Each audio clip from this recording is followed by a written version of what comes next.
As long as he could completely collect the several dozen divine souls inside the valley, Han Shuo believed that even if he was discovered by Brovst and had to flee the valley using demonic blood disassembly, the gain would outweigh the loss. Having made up his mind, Han Shuo cast away all his misgivings. He slowly let go of his hands pressed against On Li and started setting about the task. Haha, Miss Eunice, today I will let you experience ecstasy to the fullest and send you straight to the pinnacle of bliss. At this moment, Raman said as he laughed out loudly. He turned into multiple shadows and shot towards Eunice. Eunice's face was filled with grief, indignation, and humiliation. She was downhearted to see Raman shooting over in multiple shadows and she was ready to end her life. Out of the blue, everything sank into complete darkness. A terrifying aura of darkness came covering down from above the clouds. Creaking sounds were heard as the boundary of destruction was being torn apart. After the absolute darkness abruptly shrouded the entire valley, a chilling roar pierced through the sky. Brovst! Come out to meet your doom! When the domain of divinity of darkness enveloped the valley, the atmosphere was filled with dark mist that would not disperse.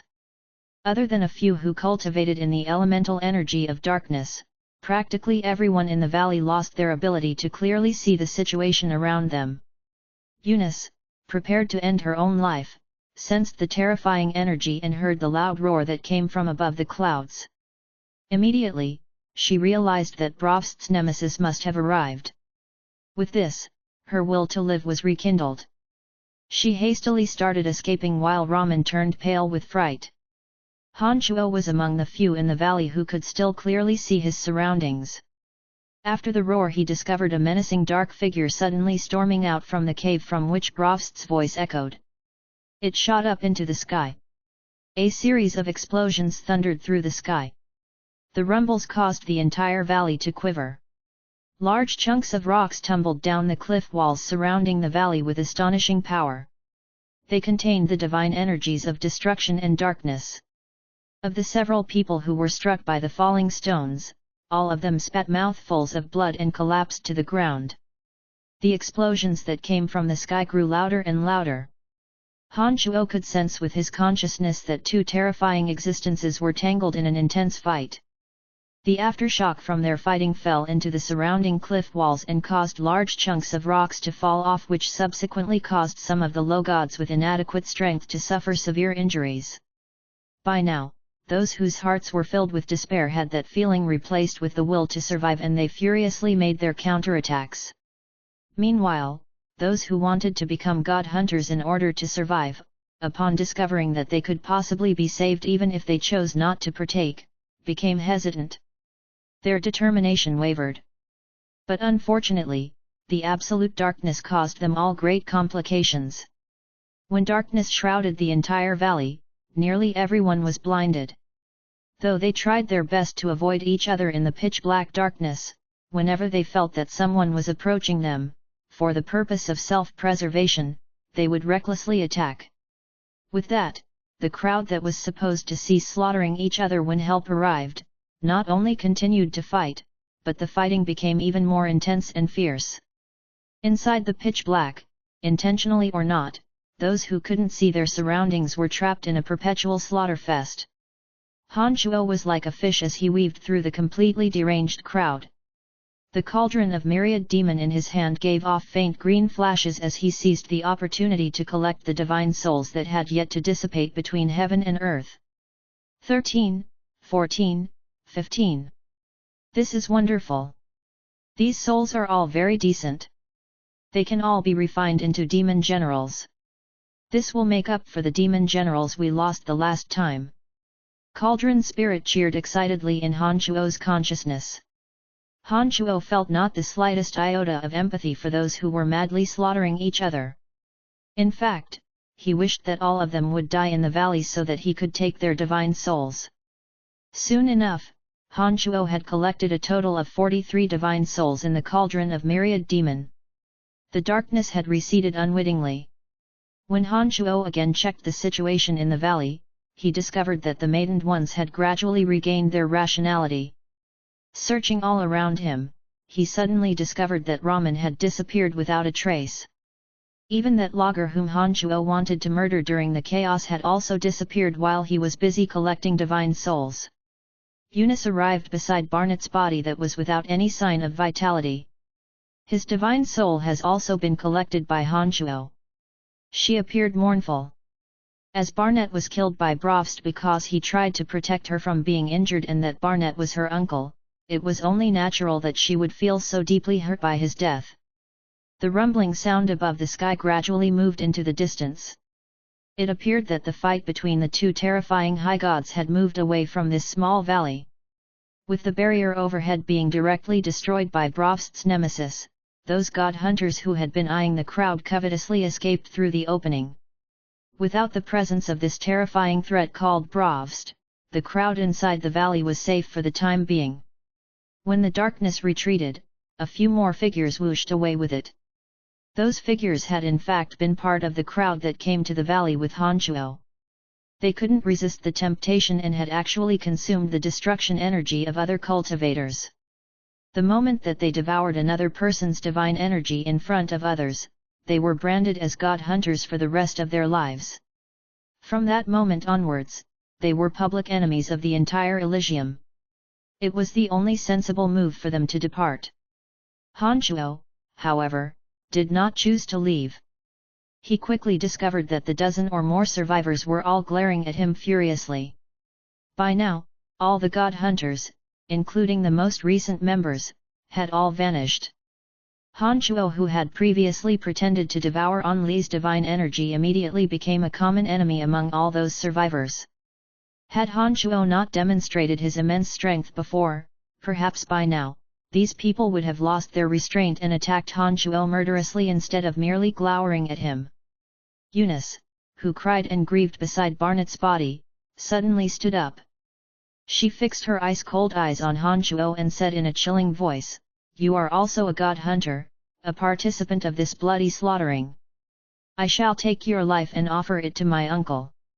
While others might have been wary of attacking Han Shuo for his terrifying strength, Eunice, however, was a small level above Han Shuo when it came to attainment in the energy of destruction, and she naturally wasn't afraid of Han Shuo.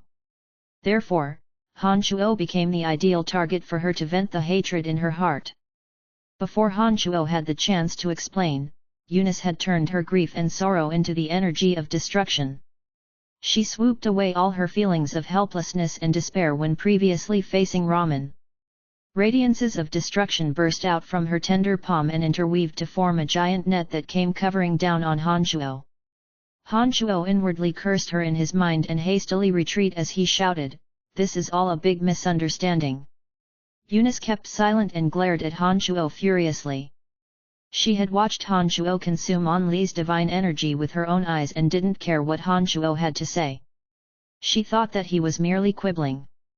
Although Han Shuo wasn't afraid of Eunice, he had to prove his innocence to the crowd, especially as Eunice had seen his divine tablet. If he doesn't vindicate himself now, it will be extremely difficult for him to prove he was not a god hunter in the future. Eunice pursued Han Shuo vigorously. With a few bits of demonic yuan in his main body, Han Shuo was incredibly fast and agile. Eunice couldn't catch up to Han Shuo no matter how hard she tried. On Li was already dead when I got beside him. Although I did place my hands on him, I was merely acting. I did not actually take his divine energy. I couldn't bear with Lager's actions and deliberately came forward to oppose Lager. I have no thoughts of actually devouring On Li. Besides, if I actually did that, how would I dare to stay here when all the god hunters have escaped? Woman, can you please just use your brain for a moment? Han Shuo explained while evading Eunice's pursuit. After hearing Han Shuo's words, the other remaining survivors revealed puzzled expressions. Two of them even approached On Li's body and examined it. They discovered that other than the little arrow stuck behind his heart, there weren't many injuries on him. He did not appear to have been devoured by Han Shuo. Normally speaking, only some god hunters with extremely powerful strength who frequently engulfed others' divine energy could do so simply through body contact. Most gods would need both hands inside the victim's body in order to consume their divine energy. The puncture holes that Lager left on Li's chest with his hands were very distinctive. However, there weren't any similar wounds on Li's back. This was sufficient evidence to back Han Chuo's claim. Miss Eunice, you must be mistaken. His words are indeed true. He did not do a thing to Li, one of the people who examined Li's wounds suddenly shouted. Eunice finally stopped chasing Han Chuo vigorously after hearing those words. She shot a very fierce glare at Han Chuo and let out a cold groan. Han Chuo inwardly cursed, "What? You refuse to apologize for wrongfully attacking me, yet you continue to stare so fiercely at me. How unreasonable! You have been acting very strange. Even if you did not consume Li's divine energy, you must have thought of doing it. Otherwise, you wouldn't have stayed beside him for such a long time," Eunice said resentfully while glowering at Han Chuo. "Mad woman, I'm done arguing with you. All that you know is to misunderstand the situation and throw tantrums." Han Chuo replied impatiently. What did you say?" Eunice's eyes were furiously red as she shouted at Han Chuo. Her mind was affected by Barnett's tragic death and was like gunpowder inches away from fire. Han Chuo rolled his eyes and ignored her. Suddenly, a party of 8 descended from the clouds. These men all wore dark divine armors and were mid-gods. "Lord Erebus has chased Brovst away. Are you people all right?" A young man with short but straight green hair looked all around the valley and asked. "Is it really him? The Lord Erebus? One of the 7 chief divine guards of the City of Shadows? No wonder Brovst had to retreat." The survivors cried out in surprise when they heard Erebus' name and heaved a heavy sigh of relief. "I'm a member of the Croton family of Fort Verka. May I know where we are?" Eunice may be full of fury when talking to Han Chuo, but towards these divine guards from the City of Shadows, she was obviously less imposing in tone and slightly more respectful. "Beautiful miss, this is the Chicoro mountain range. You are a long way from Fort Verka." That green-haired man bowed towards Eunice very slightly and explained in a cordial smile. His gazes towards Eunice obviously carried a certain instinctive interest usually seen in men. Chicoro mountain range. Those god hunters are really daring to set up a base in the Chicoro mountain range. "This place is very close to the City of Shadows," someone gently cried out. "Don't worry, the situation is under our control now. Most of the god hunters who tried to escape were killed.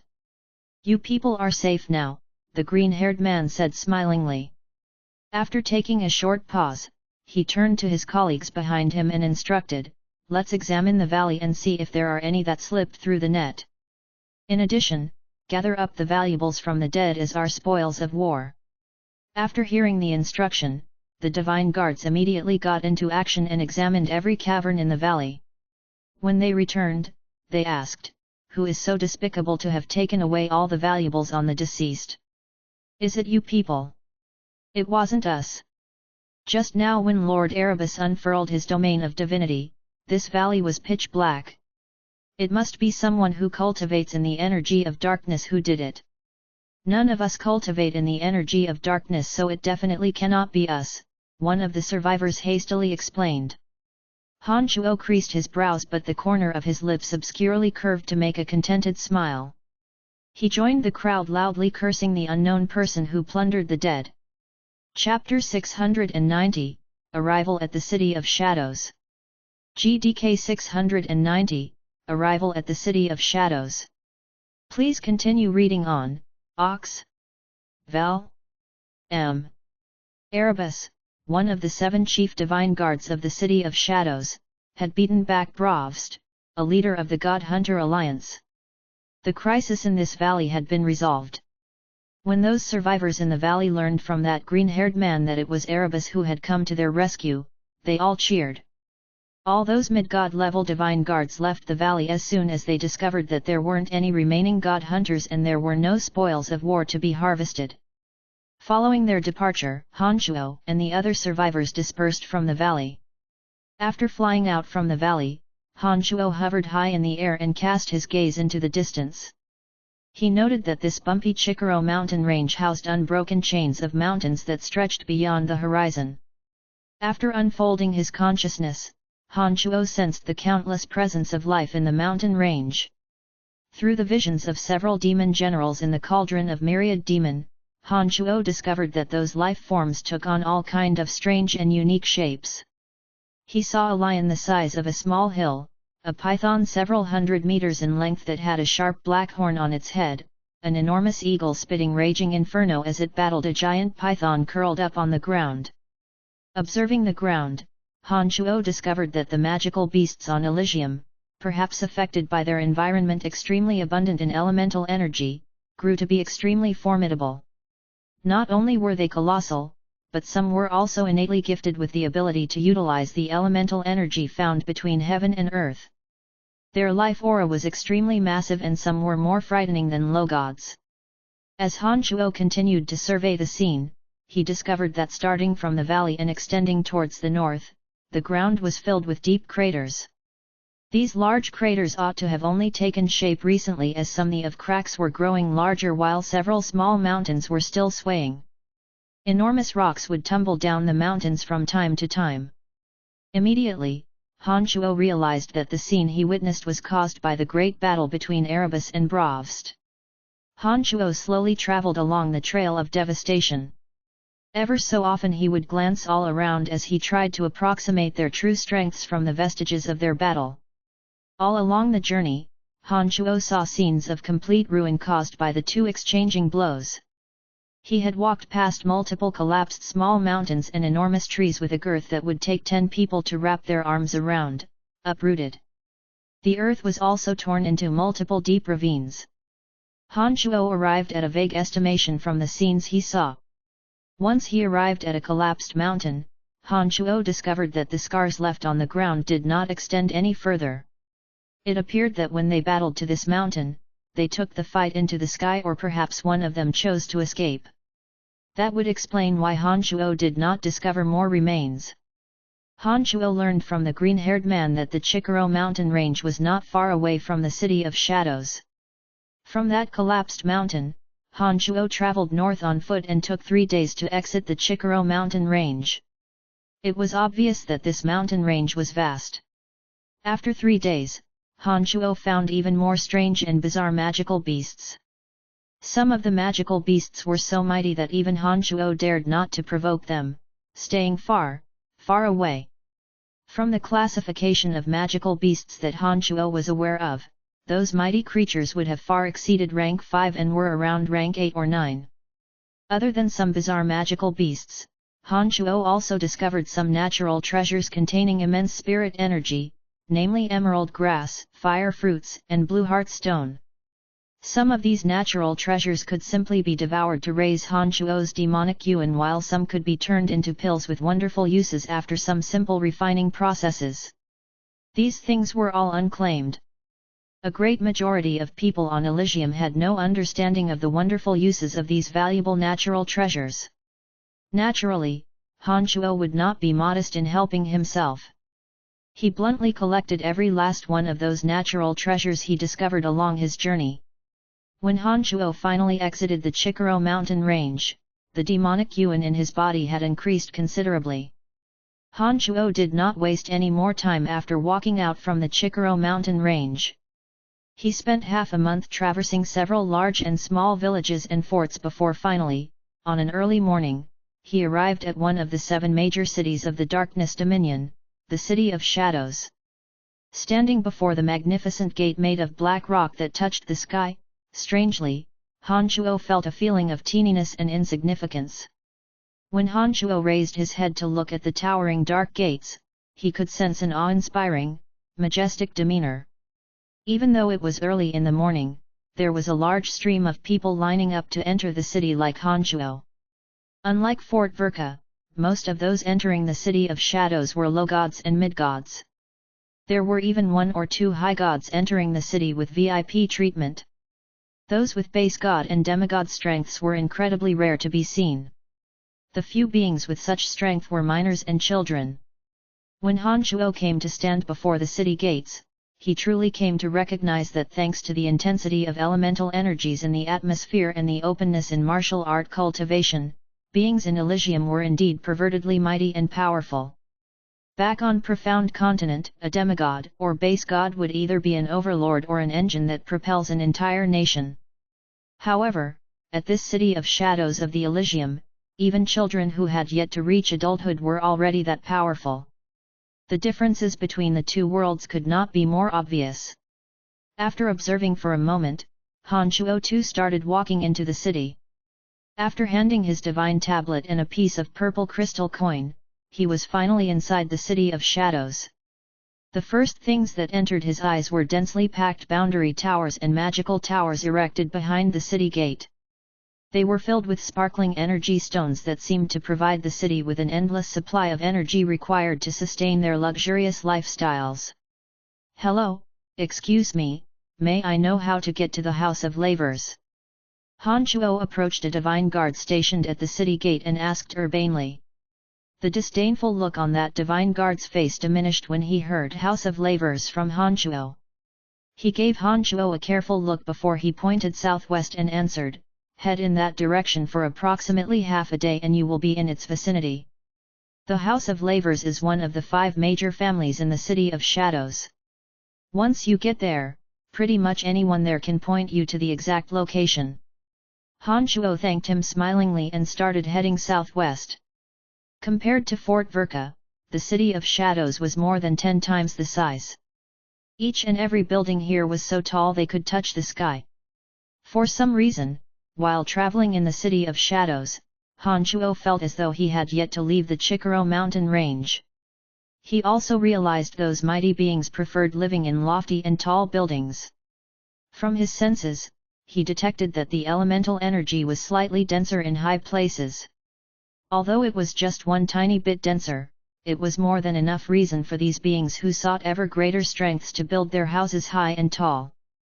If it wasn't for the fact that the buildings would collapse under their own weight if built too tall, perhaps these godly existences living on Elysium would have built their houses all the way to the heavens. Their desire for strength was only a fine line away from insanity. As Han Shuo walked through the buildings as magnificent as mountains, a feeling of insignificance yet again rose from his heart. There were energy towers, magical towers, and boundary towers glittering with gentle light all around him. Some of those energy towers seemed to have the function of gathering elemental energy. After walking into the City of Shadows, Han Shuo clearly sensed the elemental energy of darkness and death grow more intense. Along the way, Han Shuo saw dazzling lineups of gymnasiums and shops of all kinds. They were all targeted in serving godly beings. Most of the goods being sold were divine armor, divine weapons, divine scrolls, and crystals of different functions. For some reason, perhaps affected by the various and numerous energy towers and boundaries in the city, the coverage area of Han Shuo's consciousness had significantly reduced. Although they did not pose a hindrance to other gods who were accustomed to having the presence of all kinds of energies, the probing ability of Han Shuo's consciousness was adversely affected. Puzzled, Han Shuo tried to boost his senses by using Cauldron Spirit's energy. He discovered that even with Cauldron Spirit's energy, he could only take in the situation of everything within a 1-mile radius. Compared to the vast City of Shadows, a circle of 1-mile radius was tiny. While surveying his surroundings, Han Shuo had unwittingly traveled for half a day. When a new block appeared before him, he immediately realized that he was very close to his destination. Just as that divine guard had said, the Lavers family was known to every person in this region. Han Shuo found out the precise location of the House of Lavers after going to some random shop to ask. After 20 minutes, Han Shuo was standing right in front of the House of Lavers. There were towering buildings as far as the eye could see. There were many energy towers, boundary towers, and magical towers between the structures, supplying the House of Lavers with any kind of energy they required. The sky and the space around him were sealed by powerful boundaries. Without strolling around, Han Shuo arrived at the main gate.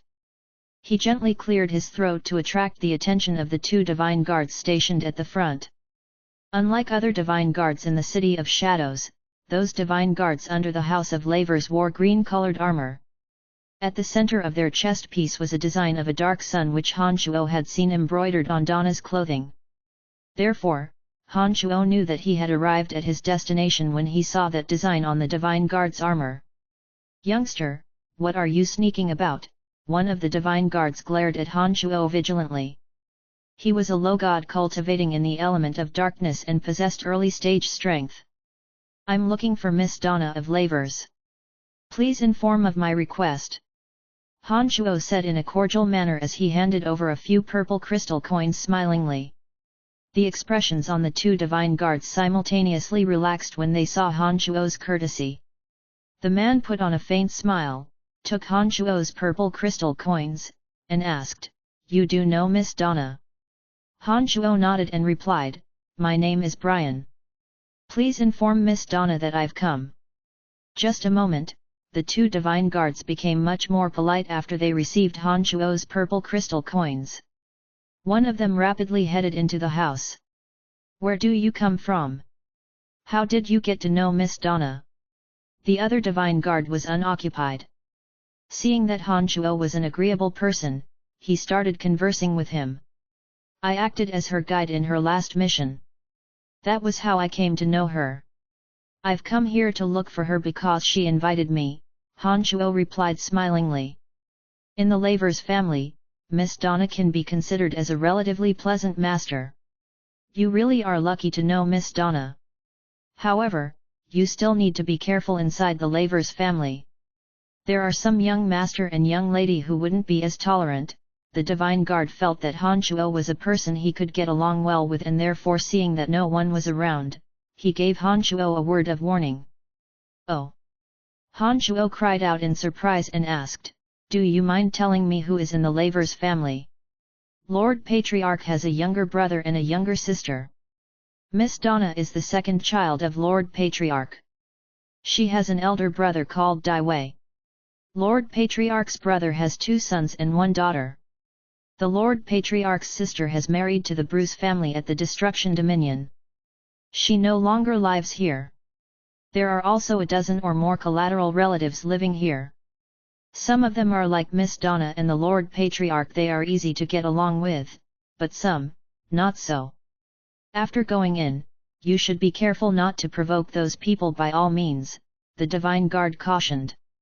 Before coming over, Han Shuo had not heard Donna mention anything about her Lavers family. He had come to the Lavers family merely to look for Donna and learn a few things from her. He had no thoughts of working for the Lavers family. Therefore, Han Shuo did not completely take that divine guard's warning to heart.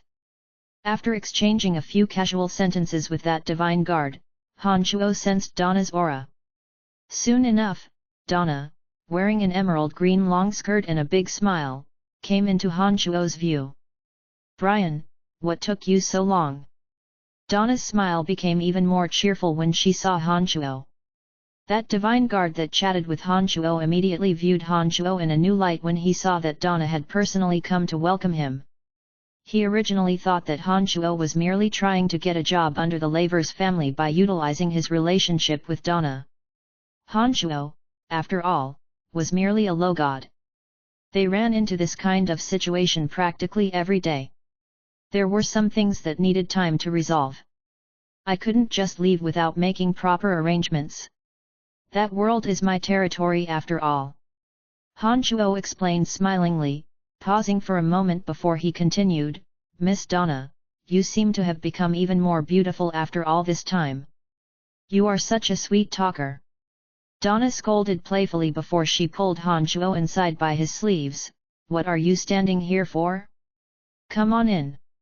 The two divine guards were amazed that Donna appeared to be trying to pull Han Shuo closer to the Lavers family. When Han Shuo's figure completely disappeared, that divine guard who had been chatting with Han Shuo murmured, "Although Miss Donna is an amiable person, she never was cordial to this level, right?" The other divine guard nodded and remarked, "This youngster is nothing simple." Chapter 691, The 5 Families. GDK 691, The 5 Families. Please continue reading on, Ox. Val. Han Shuo stepped into the house of lavers following Donna. After walking through a bunch of boundaries and energy towers, they arrived inside a tall building where Donna lived. Illuminated by magical lamps, the interior was showcased gloriously. They stepped into a big lounge, where Donna invited Han Shuo to have a seat. She then asked with bright eyes about his journey to this place. Han Shuo briefly described some of the events he encountered ever since arriving at the interplanar transportation facility. Donna very patiently listened to Han Shuo narrate his story before she sighed, "It seems that I wasn't thoughtful enough. I did not anticipate that you would run into god hunters and multiple times at that.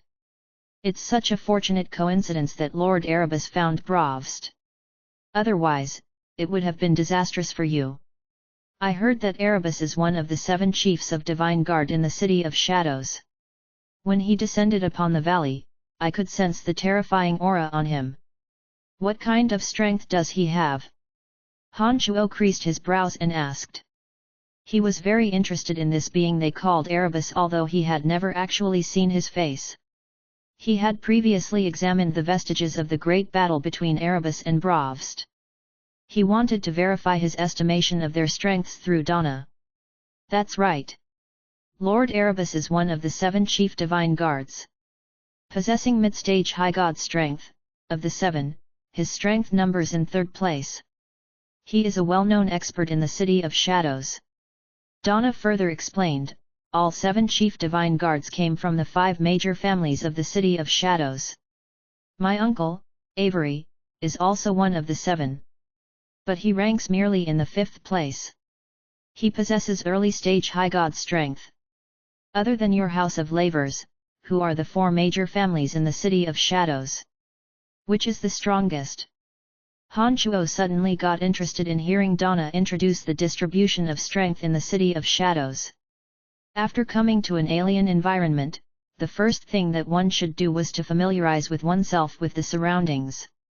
Han Shuo knew from experience that it would be useful to know who could be dangerous and which people he could not afford to offend for the time being. Donna smiled and immediately began to explain the distribution of strength in the City of Shadows to Han Shuo. Han Shuo quickly came to understand that in the City of Shadows, other than the Lavers family where Donna belonged, there were the Saint family, Kinson family, Kisa family, and Buller family. Of them, the Saint family was the strongest, as the patriarch of the Saint family, Tracy, was the city lord of the City of Shadows. The chief divine guards that ranked in the top 3 all belonged to the Saint family. Therefore, the Saint family had the greatest influence in the entire City of Shadows. The other 4 families, including the Lavers family, obviously fell short in terms of influence compared to the Saint family. There wasn't too much of a discrepancy between the 4 in terms of strength. Their family members also enjoyed prestige and took on high positions in the City of Shadows. They had their own divine guards and were in control of many of the shops and gyms in the city. The Saint family was the dominant power in the City of Shadows, with no other influence or family clan able to threaten their authority in the city. The other 4 families aligned themselves closely to the policies of the Saint family and followed their lead. It was needless to say that the 4 families were very respectful towards the Saint family. However, the 4 families would fight and maneuver against each other openly in recruiting experts into their own families. They would also fight over deposits containing energy ores and rare metals. In short, the family clans would do whatever it took to raise and improve their strengths, including taking over all kinds of materials and resources. They were afraid of fighting over things with the Saint family but were not afraid of any open competition with other families. After explaining the situation in the City of Shadows to Han Shuo briefly, Han Shuo remained silent in contemplation. Donna did not interrupt his thoughts but patiently waited for Han Shuo to digest her words. After a while, Han Shuo put on a smile and nodded. He said, "I would have expected the Lavers family to be the strongest in the City of Shadows. We have been working hard to achieve that. But unfortunately, my Lavers family are really young in development, far short of the Saint family who have over tens of thousands of years of history. These ancient families would usually have a few late-stage high gods in their family. Those families can be considered as the front-ranking. My Laver's family is second-rate at best. Donna explained smilingly, mocking herself. Afterwards, she smiled at Han Shuo and asked, "Do you feel disappointed after hearing my account?" Disappointed about? Han Shuo was confused. Disappointed that my family isn't the mightiest influence and therefore might limit your growth in the future, Donna smiled. Well, this has nothing to do me with, Han Shuo shrugged and continued with a grin, I have no plans to work for your family.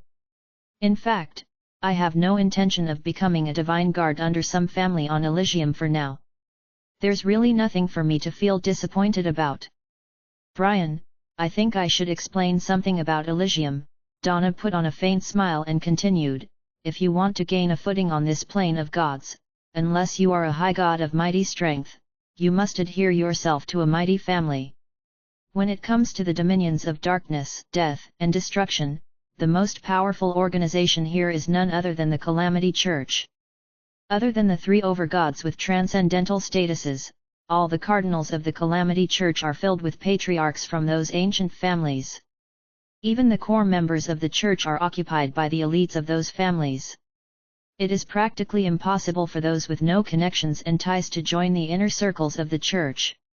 You will find that without adhering to a family, especially since you have arrived on Elysium only recently, doing things will be rather meddlesome. After listening to Donna's explanation, Han Shuo forced a smile and nodded. He replied, I understand. But for now, I really have no desire to commit to any undertakings. At present, I only want to learn more about Elysium and travel everywhere to improve my strength.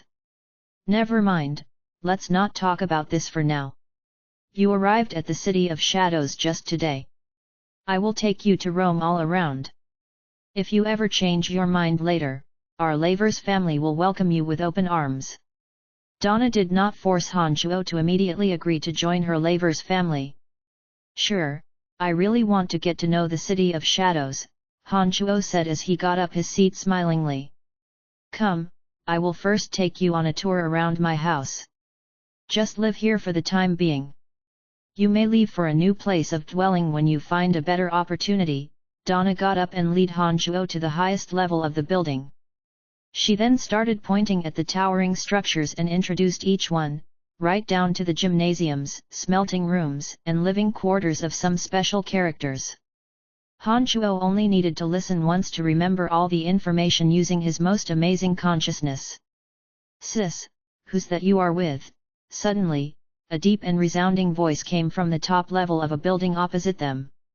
Subsequently, a majestic figure entered Han Shuo's line of sight. The man had similar facial features with Donna and looked like someone in his 30s. However, after learning about the lifespan of these godly existences on Elysium, Han Shuo knew that this man was far, far older than that. That man cultivated in the energy of destruction and possessed approximately late-stage mid-god strength. Elder brother, this is a friend of mine. I have mentioned him to you the last time, his name is Brian. He comes from a material plane called Profound Continent, from several hundred meters away. Donna introduced Han Shuo to that person she called elder brother. I see. We will head to the Space Dominion soon, make sure you have made the proper preparations, Donna's elder brother replied indifferently and returned to his room on the top floor without giving Han Shuo a second look. He's my elder brother, Dai Wei.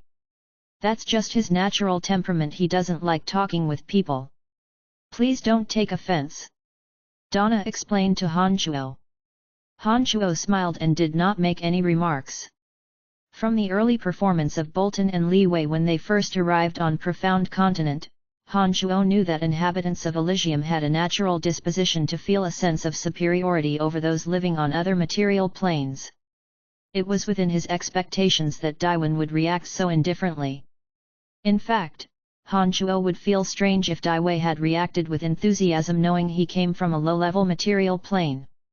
Come, I'll now take you outside to roam the streets. I don't remember seeing you use any powerful divine weapons the last time. Since you have given me the honor as your very first host on Elysium, I shall reward you with a decent divine weapon. Donna declared righteously and started pulling Han Shuo outside. The labor's house was a large complex of buildings and naturally had more exits than just the front door. Donna led Han Shuo away from the compound using a side door and towards the most bustling streets. Han Shuo was dazzled by the variety of goods sold by those shops. Actually, I don't need any divine weapons. In fact, I have so much in excess that I need to get rid of some. Han Shuo said to Donna smilingly as they walked along a street lined with shops. What? Donna stared blankly for a moment before she giggled. When we left Profound Continent, we only left you a dozen something purple crystal coins. Those were enough for you to come and locate me, but to purchase suitable divine weapons, that amount is far from adequate. Divine weapons selling at that price are no good. You must have been scammed. Well, take a look at these. Are they any good? Han Shuo handed a space ring to Donna. It contained the divine weapons and divine devices he collected in the void, items he plundered from the dead bodies of Kaiser, Ericsson, and those who perished in the God Hunter's Valley. He had kept his invaluable divine essences and some divine weapons potentially useful to him in another space ring. As Han Shuo had removed the seal on the space ring, Donna knew what was contained inside as soon as she came into contact with the space ring. Donna stared at Han Shuo with astonishment. After scanning through each and every item in the space ring, she forced a smile and remarked, I think, I should sell these divine weapons for you instead of getting you one. Brian, I truly cannot understand how in the world you got your hands on these things. Truly did not make out that you are actually fairly wealthy. Chapter 692, Little Tycoon. GDK 692, Little Tycoon. Please continue reading on, Ox. Val. M. Donna took Han Shuo to the largest divine weapon shop of the region. The store was divided into 5 levels. The lowest level sold tools and devices for demigods and base gods. The second level was shelved with divine weapons for low gods. The third level catered divine weapons to mid-gods. The fourth level was specially for customers who wished to order custom-made divine weapons. Finally, the fifth level was reserved for the shopkeepers to rest. Divine weapons for high gods were only on sale in the few largest shops in Elysium. This street did not have shops of that scale that sold divine weapons of such supreme class. Han Shuo followed Donna into the shop and walked directly to the third level. After browsing through some magnificent armor, staffs, and all kinds of divine weapons, Han Shuo had to admit that compared to all the great masters of Profound Continent, the Elysian were much more skilled in smelting tools and weapons. Not only did the tools have remarkable functions, but they were also extraordinarily designed. The armor would be edged with mysterious patterns and diagrams for boundaries and seals. The divine weapons would usually be embedded with special gemstones that were both functional and beautiful. Even ignoring their abilities and powers and comparing just their aesthetics, the weapons and devices on display here were several classes superior to those made by the elves of Profound Continent.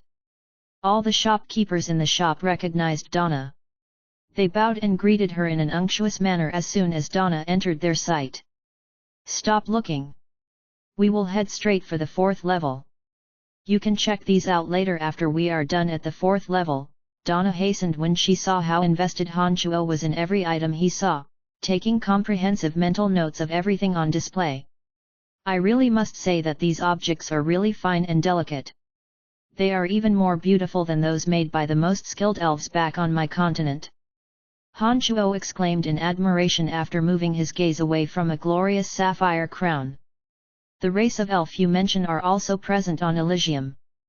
However, when it comes to arts and smelting, they are nowhere close to the proficiency of the race of divine smelter. The elves would usually work as assistants for the divine smelters. Those elves on your continent likely had inherited some of the knowledge of smelting from those ancient elves on Elysium. Therefore, it is to be expected that what they produced cannot compare to those of the divine smelters, Donna explained smilingly. The divine smelters was one of the myriads of races living on Elysium. People of this race were fixated towards arts and obsessed with attaining aesthetic perfection. Traditionally, Whenever a weapon or tool had been smelted on Elysium, it was sent to this race to be decorated and refined, transforming the tool from a crude piece of metal into a work of art so delicate that anyone would fall in love with it at first sight. The two arrived at the 4th level as they conversed. There, they saw an old man sitting with his eyes closed, resting. He wore a robe that was covered with a pattern of squares, rather eccentric in style. When he opened his eyes and saw Donna walking over, his eyes shone brightly and he said smilingly, "Miss Donna, of the House of Lavers. We are honored by your presence. Are you here to order some special divine weapons to be custom-made?" Donna shook her head and said in her lovable smile, "Grandpa Domo, you've got it wrong this time. I've come here today not to purchase but to sell you some extra divine weapons." That old man called Domo cultivated in the element of death and he only had base god strength. He had spent most of his time and effort smelting divine weapons. He was a professional who specialized in this field. "Haha, you must be kidding me, Donna. Your Lavers family are prosperous and wealthy. There's no way you would need to sell the surplus divine weapons to gather some small change." Domo appeared very happy when he heard Donna address him as Grandpa and he stopped calling Donna Miss. "Of course it's not me, it's my friend. He came to this material plane recently and has some divine weapons that he likely will never use. Rather than letting them sit and mold, he might as well exchange them for crystal coins that he could use." Donna explained as she smiled sweetly. She sat in an empty chair that seemed to be made of wood in front of Domo and then gestured at Hanchuo. "Is this our friend who has something to sell?" Domo sized Hanchuo up with some astonishment before he nodded and said reassuringly, "Don't worry for Donna's sake, I won't rip you off. You may feel at ease with taking out all the goods you want to sell. I will assess them and give you a price. We will make a deal if you then agree to the price." "All right." Hanchuo pulled out his space ring and emptied it of each and every object, which included swords, armors, and miscellaneous devices. He laid them all out before Domo. Domo looked at the 20-something objects laid on his table with calm eyes. He waited until Hanchuo had taken out every item before he fiddled with those items one by one. Domo's eyes glinted slightly when he saw the 3 divine weapons previously used by Eriksson and Kaiser. Those belonged to Kaiser and Eriksson, didn't they? Donna's discovered the anomaly when she noticed that Domo was inspecting the 3 objects attentively. She looked at Hanchuo with astonishment as she asked, "How did they end up in your possession?" "The 2 died in that strange place. I lost my way and stumbled upon their bodies, so I took their belongings." Hanchuo appeared very relaxed as he made up an excuse without thinking. "You lucky bastard." Donna laughed. When Hanchuo looked back at her, she rolled her eyes and remarked, "Why is it that you would always run into all the most fortunate situations?" But when Donna recalled the situation back before, the more she thought about it, the more puzzled she was. She was certain Hanchuo said that he was trapped and only managed to escape with great difficulty. How did he manage to collect Kaiser and Eriksson's divine weapons? "Oh, I have my ways." "Haha," Hanchuo shrugged and said nonchalantly. These few pieces of mid-god divine weapons are rather valuable, but the rest, not so." After some time, Domo finally finished evaluating the divine weapons. He raised his head to look at Hanchuo and Donna and offered, "All these for 300 black crystal coins." "Fair enough." Although the words were said to Hanchuo, Domo had only taken a quick glance at him before turning to Donna and remained fixed on her. Obviously, for Domo, Donna of the Lavers family was the character that he truly attached importance to. As to Hanchuo, well, he was merely an insignificant non-entity. "Brian, what do you think?" Donna looked at Hanchuo with widened eyes. "Sure." In Donna's presence, Hanchuo believed that Domo would not think of offering him a dishonest price. Furthermore, based on the limited knowledge that Hanchuo currently had, he knew 300 black crystal coins was a good price. Therefore, he agreed to the offer without hesitating. But Domo was even more straightforward than Hanchuo. Without even keeping away the divine weapons on his table, he called for an assistant to withdraw 300 black crystal coins and handed them to Han Shuo. The transaction was complete. On Elysium, 1 purple crystal coin was equivalent to 100 blue crystal coins and 1 black crystal coin was equivalent to 100 purple crystal coins.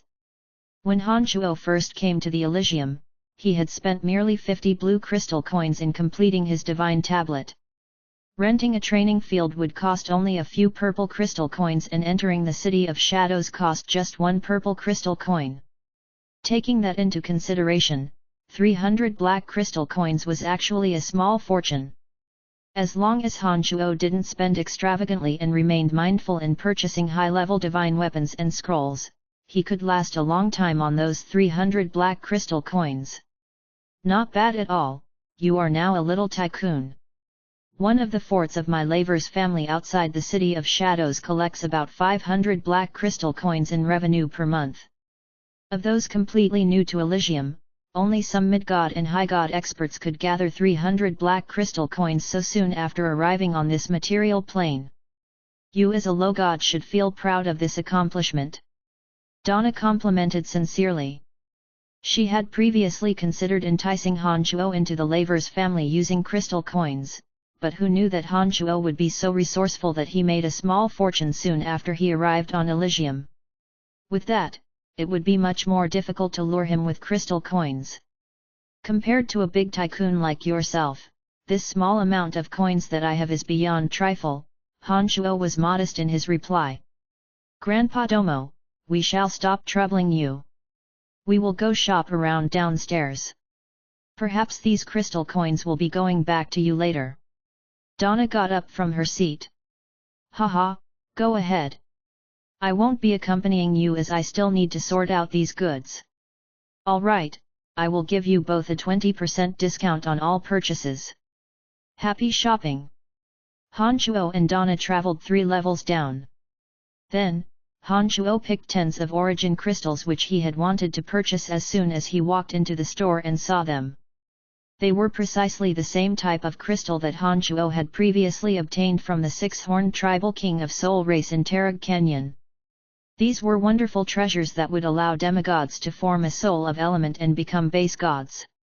Origin crystals, which were incredibly rare treasures on Profound Continent, were only sold for 5 purple crystal coins in this shop. It was priced so low that Han Shuo simply couldn't believe it.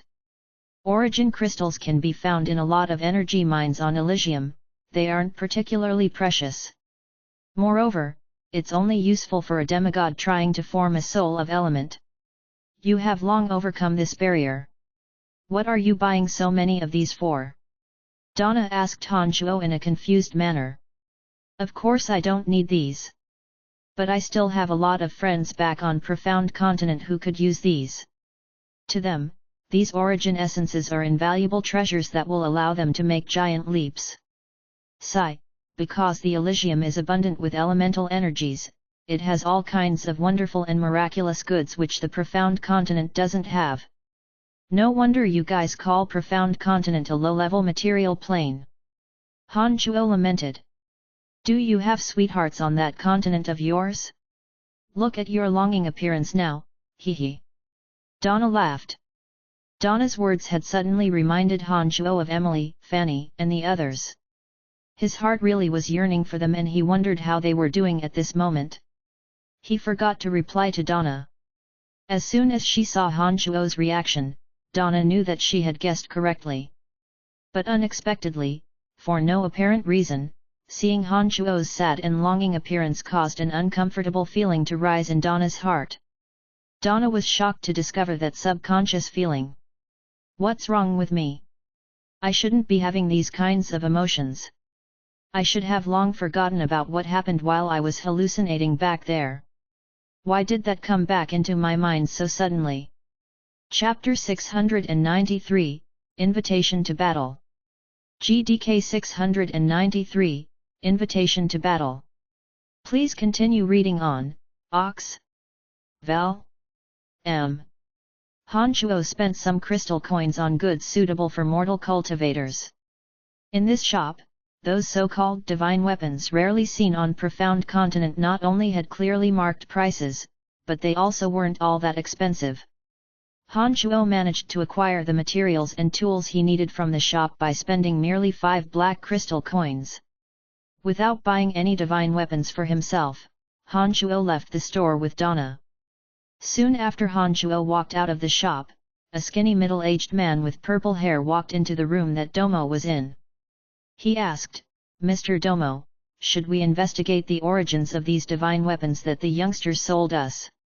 Domo, whose body was crammed in his chair, lazily shot a glance at that man and said in a contemptuous manner, "That youngster was escorted here by Miss Donna of the Lavers family.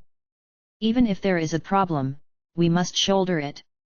Master has previously instructed us that we should, by no means, offend anyone from the 5 major families. Do you wish to go against the words of our master, Jackson?" "Of course not." Jackson lowered his head and promptly replied.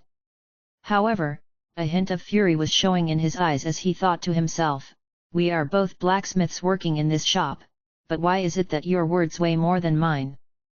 But if, by any chance, there really was a problem relating to the origins of these divine weapons and we had not handled it well, who shall take the blame when someone looks into it? What problem can there be with a few low-level divine weapons?" Domo wore a disdainful face and said impatiently to Jackson, "The only few valuables here are 3 mid-god divine weapons.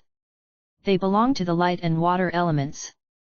I can't foresee any problems that could arise. Fine, just put my name on this transaction. If there's any problem, I will take full responsibility. Are you satisfied now? Well, if you say so, of course I have no objection. All right, I shall stop bothering and get back to work." Jackson walked out from Domo's room and smiled mischievously. He then went to the 3rd floor, gathered a few storekeepers in a corner, and instructed in a low voice, "Investigate the origins of those divine weapons, do not miss out the slightest detail. If you find anything fishy, report back to me immediately." "Understood, Mr. Jackson." The few storekeepers on Jackson's faction nodded their heads in affirmation. Han Shuo and Donna had no idea that they were being dragged into trouble because of personal disputes between 2 workers in that shop. At that moment, Han Shuo was still strolling around the streets with Donna. With Donna as his guide, Han Shuo gained further understanding of the City of Shadows. When the two returned to the Laver's house, the 2 doorkeepers looked at Han Shuo with astonishment, thinking that it was a big deal for Donna to keep Han Shuo accompanied. "Your ladyship, young Master Dai Wei asked for your ladyship to be present at Master Avery's residence as soon as possible." "Got it," Donna replied amiably. After walking into the compound, she pointed at the towering building she lived in and said to Han Shuo, "I'm going to see my uncle. He must be wanting to discuss the mission to the Space Dominion that will take place soon. Go in there and rest in the meantime, feel at home. There is also a gymnasium at the back, should you be interested. Usually, some members of the house, guests, and divine guards have friendly matches in that place. Go over and have a look if you feel bored." Han Shuo was rather intrigued by the Lavers family's gymnasium. After Donna departed, he started walking in that direction. The gymnasium was open to anyone who could step into the Lavers' residences. Han Shuo arrived in the gymnasium without meeting any obstacle. As soon as Han Shuo entered the gymnasium, he saw 4 boundary towers which held up 4 layers of boundaries around the 2,000 square meter space. The quadruple boundaries were set up to prevent the gymnasium from collapsing under immense clashing of divine energies. The gravitational acceleration on Elysium was much greater than that on Profound Continent. On top of that, this gymnasium had further raised its gravity. Therefore, Han Shuo immediately noticed that even walking had become much harder as soon as he stepped inside. The gymnasium with a square layout was crowded with bystanders around the few regions where several figures were fiercely fighting. Domains of divinity overlapped and divine radiances sparkled. Most of the people there donned clothing embroidered with the pattern of a dark sun, likely members of the Lavers family. There were also a few among the crowd who were like Han Shuo, wearing no symbol or pattern on their clothing. They were quietly discussing something as they pointed at those who were having friendly matches. Han Shuo's arrival did not invoke anyone's attention. Most of the people were conversing in groups of 3 to 5 or sitting cross-legged on the ground in deep thought. They seemed to have realized something from battling and no one would disturb them. After observing for a while, Han Shuo discovered that there were 5 mid-gods inside. The rest of the dozen or so people were just like him, low gods. Not all of them cultivated either one of the energies of death, darkness, or destruction. There were a few who cultivated in the energy of lightning, wind, and earth. The most magnificent person in the gymnasium was a mid-god cultivating in the energy of lightning. The man possessed mid-stage mid-god strength at such a young age. Lightning and sparks covered every inch of his body. He handled the attacks of 2 mid-gods of the same class smoothly while remaining as steady as a boulder. Every punch he threw was accompanied by rolling thunder and bright flashes. Young Master Teng Fei is truly extraordinary. He is indeed worthy of being called the prodigy of the Thunder King family. His thunder divine energy is truly shocking. Yet, even the combined powers of young Master Cage and Zico couldn't break through his lightning wall. They need to constantly be on the alert. He is truly formidable. The low gods observing from aside were exclaiming in low voices. Their faces were filled with reverence. The battle between the 3 mid-gods at the center of the gymnasium became more and more intense.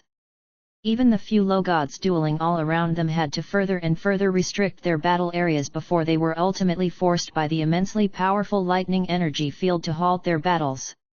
They joined the crowd in silently observing the fierce battle between the 3. Teng Fei was like a nimble dragon covered with thunderbolts as he flew crisscrossed through the gymnasium. He did not seem to be affected by the powerful gravitational field at all. The lightning bolts that covered his body grew brighter and brighter as the rumbling of the thunder grew ever more frequent.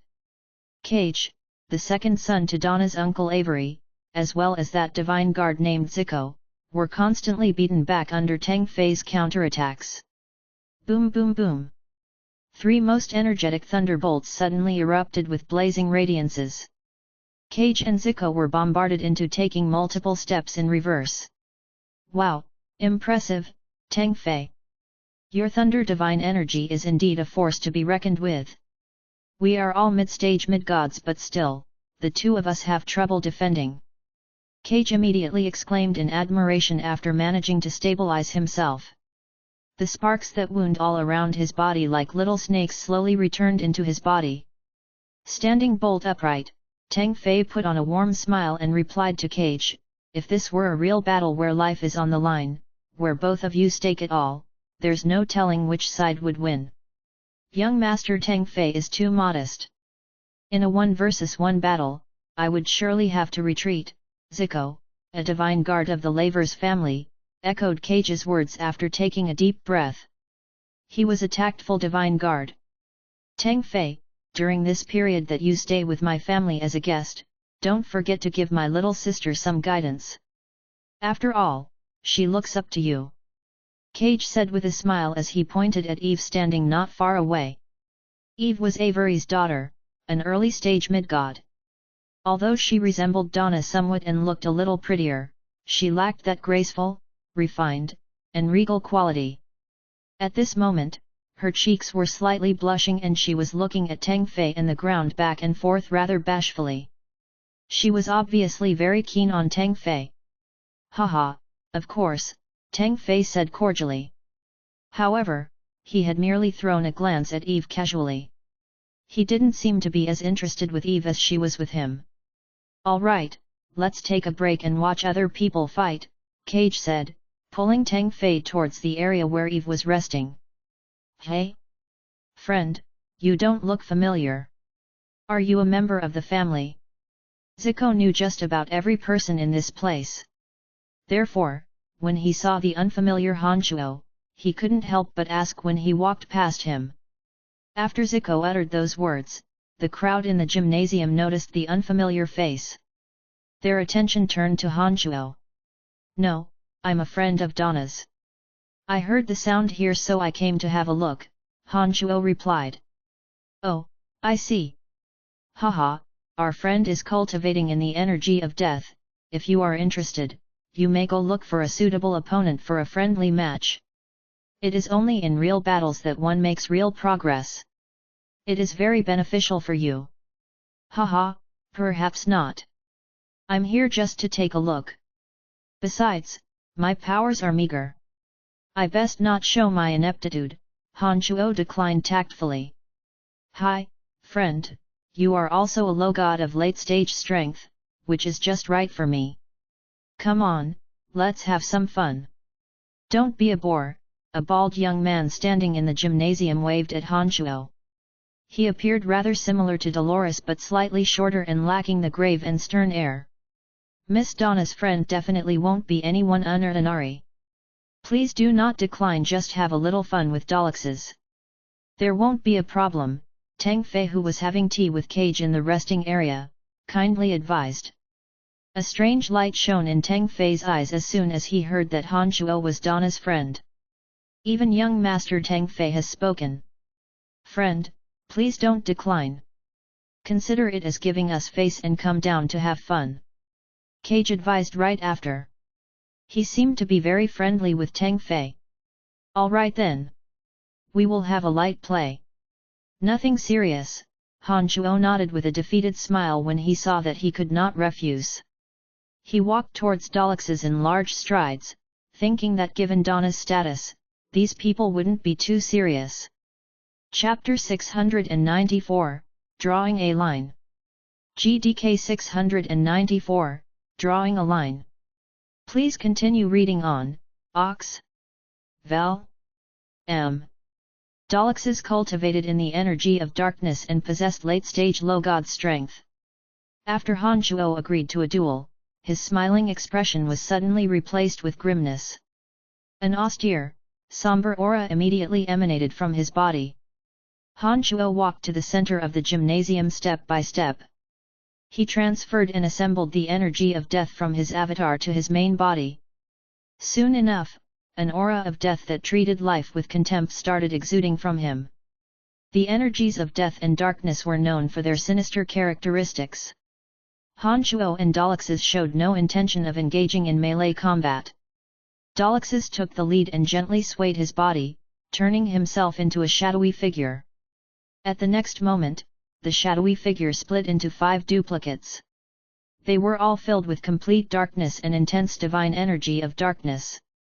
As soon as the 5 shadowy figures appeared, they began to hover towards Han Chuo. They would produce even more blurry shadowy figures in the gymnasium as they made their way. It was a bizarre scene. Those who cultivated in the energy of darkness were best at hiding their bodies and presence. In a battle, they would usually impede their opponent's vision using darkness and hide among the darkness. Next, they would take advantage of the fact that their opponents had no way of accurately detecting an incoming threat to launch the fatal strike.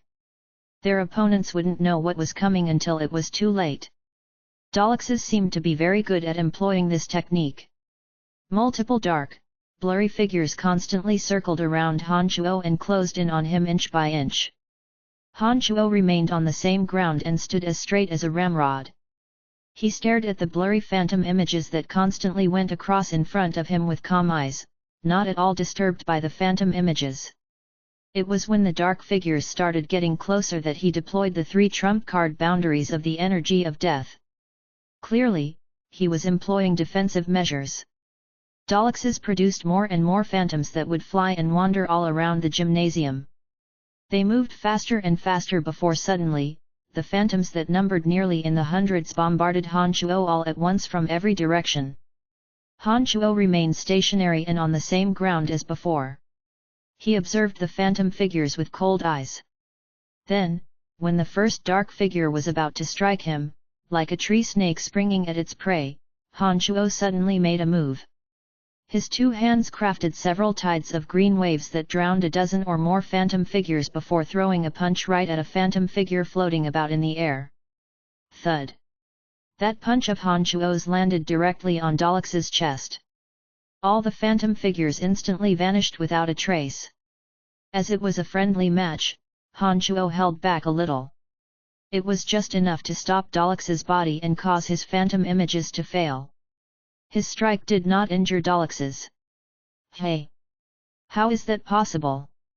They are on the same realm, but how did he manage to locate Dalex's real body so accurately? Remarkable. His sight was not confused even with so many phantom shadows. Truly remarkable. The spectators around the gymnasium commented in low cries. They were all exclaiming in admiration of that inconceivable punch Han Shuo made.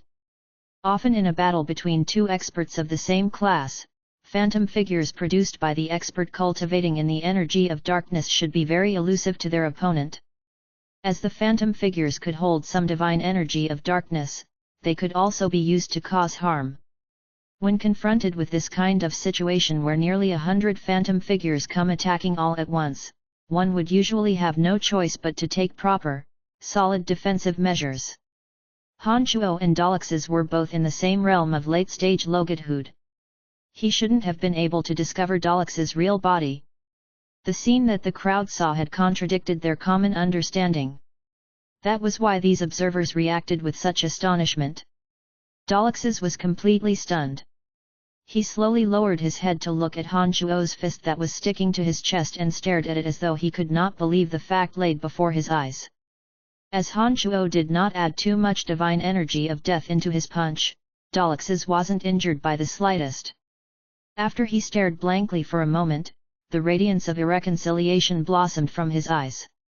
Unexpectedly, Dalex's erupted the divine energy of darkness from his chest and sent it gushing into Han Shuo's fist. This caused Han Shuo to suddenly let out a stifled groan. Han Shuo's heart was instantly filled with rage. Logically speaking, the battle should have concluded with Han Shuo victorious after his attempt at Dalex's chest. Dalex's at this moment should have gracefully admitted his defeat instead of seizing the opportunity to launch a sneak attack. Fortunately, Han Shuo's main body tempered with demonic arts was incredibly tough and resilient. Otherwise, against this sudden burst of darkness divine energy, he would have been injured. Han Shuo coldly groaned and sent the energy of death in his body bursting out, forcibly suppressing and pushing back the darkness divine energy that Dalex's was sending into his demonic body. Then, with one thought, using a wee bit of demonic yuan, the incisive demonic blades violently grew out from Han Shuo's fingernails. The chilling blade glistened with threatening radiances. Whoosh! Han Shuo drew a complicated drawing with his left hand. Dalex's was stumped and confused. He couldn't even make out Han Shuo's movements before he suddenly discovered a chilling sensation on his neck. When he rolled his eyes downward, Dalex's discovered 5 ice-cold blades pressing against the main arteries on his neck. It was as though the slightest movement would cut them apart. Dalex's, who intended to beat down Han Shuo in one spurt of energy, immediately discovered that Han Shuo was staring at him coldly. His eyes were just as cold and callous as those blades pressed against his neck. A tremble traveled through Dalex's heart. He felt as though he could be minced into pieces by Han Shuo at any moment. Therefore, he quickly raised both his hands and yelled, "I have lost. You, friend, are indeed formidable. Friend there, you have already struck Dalex's with your punch just now. Why do you have to escalate it further? Don't you think that your actions are undue?" Cage said in a deep voice as he slowly walked over. He seemed to be very displeased. "My actions are undue." Han Shuo cracked a sneer. While maintaining the position of his hand, he turned his head to shoot a cold glance at Cage and said, "You are a mid-god. If you were observing carefully, you surely couldn't have missed out Dalex's petty maneuver. It is he who did not play by the rules the first. But not only did you mention nothing about it, you are accusing me of acting unduly? Ah, so this is how your Laver's family treats your guests. Look, put your hand down first. We can slowly talk out any misunderstandings we may have." When Cage saw that callous face of Han Shuo's, he thought that Han Shuo would actually murder Dalex's in rage. Therefore, he hastily tried to reconcile. "Hey, friend, there's no need to be like this. It's just a friendly match, why so serious?" Zico also immediately stepped forward to resolve the situation when he saw the situation turn sour. "What are you all so nervous about? I'm not thinking about that. I just want to clarify the situation to you all. Han Chuo sneered grimly. While staring at Dalexes whose hands were raised in the air, Han Chuo slowly pulled back his demonic blades without letting his guard down. When the demonic blades were completely removed from his neck, Dalexes abruptly took several rapid steps backward. The expression on his face changed instantly as he shouted hatefully, "How dare you point sharp weapons towards me like that? What is your relationship with elder sister? What is your business here in our laver's family?" Cage's face quickly turned dark when Dalex's life was no longer threatened by Han Chuo. He stared at Han Chuo and asked. "He's merely a low god. Probably one of those who want to get a job under our family through elder sister. To be so daring to use such violence against Dalexes, he must be tired of living." That attractive-looking Eve stood up from her seat and remarked as she looked at Han Chuo with hatred. "What about that?"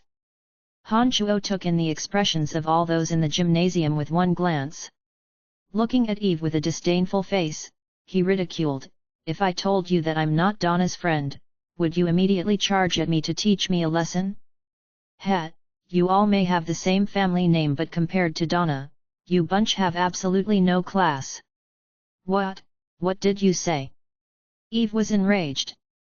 She pointed at Han Chuo and shouted furiously, "Say it again, I dare you." "Ha, if you would like to humiliate yourself, I really don't mind repeating it for you." Han Chuo wasn't afraid of her and repeated his words with a sneer. Then, when Eve flew into a rage and was about to attack him, Han Chuo suddenly pointed at Tang Fei who was beside her and chuckled, "Miss Eve, your appearance right now deviates from the proper bearing of a lady born in a noble family. Did you not notice that disdain and sneer young Master Tang Fei is showing?" Eve was taken aback when she heard Han Chuo's words. It was only now that she remembered Tang Fei was right beside her. She panicked and hastily turned to look at Tang Fei, who was wearing an awkward expression because Han Chuo had read out his thoughts. "No, that is not what I thought."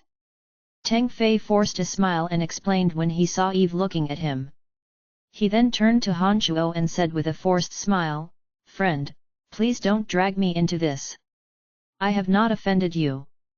Zico, please seize this suspicious fella. I will personally ask my elder sister about him and find out what in the world this fella is doing in our house." Seeing that Han Chuo was able to defuse Eve's attack and even create a small rift between her and Tang Fei with just words, Cage immediately felt that he could not continue to let Han Chuo act willfully and make a scene. This, Zico did not know what to do. He dared not to offend Donna's friend, but at the same time, he couldn't disobey Cage's command. He was stuck in indecision. "I will seize him for young Master Cage," a divine guard with early-stage mid-god strength cultivating in the energy of destruction, seemingly wanting to curry favor with Cage, loudly answered his command. He charged straight for Han Chuo as though determined to capture Han Chuo at all costs. An early-stage mid-god expert wasn't one that Han Chuo could contend against with merely the energy of his two avatars. Forced to this situation, Han Chuo started to consider if he should utilize demonic arts. It was at this moment that suddenly, Donna's aura came into Han Chuo's senses. He immediately realized that Donna must have come over. But strangely, Han Chuo noticed that Donna did not immediately step forward to assist him, as though having some other intention. With one thought, Han Chuo immediately understood that Donna was having doubts about his actual strength and she wanted to use this opportunity to verify her suspicion. Han Chuo immediately abandoned his thought of deploying demonic arts. He remained where he stood as the divine guard approached. He did nothing but defend himself using the energy of his avatar of death. That divine guard did not dare to harm Han Chuo and had merely followed Cage's instruction of capturing Han Chuo, as he had no idea exactly how close Han Chuo was to Donna. With Han Chuo deliberately concealing his true strength, in merely a few seconds, before that mid-god, Han Chuo was brought still and immobile. But when the divine guard was about to actually capture Han Chuo, Donna, who had been observing in the dark, finally took action. A streak of shadow suddenly descended in the gymnasium. Pow! That divine guard was sent flying. Donna, standing before Han Chuo, had a furious expression on her lovable face. She glared at the divine guard that landed on his buttocks and coldly groaned, "You really have balls to dare to touch my friend. Tell me, who emboldened you?" That divine guard was shocked at Donna's sudden appearance and he subconsciously cast his gaze at Cage. When Cage saw that Donna was helping Han Zhuo out of trouble furiously, he immediately realized that he had underestimated how close the two were. Cage tried to avoid eye contact with that divine guard before he chuckled and said, "Elder sister, why have you come? They are just playing with your friend, what are you so angry about?" Donna obviously held a high position in the Lavers family. Her sudden appearance caused many of the divine guards who thought of attacking Han Zhuo to abandon that idea. They were even afraid that Donna could make out their intention. "Brian is a friend that I managed to invite here with great difficulty. I believe he should have mentioned this to you all. But who knew that you bunch would actually dare to apprehend him? Have I become a character of no importance to you all?" Donna said furiously. Her round eyes were wide open as she stared down every last person in the gymnasium. "This has nothing to do with me, can you not glare at me like that please?" Teng Fei put up his hands and hastily indicated his innocence in a forced smile. His gazes towards Donna contained unconcealable feelings of affection. "You are nothing good either. All you know is to watch and laugh at others." Donna scolded Teng Fei before she turned around and apologized to Han Zhuo. "Brian, sorry about this. I didn't expect such a thing to happen. It's all right, I have learned about the arrogance of kids born in elite families long ago." Han Zhuo shrugged and continued with a smile, "You know what, forget about it. I think it's better if I live outside. Honestly, I really can't get used to staying in your Lavers family." "Ah!" Donna began to panic. She knew how miraculous and capable Han Zhuo was and sincerely wanted to rope him into the Lavers family. Therefore, when she heard those words, she hastily entreated, "Don't be like this, Brian. I can assure you that nothing like this will ever happen again in the future. You have come here only recently and I haven't gotten the chance to properly receive you. How could you leave so soon? My apologies, I really cannot bear to see the faces of certain people. Staying in this place will affect my mood and cultivation. I have enough black crystal coins to live comfortably even in the City of Shadows. Besides, we would have just as many opportunities to meet in the future. So don't urge me to stay anymore." Han Zhuo said to Donna resolutely. He was determined to draw a line with the Lavers family. He's merely a low god. They are everywhere to be found in the city. Pfft! What's so extraordinary about him? Eve couldn't help but sneer quietly when she saw that Han Zhuo was so indifferent to Donna's pleading. "Shut up!" Donna was already feeling vexed and the last thing she needed was Eve's scornful remark. She shouted at Eve, "You know absolutely nothing but to create trouble for the family. When will you stop being so unruly and immature and grow up? Sister, how could you be so fierce towards me for this scum? You. Eve put on a wronged expression after being shouted at by Donna.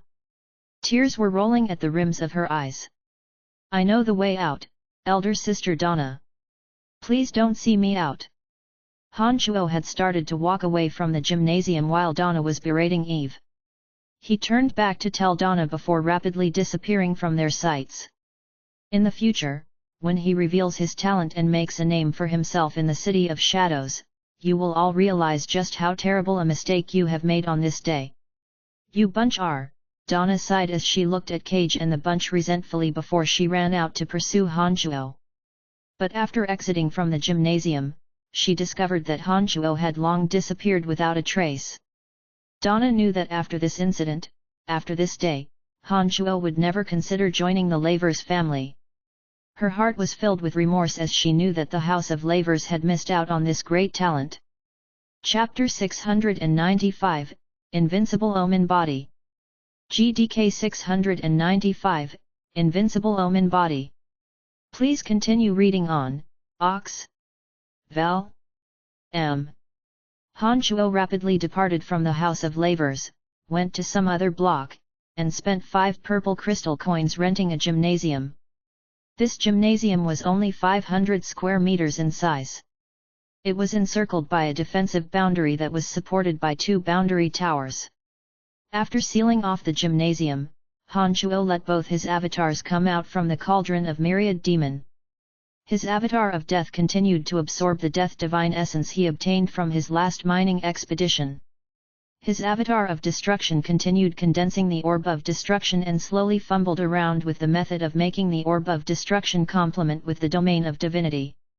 During the incident at the Fort Verka Gymnasium, Han Chuo had placed his attention on the orbs of destruction released by Brovst's dark gold sphere. Using his consciousness, Han Chuo did his utmost in memorizing the trajectories of those orbs of destruction and how they traveled on the surface of the gymnasium boundary. With this, Han Chuo now at least had a general direction in conducting his experiments of figuring out how to use the orbs of destruction. With the help of his consciousness' powerful ability to recall, Han Chuo reenacted the trajectories taken by those orbs of destructions back in Fort Verka, sending his orbs of destruction flying all around his domain of divinity. Whenever Han Chuo concentrated on a task, he would lose track of passing of time, especially in a closed space such as the gymnasium he was in. He repeatedly experimented with finding the proper trajectory for the orbs of destruction. Gradually, Han Chuo discovered that the orbs of destruction were becoming more agile under his manipulation and that the trajectories seemed to be in conformity with the Edict of Destruction. Han Chuo's main body and avatar of death were also hard at work. Unknowingly, Han Chuo's avatar of death had absorbed all the divine essence of death that Metal Elite Zombie and Earth Elite Zombie obtained. As his avatar of death had previously absorbed a mid-god soul without self-awareness, his understanding of the energy of death would increase in tandem as his divine energy deepened. After absorbing all the divine essence, Han Chuo had a vague feeling that the divine energy in his avatar of death was on the verge of another breakthrough. This meant that his avatar of death could advance to the mid-god realm soon. Advancing from low-godhood to mid-godhood was an enormous hurdle. But once Han Chuo overcame this barrier, his standing on Elysium would escalate a class higher. For example, in the City of Shadows was an uncountable number of low gods like Han Chuo. However, the count of mid-gods was steeply below that of low gods. Practically every mid-god would be invited and recruited by at least one of the family clans and claim some decent position in the City of Shadows. While Han Chuo's avatars cultivated to improve themselves, Han Chuo's main body constantly investigated some demonic arts techniques with the cauldron spirit. He started practicing Invincible Omen Body, a demonic technique that could only be mastered by those in the Omen realm. The demonic technique could strengthen the body and increase its physical defense power by a significant magnitude. Based on the demonic knowledge that Gu Tianxia the Exalted Demon Lord had left, Invincible Omen Body could instantly flood every cell and bone with demonic yuan, increasing their defensive power by several hundred folds and forming something similar to a defensive shield in the body. Once attacked, the demonic body would automatically activate to form an Invincible Omen Body, rendering the enemy's attack ineffective. As the demonic yuan of the demonic arts cultivator grew, the defensive power of the Invincible Omen Body would grow stronger as well. In the ultimate stage of the demonic skill, not only would one have a body invincible to any physical attack, the body itself could automatically strike back. Once attacked, the Invincible Omen Body would automatically assemble the energy inside the body and deliver a burst of terrifying energy, instantly injuring the attacker. It could be said that once a person succeeded in forming an Invincible Omen Body, the person need not worry about any sneak attack. In fact, to attack someone who had completely formed an Invincible Omen Body was to hoist with one's own petard. It was said that back in the antiquity when Gu Tianxia the Exalted Demon Lord was refining a demonic weapon, he was located by 3 of his enemies. When the 3 saw that the Exalted Demon Lord wasn't awake, they immediately attempted to murder him. However, with the extraordinary protection of the Invincible Omen Body, Gu Tianxia the Exalted Demon Lord had merely spat a small squirt of blood. 2 of the attackers were killed on the spot by that spontaneous counterattack of the Invincible Omen Body and 1 was severely injured. The attacker who survived the counterattack eventually succumbed to their injuries while escaping. For all these years, Han Shuo placed a lot of emphasis on tempering and forging his body. Once he obtained the cultivation method of invincible omen body, he started practicing it day and night. If he ran into anything that he wasn't too sure about, he would immediately inquire with Cauldron Spirit. Cauldron Spirit was indeed worthy of being called the ultimate demonic weapon. Its understanding of demonhood was much more profound than Han Shuo's. It was able to answer all of Han Shuo's questions in detail. Han Shuo assiduously practiced invincible omen body with Cauldron Spirit's guidance. The cultivation of invincible omen body required the destruction and rebuilding of the body. Therefore, when practicing the demonic technique, Han Shuo's blood vessels would often burst and his organs would shatter. Having been accustomed to the cultivation of the demonic arts which resembled self-harm, Han Shuo endured and persevered through the inhuman pain, strengthening his body over and over again. An unknown amount of time had passed. The first body of Han Shuo's that woke up was his avatar cultivating in the energy of death. After completely absorbing all the divine essence containing the energy of death, it would no longer be as effortless to further improve his strength. When Han Shuo raised his head to look at the energy clock at the top of the gymnasium, he realized that half a year had unknowingly passed. During that time, Han Shuo had merely absorbed all the divine essence. His other two bodies were still cultivating. Yet another 3 months passed by. Han Shuo's avatar of destruction too had ceased to delve into the edict of destruction.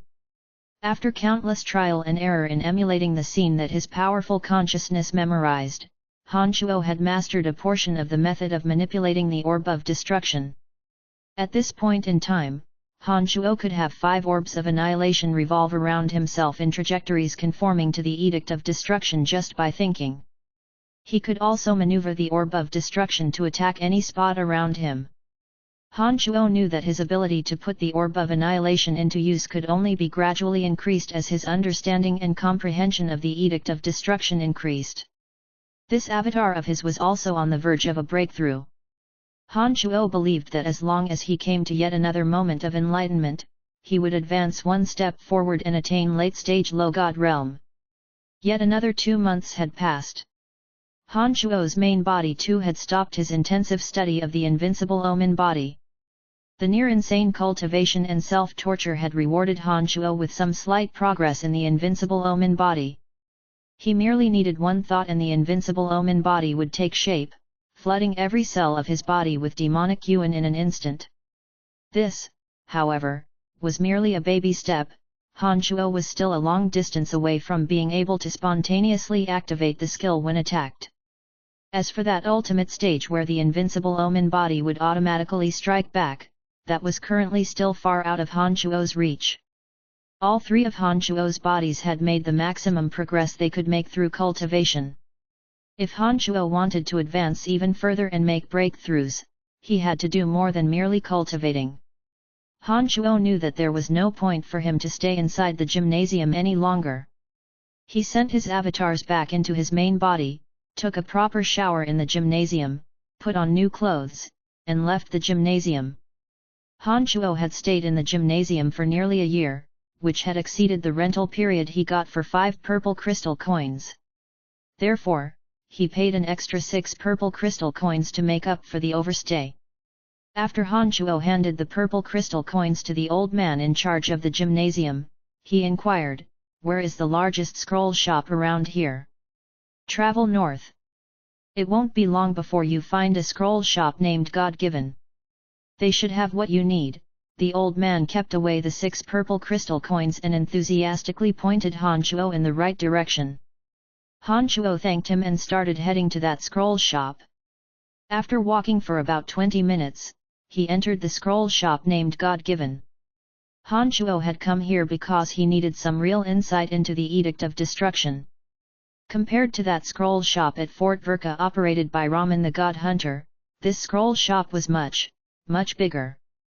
Although it was only a story tall, it was divided into many regions. Other than the energies of life and light, all remaining 10 major energies had their own section in the store.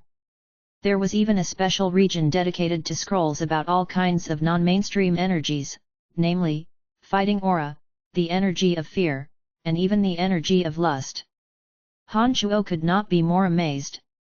When Han Shuo arrived at the region for destruction energy, he discovered that it was further divided into 3 subsections.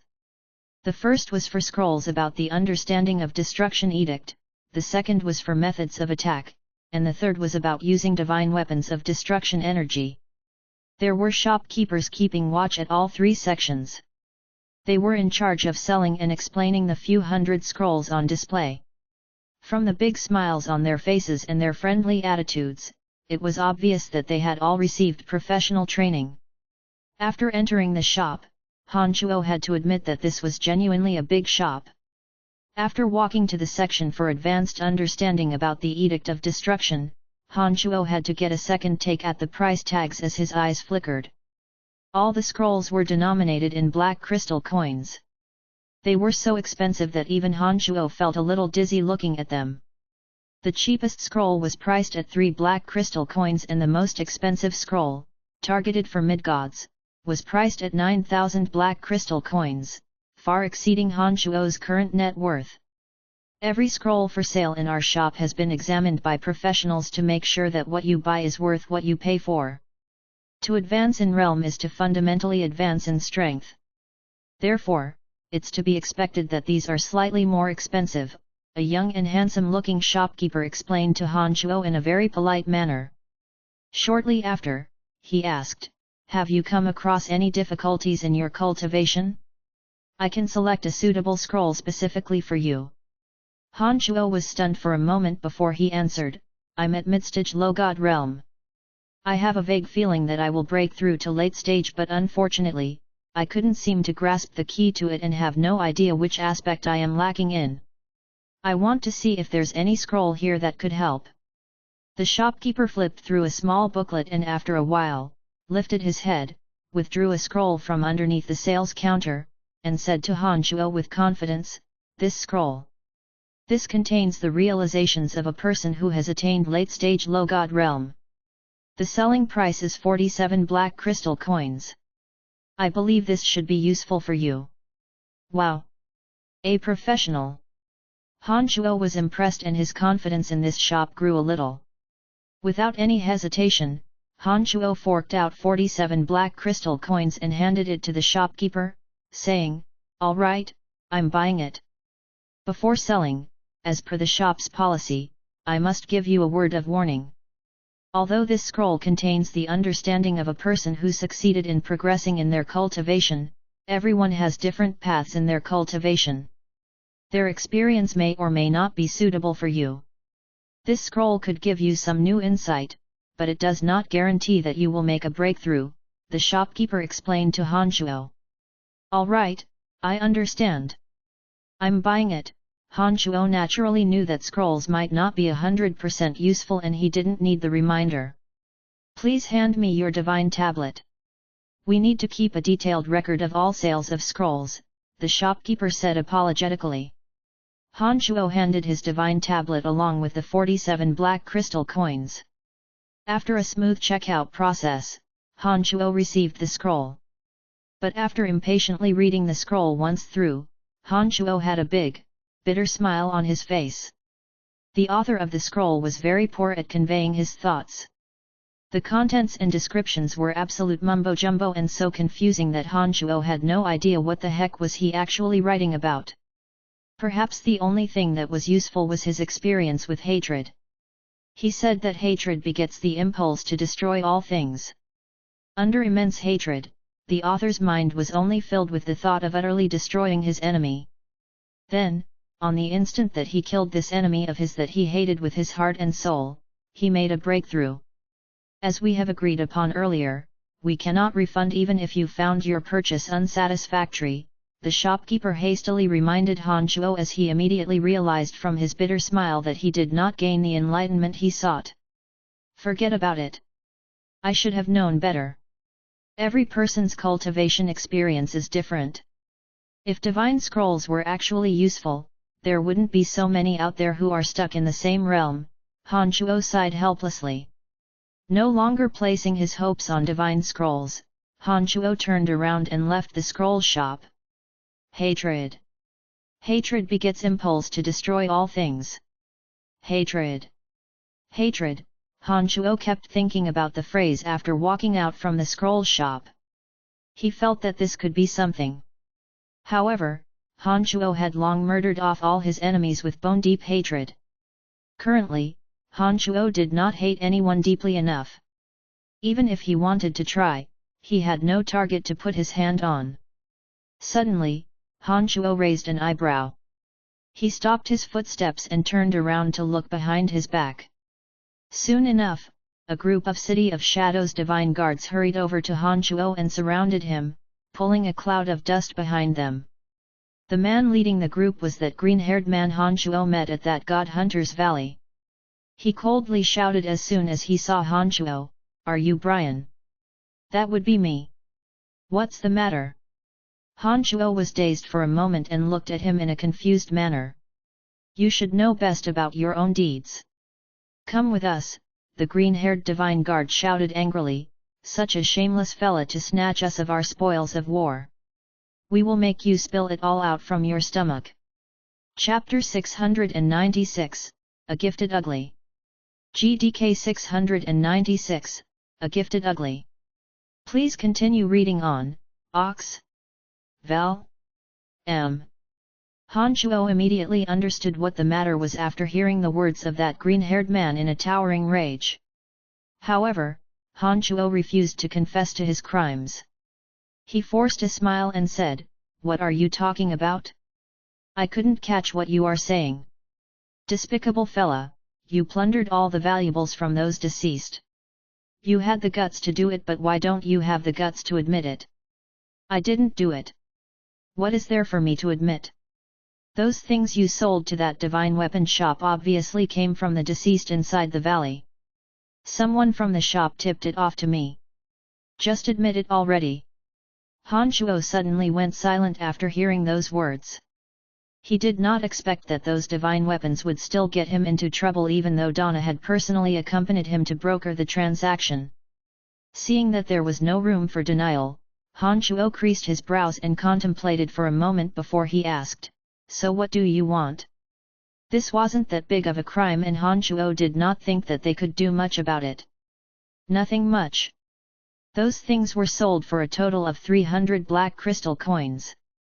You must come with us to sort out everything. In addition, in accordance with the rules, a portion of the crystal coins will be forfeited. After that, this will be over, said the green-haired man with a smirk after Han Shuo admitted to his crimes. There were around 10 divine guards with mid-god strength surrounding Han Shuo. These divine guards were directly under the command of Erebus, one of the 7 chief divine guards of the City of Shadows.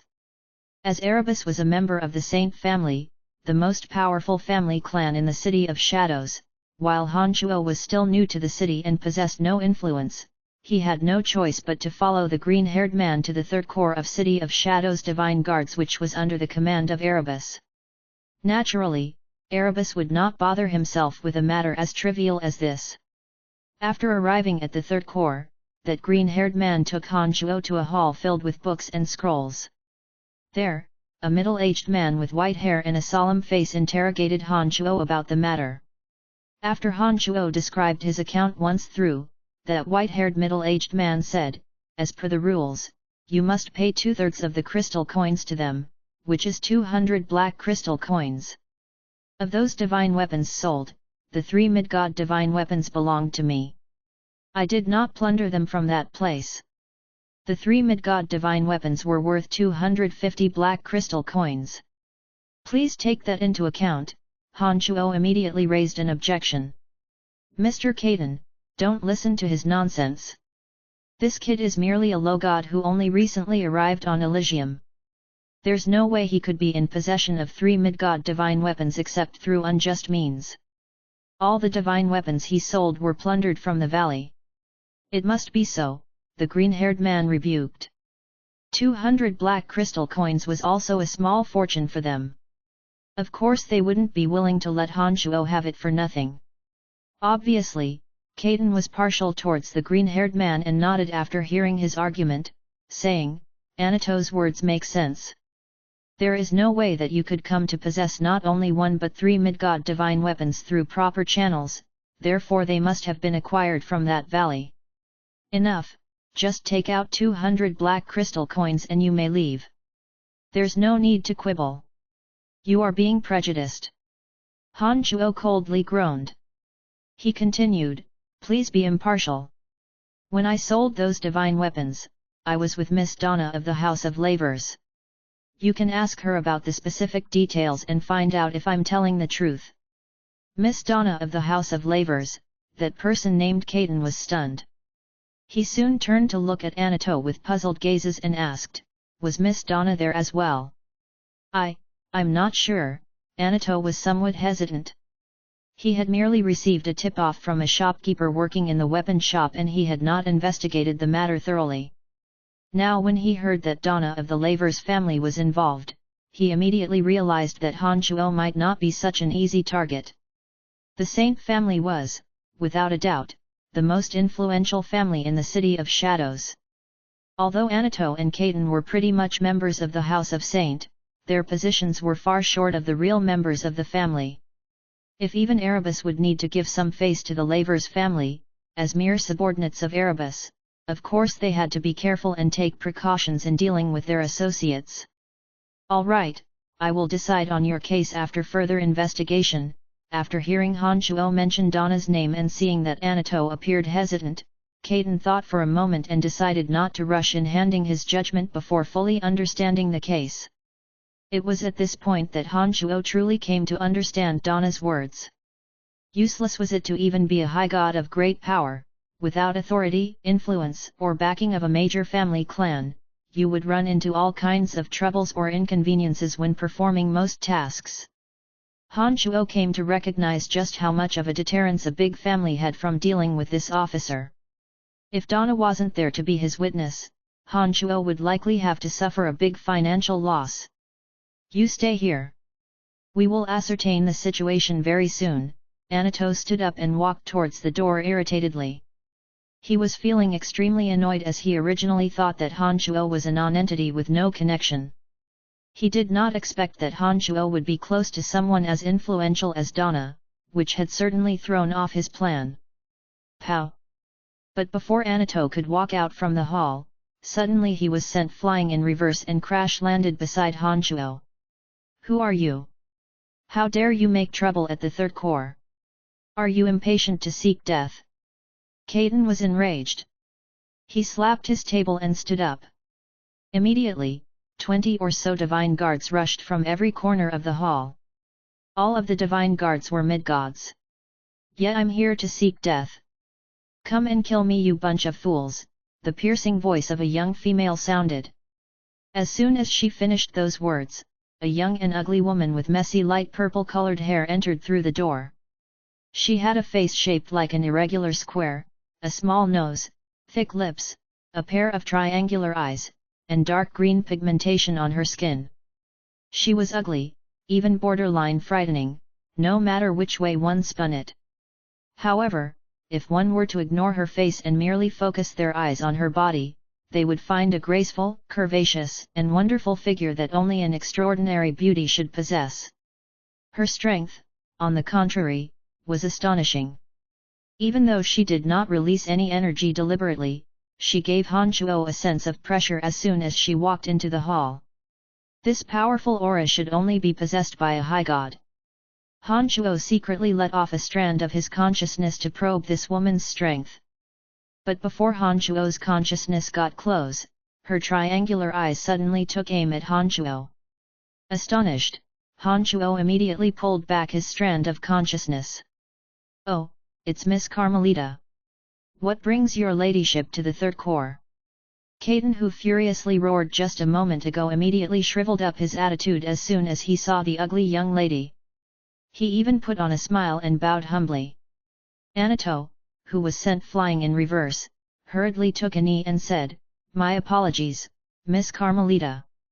I did not know it was your ladyship." This translation is hosted on Veritales and Veritales only.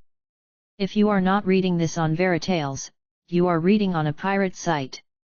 I usually spend 4 to 6 hours just to translate a single chapter.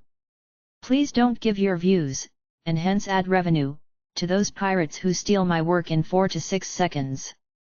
Come to Veritales. Thanks. Hedonist. Carmelita.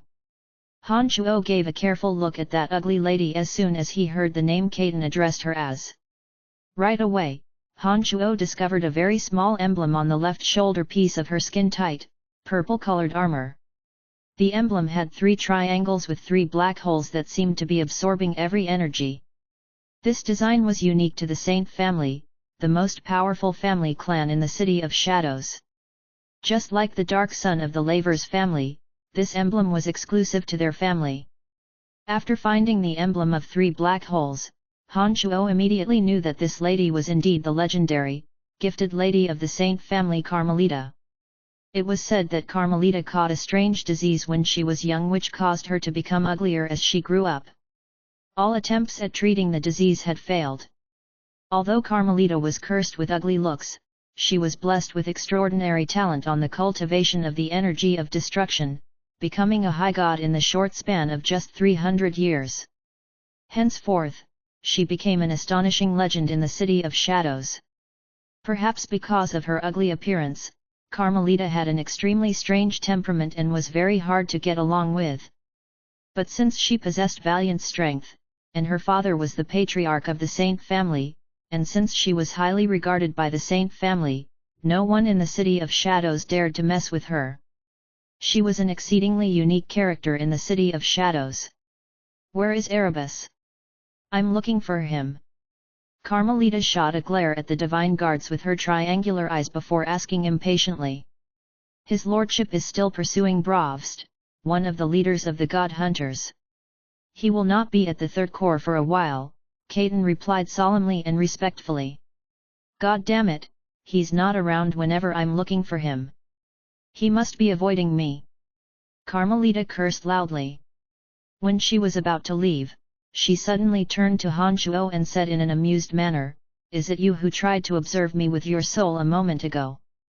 You are merely a low god but your soul energy is rather strange. I'm quite surprised that you managed to escape from my soul capturing. What is your name? What are you doing here? Han Chuo was astonished and did not anticipate that Carmelita was so powerful that she was able to detect the probing of his consciousness in an instant. He remarked to himself that high god souls were indeed very mighty and that he had to be more cautious and less reckless the next time. Before Han Chuo could open his mouth, Caden described the whole story once through to Carmelita in a fawning manner. His name is Brian. He's here to assist with our investigation. Here's the story. Brian. Brian. This name sounds quite familiar. I think someone mentioned this name to me recently. That's right. Donna. It was Donna. I remember it now, Donna told me about you. Carmelita cried out softly and she started to size up Han Chuo with her pair of triangular eyes, causing Han Chuo's hair to stand on end. After a while, Carmelita's eyes lit up as though she recalled something. She suddenly invited, You come with me. I want your help for a task. Hey? What would you need me for? Han Chuo asked, stunned at the unexpected request. It doesn't matter. You will find out by then. Carmelita was a person who acted as she said. She grabbed Han Chuo and started pulling him towards the exit. She seemed to have long forgotten that she was a young lady. Your ladyship, this person is still under investigation. Caden hastily said with a bitter smile when he saw Carmelita pulling Han Chuo away. It's just a minor case. What is there to bother for that bit of spoils? Erase the case for me. Any problem? Carmelita did not bother to look at Caden when replying to him. No problem. Carden hastily replied. After Carmelita left with Han Chuo, Caden turned to Anato and said, Well, stop looking into it and forget about it. Anato forced a smile and sighed, Of course, I have no other choice. Why am I so unlucky? Chapter 697, Chap, you indeed have the skills. GDK 697, chap, you indeed have the skills. Please continue reading on, Ox. Val. M. Carmelita grabbed hold of Han Chuo and pulled him right out of the third core. As soon as he stepped outside, Han Chuo saw an enormous airship hovering in the sky with a dozen or so figures standing on top. They were wearing the Divine Guard armor of the Saint family and all of them possessed mid-god strength. Without giving any explanation, Carmelita proceeded to drag Han Chuo into the airship and as soon as they boarded, instructed her extremely deferential Divine Guards, refill the energy crystals and set off. The airship is the most commonly used transportation vehicle on Elysium. Produced using advanced alchemy technology, this type of large flying machine used energy crystals as its energy source. The airship that Han Chuo found himself in was around 100 meters long. It was lined with seats that had comfortable cushions. "My lady, who is this young man?" a plump, one-eyed woman with no eyebrows asked as she sized up Han Chuo peculiarly. "Erebus isn't at the third core, he went hunting for Brovst. I'm sure he brought along those two fellas who are good at tracking," Carmelita said somewhat angrily before she looked at Han Chuo with slanted eyes and said, "This is Brian. He's from a low-level material plane. I have heard from Donna that not only is this person very observant, his insights and abilities in making judgments are remarkable. Donna isn't one to talk drivel. Her words and assessments have a remarkably high level of reliability. Since I couldn't borrow experts from Erebus, this guy will have to do." This, the plump, one-eyed woman was stunned. She stammered as though wanting to persuade Carmelita to give up on Han Chuo. "This what? Even if he can't make a difference, you really think that we can't find those who snuck into our city of shadows by ourselves?" Carmelita was annoyed and shot a glare at that plump woman. Carmelita was very powerful in the House of Saint. Although the plump woman wasn't happy with the decision, she dared not to voice her objection. She merely sighed and looked at Han Chuo up and down with gazes of suspicion. "I need your help to find some people. You rest for a bit, I will inform you when we arrive. You can be at ease, I'm a friend of Donna's." "You will be just fine," Carmelita said to Han Chuo before she walked to the front of the airship and sat down on a seat meant for her alone. Han Chuo was in a daze. He looked at the dozen or so Divine Guards under the House of Saint wearing cold and stern faces as well as that plump woman, now looking rather unsatisfied. Without a word, he proceeded to find a seat. Elysium seemed infinitely vast. Even a small mountain range was around the size of Lancelot Empire's territories. On this material plane, even the divine soul of a high god wouldn't be able to cover too much of a distance. If on top of that, the opponent was carefully concealing their aura, it would be even more difficult to detect and locate them. Carmelita and her party were probably after a certain infiltrator. She went to the third core looking for Erebus because she needed unique talents who understood geography and were able to infer clues from tiny details. Unfortunately, Erebus and his subordinates who had those special skills were not available. But not to give up for lost, she took Han Chuo into her search party. Han Chuo managed to understand the whole sequence of events after thinking for a moment. Everyone on the airship was silently cultivating. Han Chuo, accustomed to loneliness and solitude, did not feel bored. He secretly observed how those mid-gods with outstanding strengths cultivated, hoping to learn and gain something. Time flew by. Half a month had passed in the blink of an eye.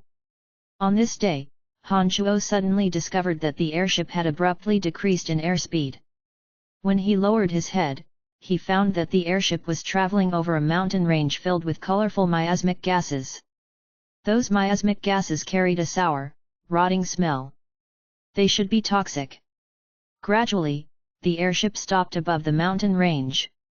Carmelita, who had been silently cultivating all along, finally stood up from her seat at the front of the airship. After lowering her head to take a look at the mountain range, she softly instructed, "All right, we have finally arrived at the miasmic cloud mountain range. Everyone get ready and disembark from the airship. Based on the information we received, those fellas are inside this mountain range. Be aware, the strange miasmic gases in the mountain range are very troublesome. Not only do they contain all kinds of toxicity, those gases can also restrict the observation power of your divine soul. Be extra careful. Don't worry about it, my lady. They are all prepared for this, the plump lady said smilingly as she withdrew a delicate medicinal bottle. She poured some lotion and applied it to her skin. The lotion formed a thin layer of membrane that completely covered her plump body. The divine guards on the airship all did the same thing. They all applied medicinal lotion to themselves, leaving a thin membrane on their skin. Only Carmelita did not do so, as there was a naturally formed force field of destruction barely visible to the naked eye around her. The force field produced constant undulations to prevent any gas or particles from coming into contact with her skin. Carmelita took the lead in descending into the mountain range. She suddenly called to mind about Han Shuo when she was in midair and casually instructed, "Get Brian a bottle, lest he falls to the toxic gases after taking just a few steps." It was when Carmelita's purple figure submerged into the toxic miasmic gas below that the plump lady threw Han Shuo a medicinal bottle most unwillingly. She said, "Apply this medicine to your body. A bottle of this costs 10 black crystal coins." What a steal! Han Shuo thanked her. He opened his hand and the medicinal bottle being thrown overflew into his palm. Soon after applying the medicinal lotion, he too had a very thin membrane formed on his skin, enveloping his body in a kind of unique barrier. Even without using the invincible Omen body, Han Shuo had no fear of being assaulted by the toxic miasmic gases.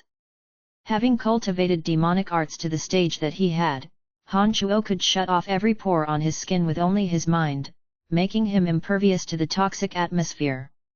Even if Han Shuo was to take large, deep breaths of the toxic air, he could easily expel the toxins from his body through his pores.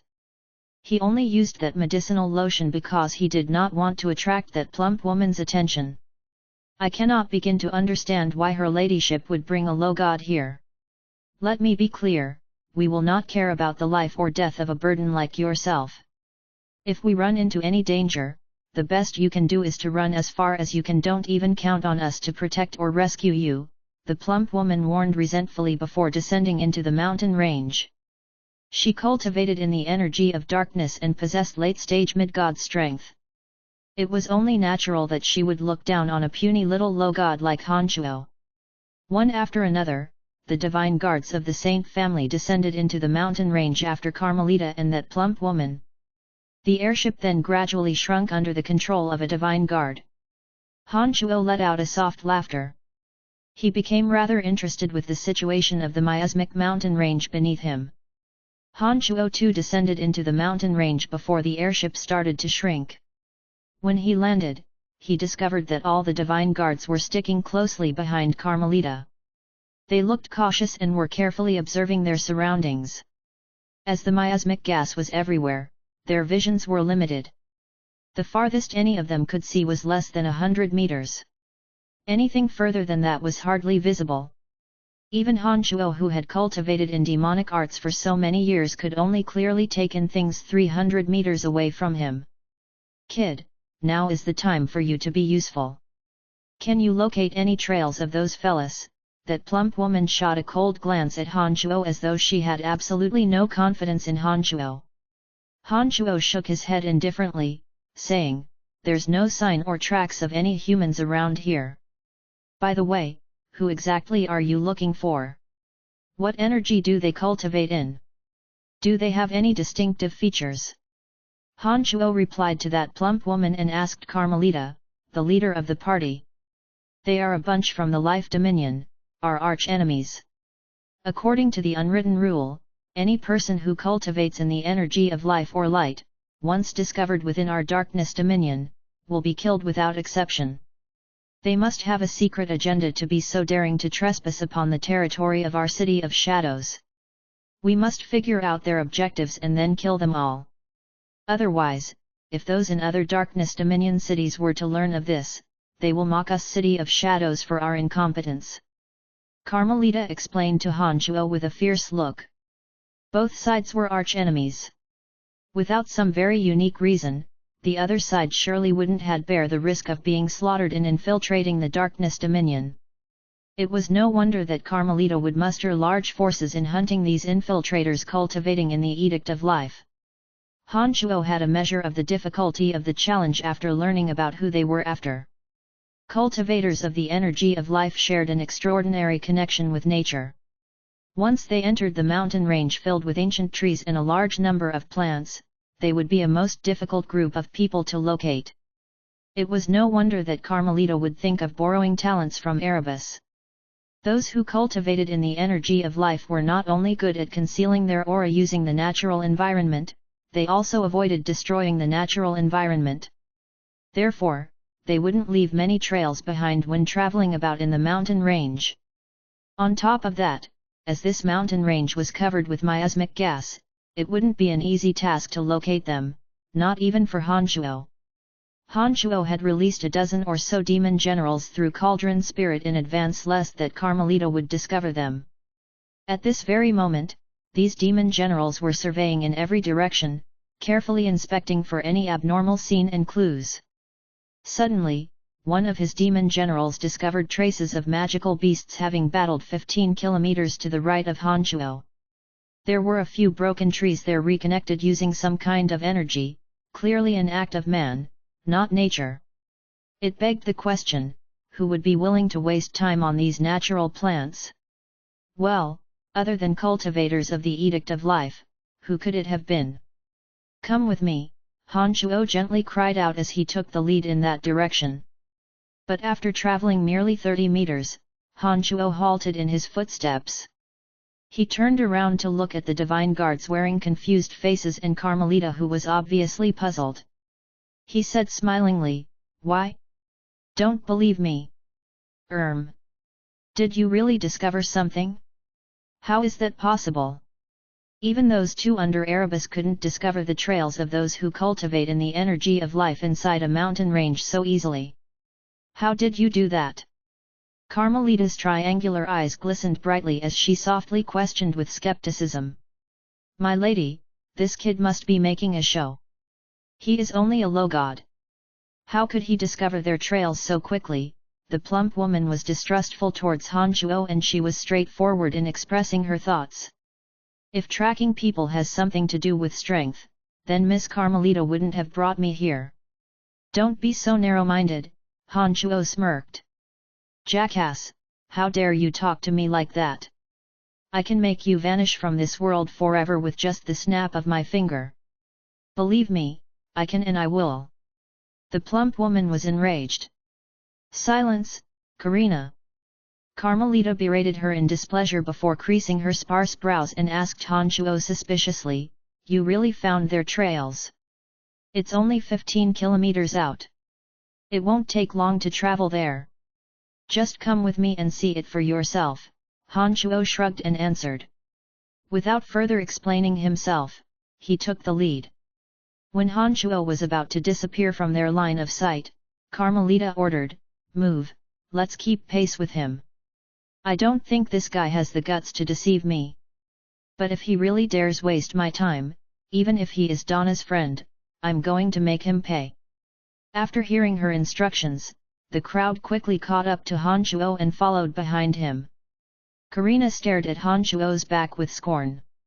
Soon enough, the party arrived at the region behind Han Shuo.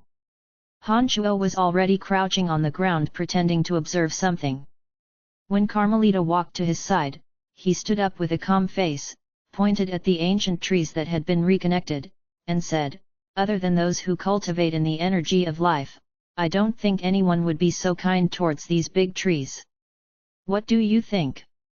Carmelita gave just one glance at those big trees before she cried out in surprise, "There are indeed signs of the energy of life on these trees. You are correct, that bunch must have been here." With the facts laid out right before their eyes, Karina, the plump woman who originally thought of giving Han Shuo hell, covered her mouth and gasped. The look in her eyes as she stared at Han Shuo had completely changed. Karina hesitated for a moment before she said rather awkwardly, "My apologies, that was petty of me. It appears that you really could be helpful." This woman was frank and outspoken. Although she doesn't give face, she dared openly admit her mistakes when she learned that she was wrong. A character like her was difficult to come by. In addition, after carefully observing for a moment, Han Chuo discovered that Kalina was sincere in her apology. He nodded and assured her, "It's all right, I did not take it to heart." Those House of Saint Divine guards in Carmelita's party also gasped in wonder. They had a newfound respect for Han Chuo. "Chap, you really do have the skills." "Haha, I knew I could trust Donna's word." "Very good. If we can locate that bunch and get rid of them, I will make sure you get rewarded. Everyone in the City of Shadows knows that I'm most liberal with money." Carmelita was in a cheerful mood and praised Han Chuo highly. "All right, we will all follow your lead until we find those people. How do we proceed next?" Carmelita asked. Han Chuo was stunned. He was bitterly laughing in his heart because this was the only clue he had found yet through his demon generals, and he had absolutely no idea where those people were. Contrary to expectations, Han Chuo had no idea how to respond to Carmelita's absolute confidence in him. Chapter 698, Heaven's Gift. GDK 698, Heaven's Gift. Please continue reading on. Ox. Val. M. Faced with the intensely trusting eyes of these people, Han Chuo hesitated for a moment before he decided to tell the truth. Those who cultivate in the Edict of Life have enormous advantages and convenience when surrounded by nature. Currently, this is the only clue I have discovered. We have no better option but to fumble around while keeping our eyes wide open. I see. Well then, let's move forward and head into the depths of the mountain range. Carmelita understood that it was very difficult to deal with those who cultivated in the Edict of Life. In addition to Han Chuo having proven his capabilities, she did not feel that Han Chuo was incompetent and agreed with him. The party proceeded by heading into the depths of the Miasma Cloud mountain range. Han Chuo's demon generals constantly surveyed the area and spread out evenly around him. They were very careful in making observations and left no stone unturned. The party had entered several hundred kilometers into the mountain range and they came across many powerful magical beasts along the way. However, all those powerful magical beasts kept a distance away from the party of gods, foreboding as they were. Although the demon generals had been flying all around through the mountain range, they no longer found any more traces of those infiltrators. Carmelita, seeing that they had arrived at the center of the mountain range and that the miasmic gases were growing more concentrated, couldn't help but begin to feel agitated. Any further discoveries? Kalina the plump woman asked Han Chuo yet again. She too had gradually grown impatient and was obviously rather anxious when none of them could find the slightest trail of those infiltrators. The mountain range is just too vast. There's no way we'll find any clues so quickly, Han Chuo replied with his brows tightly bunched. He too felt very helpless about finding nothing new despite having the help of his demon general. However, there wasn't a better solution that he could take. "My lady, how about if we spread out? We could cover more ground." Kalina hesitated for a moment before she suggested to Carmelita. "That won't do. We would have better chances of finding them by dispersing, but this is too risky. Whoever is so fortunate to run into them will be done for before they can even spread the news," Carmelita rejected resolutely. After giving a helpless sigh, she continued, "Let's continue searching. Perhaps we will find something soon." Kalina did not insist. She too let out a sigh before joining the rest of the party in wandering aimlessly through the mountain range. Unknowingly, 5 days had passed. Although Han Chuo did not travel through the entire mountain range, his demon generals, however, had visited basically every region in the mountain range. But even then, his demon general did not discover any more signs left by those who cultivated in the Edict of Life. They only saw some magical beasts roaming around as well as some rare natural treasures. Gradually, not just Kalina, but even Han Chuo felt bored. He even started to harbor suspicions about the reliability of Carmelita's information. Suspecting that that bunch had left the mountain range long ago, Carmelita even lost her patience and started to randomly bombard the ancient trees around her. This disturbed Han Shuo's demon general's observation power. Perhaps they have left. Let's go, we will leave. After yet another day, Carmelita had lost the last bit of her patience and officially gave the command to retreat. The crowd let out a sigh of relief upon hearing those words. They were all too bored to continue their futile efforts any longer. With Carmelita having made the decision, no one had any objection and everyone got ready to retreat from the mountain range. Hold on! Han Shuo, who had been silent all along, suddenly cried out when the party was prepared to board the airship. What's the matter? Carmelita's triangular eyes turned to look at Han Shuo, puzzled as she asked, We haven't come up on anything in the last 10 or so days. Don't tell me you've discovered something just as we are leaving. Up ahead, there's a mountain with lush, verdant trees. It houses a pretty decently sized cave where magical beasts are constantly departing from. I didn't pay much attention to it earlier, but now that I think of it, something seems odd about it. Using a demon general, Han Shuo noticed that the number of magical beasts running out from that cave had grown, immediately drawing his suspicion. From the behavior of those magical beasts, they appeared to have been forced out of their dwellings. Yes, I remember it now. Most plants on the mountains are sparse and fragmentary, but that mountain is an unusual one. The plants there are very lush. Is that the mountain you are referring to? The plump, one-eyed woman Karina asked. She appeared somewhat astonished. Yes. That's the mountain. Han Shuo said with suspicion. The mountain isn't just strange because of its thriving flora, the magical beasts there seem to have been forced out from their cave. We have visited so many places over the Miasma Cloud mountain range but discovered nothing. Perhaps that was because the bunch has been hiding in that mountain cave. After hearing Han Shuo's words, Carmelita, who had instructed the party to withdraw, suddenly had her hopes reignited. After thinking for a bit, she nodded and said, Your words make sense. Let's go, we will check it out. Perhaps we might find something in the cave. At Carmelita's instruction, the party returned to that mountain that they had previously passed by. When they arrived at the cave entrance, they saw herds of magical beasts storming out from the cave in succession. Some of the magical beasts appeared panicked and alarmed. They dispersed as soon as they saw Carmelita and her party. Although the magical beasts on Elysium were much mightier than those on Profound Continent, their intelligence, for some reason, seemed to hardly grow on par with their strength. Although they had obviously evolved way past rank 5, 6, and or even 7, Han Shuo did not discover any that could take on a human appearance. When the magical beasts dispersed in all directions, Han Shuo sent a few of his demon generals into the cave. After entering the cave, his demon generals soon discovered that there were even more magical beasts trying to make their way out. There were also a lot of branches and paths inside the cave. Let's go inside and have a look. This place really seems quite strange. Carmelita took the lead.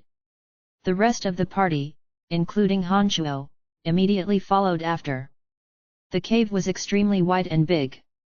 Soon after entering, they encountered a fork.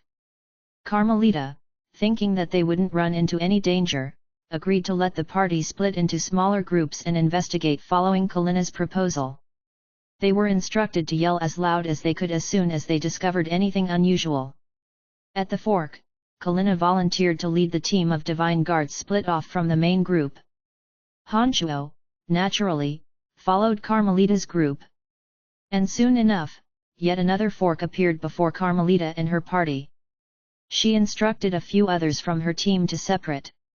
After repeatedly encountering fork after fork, the divine guards accompanying Han Shuo were reduced over and over again. In the end, only 2 divine guards were left with Han Shuo and Carmelita. They did not run into any more forks after that. Those demon generals that had been traveling through the mountain range earlier had also entered the cave by this point in time. Some wandered aimlessly through the caverns, some followed Kalina, some followed other divine guards, while 2 demon generals scouted the path ahead of Han Shuo. Those magical beasts that they met along the way launched attacks crazily when they saw strangers approach. However, against those mighty divine guards, those magical beasts didn't stand a chance. One after another, the magical beasts were butchered in the spacious cavern. Suddenly, through one of the demon generals scouting the way ahead, Han Chuo discovered the presence of an enormous lava pool at the end of the cave. The rock around it was astonishingly hot and glowing bright red. Those rocks were even dripping with lava-like red fluid that would chisel and smoke when it touched the ground. As demon generals preferred cold and dark places and were afraid of high temperatures, it did not venture any further. However, through the observation of the demon general, Han Chuo discovered that there were some unique auras behind the lava pool. It was as though someone had formed cold air to expel the scorching temperature of the lava. Since no one in Carmelita's party cultivated in the energy of water, Han Chuo was certain that the person whomever produced the cold air in the lava cave definitely wasn't one of his own. Having made the discovery, Han Chuo commanded his demon general to retreat slightly and he hastily said to Carmelita, "Up ahead there's a lava cave. The temperature in there is extremely high.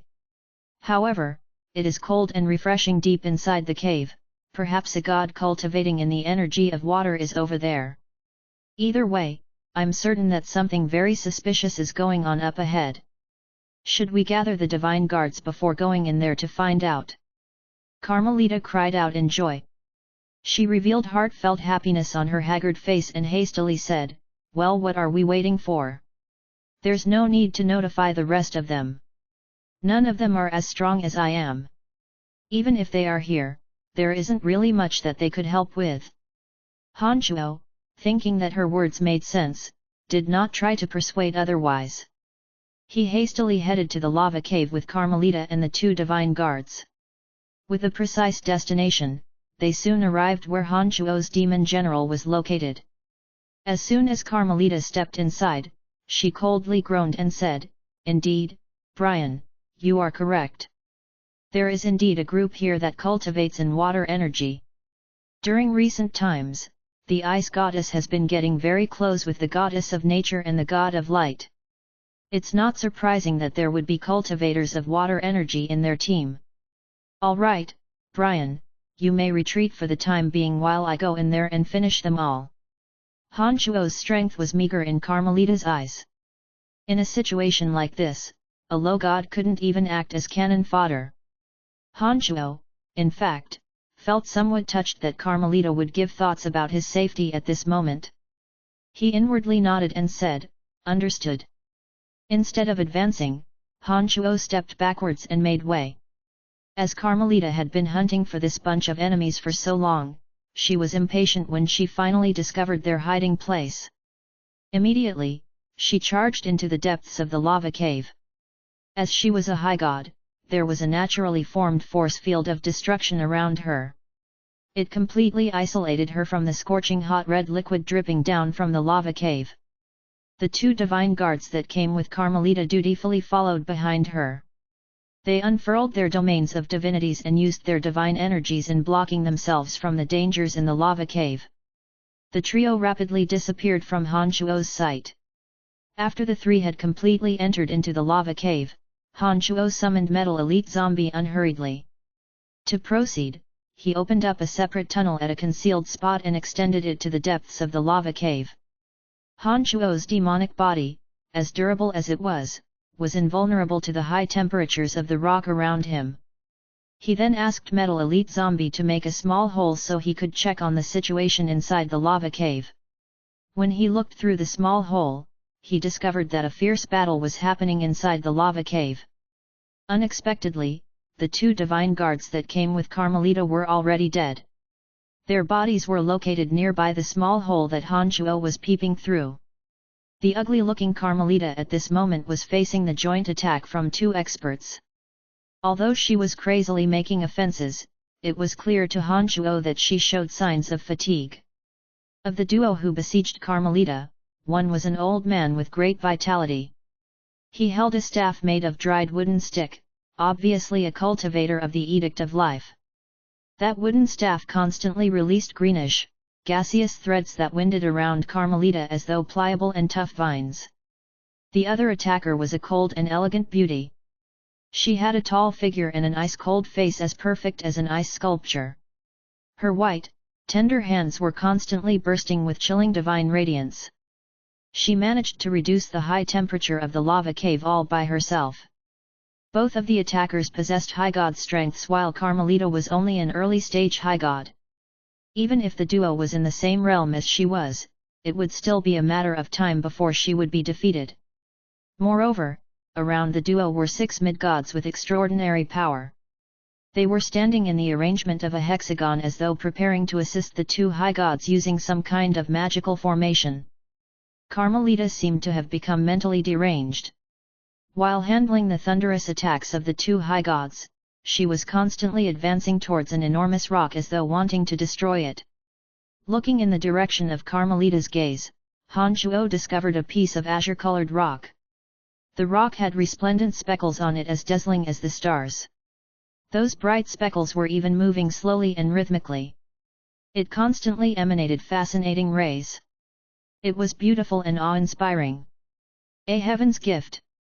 Han Shuo softly cried out in surprise. His face was filled with unconcealable appall.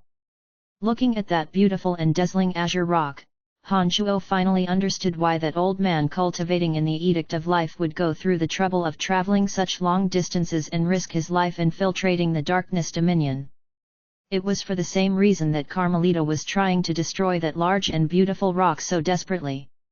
The reason was, all those speckles moving about like celestial bodies on that dazzling rock were traveling in trajectories conforming to the Edict of Life. Anyone who cultivated in the Edict of Life could gain a profound comprehension into the real essence of the Edict of Life by observing the trajectories of those speckles. Volume 8. Chapter 699, You Will Have My Backing. GDK 699, You Will Have My Backing. Please continue reading on. Ox. Val. M. Han Shuo, having been on Elysium for some time now, had heard a few things about the Heaven's Gift. It was said that this miraculous stone, naturally formed in the rarest of conditions, usually contained the profound wisdom of all kinds of energies. Any god could learn the true essence of the energy they cultivated in from the rock and make breakthroughs. Heaven's Gift was even rarer than divine essences. Their value and preciousness were beyond measure. Divine essence would deepen a person's divine energy while Heaven's Gift could deepen a person's understanding of the energy they cultivated in. In addition, it was suitable for cultivators of various types of energies. It goes without saying that this natural treasure was very much coveted. That azure Heaven's Gift was glistening with misty blue shimmer. The dazzling speckles that slowly moved following some kind of miraculous trajectory would leave any observer with an abstruse and dreamy sensation. It was as though the stone contained a whole universe in itself. A god who cultivated in the Edict of Life, as long as they cultivated while looking at the Heaven's Gift attentively, truly making sense of the trajectories of those speckles, they would infallibly make enormous growth in their understanding of the Edict of Life. There were 2 types of Heaven's Gift, one could be moved while the other could only be used stationary in its place. Obviously, this stone found in this lava cave belonged to the second type, it was unmovable. Otherwise, this bunch would have towed the enormous rock away long ago instead of staying. When Carmelita saw the Heaven's Gift, she tried to destroy it at all costs lest the person who cultivated in the Edict of Life could continue to learn from it and grow even stronger. The battle in the lava cave had reached the critical juncture. With the 2 high gods attacking with their full strengths, Carmelita, a legend of the City of Shadows, found herself trapped in dire circumstances. Not only that she wasn't able to get close to that piece of Heaven's Gift, but she also had to keep on retreating in defeat. She was even wounded. Stupid, you should be trying to leave instead of fighting. After leaving this mountain range alive, you could just bring in a few more high gods from the City of Shadows back to this place. Victory will be in your hand that way. Han Shuo cursed in his heart when he saw that Carmelita was trying to destroy that Heaven's Gift even when obstructed by 2 high gods of the same class.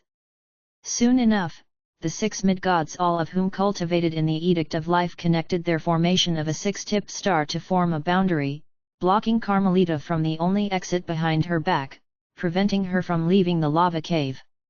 "Mr. Disksa, what are you still hesitating for?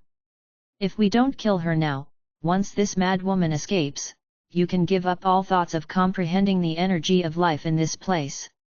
Moreover, it could make our escape from the darkness dominion very difficult," that beautiful woman coldly cried out with her ice-cold voice while her silvery white hair fluttered about. That old man, who had been fighting with one hand behind his back, after hearing that shout, finally came to his senses and stopped being reluctant. Perhaps the temptation of the heaven's gift was just too much, even as a cultivator of the Edict of Life who usually wouldn't hand anyone the death penalty. He decided to suspend his love for all living things and kill. He unleashed his full strength. With that, Carmelita, who was beaten and utterly exhausted, sank into an even more dire and critical situation. Tangled by that greenish vine-like threads, the callous white-haired beauty managed to penetrate Carmelita's destruction force field, sending her chilling divine energy into Carmelita's body. Her steps started to become unsteady. The 6 mid-gods who created the boundary had firmly sealed off the only entrance and exit. The lava cave wall was incredibly hard. It was absolutely impossible to escape by breaking through the thick layers of hard rocks. Carmelita soon sank into a real crisis. At this point in time, not only that she wasn't able to destroy that heaven's gift, escaping alive was an issue. It was only at this moment that Han Shuo discovered the remorse and anxiety flashing in Carmelita's eyes. Unfortunately, this mad woman came to her senses a little too late. Seeing that Carmelita will soon fall to the 2 high gods, Han Shuo hesitated for a moment and decided to rescue her. Having made up his mind, he immediately used Metal Elite Zombie's energy to secretly carve several pathways behind the walls of the lava cave. Those pathways were only a thin layer of rock behind the lava cave and could easily be broken. Metal Elite Zombie was innately gifted in such aspect. Even the 2 high gods were not able to detect his maneuver. Soon enough, he had everything set up in place for Han Shuo. Han Shuo constantly flew through the tunnels around the lava cave that Metal Elite Zombie paved for him, searching for a suitable spot for him to step in and rescue Carmelita. Chug!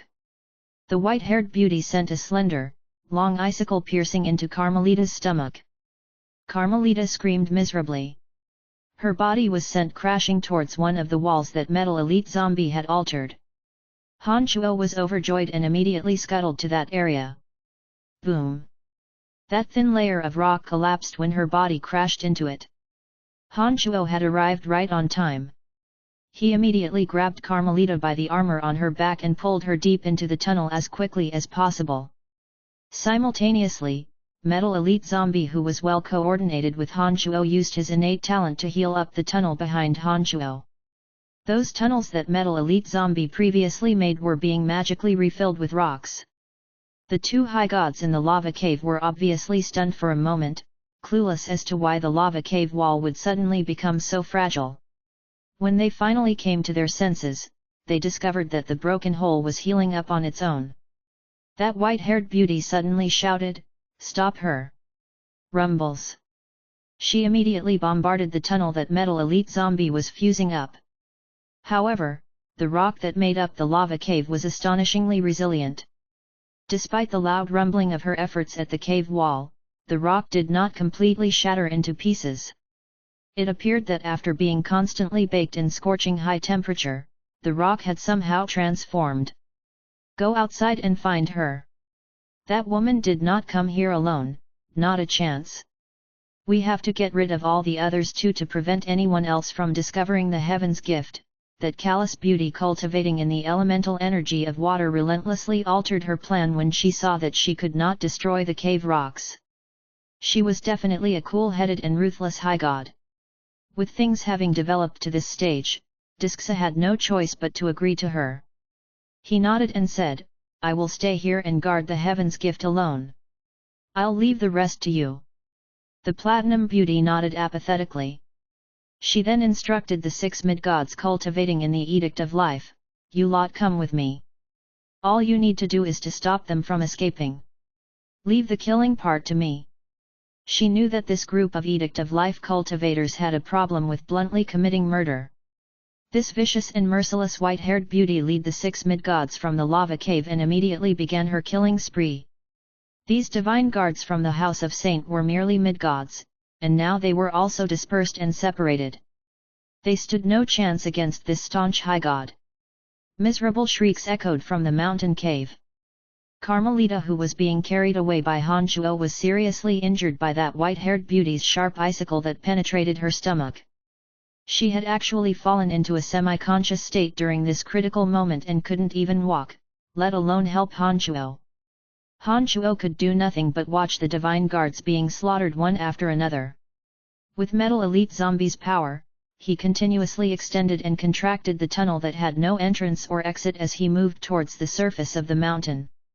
Midway into his escape, Han Shuo suddenly came upon Karina, the one-eyed woman, escaping in a flurry. She obviously realized that something bad was happening in the cave. However, as the tunnels there were filled with curves and junctions, being in a panic, she couldn't figure the way out and was traveling in circles. Based on the probing of Han Shuo's demon generals, he knew that once that High God of Water got rid of all those House of Saint divine guards, Kalina would inevitably suffer the same fate. Carrying 2 burdens is almost the same as carrying 1 burden. Ugh, damn it! After contemplating for a moment, Han Shuo decided to rescue Kalina as well. He ordered Metal Elite Zombie to split open a tunnel near her.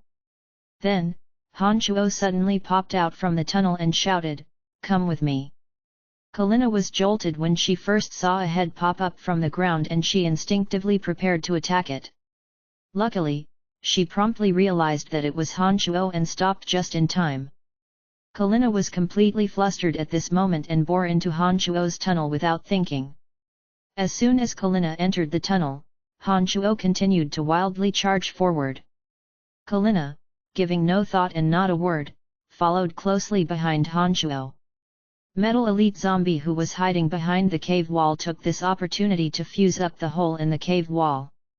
Having previously used his demon generals to survey the situation in the mountain cave, on top of having Metal Elite Zombie's help, Han Shuo managed to arrive at the surface of the mountain through the shortcut tunnel very quickly. Carrying the muddle-headed Carmelita in his hands, Han Shuo continued to run for his life, flying straight ahead. Kalina, who was following closely behind Han Shuo, discovered Carmelita as soon as they walked out from the dim tunnel. She was greatly alarmed and immediately cried out, "What's wrong with her ladyship? What's happened to her?" Her voice carried sincere concern and she was obviously very anxious. As a mid-god, Kalina's speed wouldn't be any slower than Han Shuo. She bolted shoulder to shoulder to Han Shuo as he briefly explained the sequence of events to Kalina. Han Shuo continued, "There's no time for words now. Here, you carry Carmelita. We must leave the mountain range as quickly as possible. There are 2 powerful high gods in this place as well as a heaven's gift. We must enlist the help of experts to have any chance of winning." After taking Carmelita from Han Shuo, the plump woman flew towards the sky. She wanted to carry Carmelita away from the dangerous mountain range as quickly as possible. "Stop! Get down!" Han Shuo yelled. He hurriedly explained to the puzzled Kalina, "The mountain range filled with miasmic air is a natural hiding place for us. The unusual miasmic air here even has the miraculous ability to hinder soul probing. Therefore, our best option is to escape within the miasmic air. If you fly high into the air, you will lose the protection of the miasmic air and will be more likely to be discovered." Kalina's mind was focused on saving Carmelita and did not pay much thought for possible dangers. Having heard Han Shuo's explanation, she realized that Han Shuo was right and hastily came back to the ground. She cast Han Shuo a thankful look and continued running. At this moment, using the surveillance of his demon generals, Han Shuo discovered that the white-haired beauty with blood-stained hands rushed out from the cave with 6 mid-gods of life. She sensed around using her divine soul and glanced all around before immediately charging towards Han Shuo and Kalina. Her speed obviously exceeded theirs. "She's headed this way." Han Shuo's face jolted. He then hastily said to the flurried Kalina, "Follow my footsteps, do not destroy any vegetation. Otherwise, she will be able to track us." That white-haired beauty was able to determine the right direction because she discovered the trails left by Kalina's hurried footsteps. "I will hand the lady to you, bring her to safety. I will draw them away." After repeatedly committing multiple near-fatal mistakes, perhaps she came to realize that she couldn't bring Carmelita away from the mountain range alive, and seeing that Han Shuo remained calm and rational under such terrifying circumstances, she thought that Carmelita would have the best chance of survival in Han Shuo's hands as she drew the pursuers away. Without seeking Han Shuo's opinion, she shoved Carmelita back into Han Shuo's arms and proceeded to run in another direction while deliberately leaving some trails behind. Her robust figure had disappeared before Han Shuo could even stop her from taking that foolish action. A feeling of respect suddenly rose in Han Shuo's heart as he watched Kalina leave so resolutely. He thought that although this person was cutting and blunt in her remarks, she was dependable during critical moments. Watching her back disappear into the mist, Han Shuo knew that she probably wouldn't make it out alive. However, this was her decision. Without spending much time in admiration, Han Shuo sent a demon general to track her and proceeded, flying in a direction opposite to hers. With Kalina braving death to draw the pursuers away, Han Shuo found that the ice-cold woman had indeed gone chasing in Kalina's direction. With the miasmic gas present everywhere and the visibility extremely low, the sensing power of her divine soul was greatly reduced. After separating from Han Shuo and determined to sacrifice herself, Kalina unexpectedly grew calm. She no longer made a single rudimentary mistake, and using the special terrain of the mountain range to her advantage, she managed to keep a suitable distance from the pursuing army. After 3 days, as the distance between the two grew ever larger, Han Shuo arrived near the perimeter of the Miasma Cloud mountain range. As those demon generals in the mountain range could not be too far away from the cauldron spirit, Han Shuo had no choice but to command his demon general following Kalina to retreat. With that, Han Shuo could no longer keep track of Kalina's whereabouts. Soon after exiting the Miasma Cloud mountain range, a vast river appeared before Han Shuo. Without much hesitation, Han Shuo took the still half-conscious Carmelita across the river. While no one was watching, Han Shuo used demonic yuan and activated the art of the demonic ninth heavens, increasing his airspeed to the maximum. He managed to cross the large river in just half a day, upon which he arrived at a swamp. At this point in time, Carmelita, who had been half-conscious for the past few days, gradually awoke. Clarity slowly started to replace the oblivion in her eyes. Seeing that her divine soul was recovering, Han Shuo placed Carmelita on a mud mound at the center of a swamp and kept a few steps away from her, waiting for her to sober up. Carmelita was in a semi-conscious state because Disc's energy of life had affected her divine soul, binding Carmelita's life force. As she had also sustained serious injuries to her divine body from that cold and elegant beauty, it took her a long time to awaken. Finally, Carmelita opened her triangular eyes. When she saw Han Shuo a little ways away, she bunched her eyebrows and asked in a rather weak voice, Where is this place? Why are you alone? Where are the others?" Han Shuo softly sighed and said, "They are probably all dead. I'm afraid that Kalina likely won't make it." Han Shuo sighed and described what happened inside the Miasma Cloud mountain range while she was unconscious. Carmelita earnestly listened to Han Shuo's account of the events. Although she had on a stupefied face, Han Shuo discovered feelings of dismal sorrow in her triangular eyes. "They all perished, all dead. Even Kalina is dead. This is all my fault. I did not anticipate that there would be 2 high gods. If I had not acted so recklessly, they wouldn't have died." After being dazed for some time, Carmelita started mumbling to herself. Her triangular eyes were overflowing with tears. Although she was not very attractive by any standards, Han Shuo thought that she was a good leader when he saw her sincerely grieve for her deceased troops. Han Shuo figured he had to do something in this moment, and after thinking for a while, he said in a deep voice, "This isn't your fault, don't blame yourself. Besides, Now isn't the time for self-blaming. We must hurry to the City of Shadows as quickly as possible, assemble experts in the city, eliminate those experts in the Miasma Cloud Mountain Range and destroy that heaven's gift. That's right, blood calls for blood. We will not let them leave the mountain range alive. Carmelita roared in rage. She suddenly stood up and was prepared to return to the City of Shadows faster than imaginable. However, it was at this moment that she discovered the wound on her abdomen had been bandaged. Did you bandage this? Are you the one who pulled me out from the cave?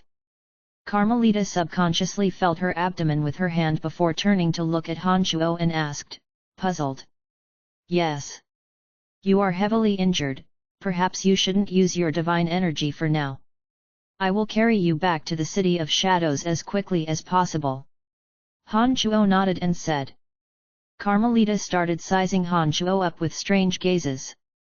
After a long while, she resolutely pledged, from this day onwards, in the City of Shadows, you will have my protection.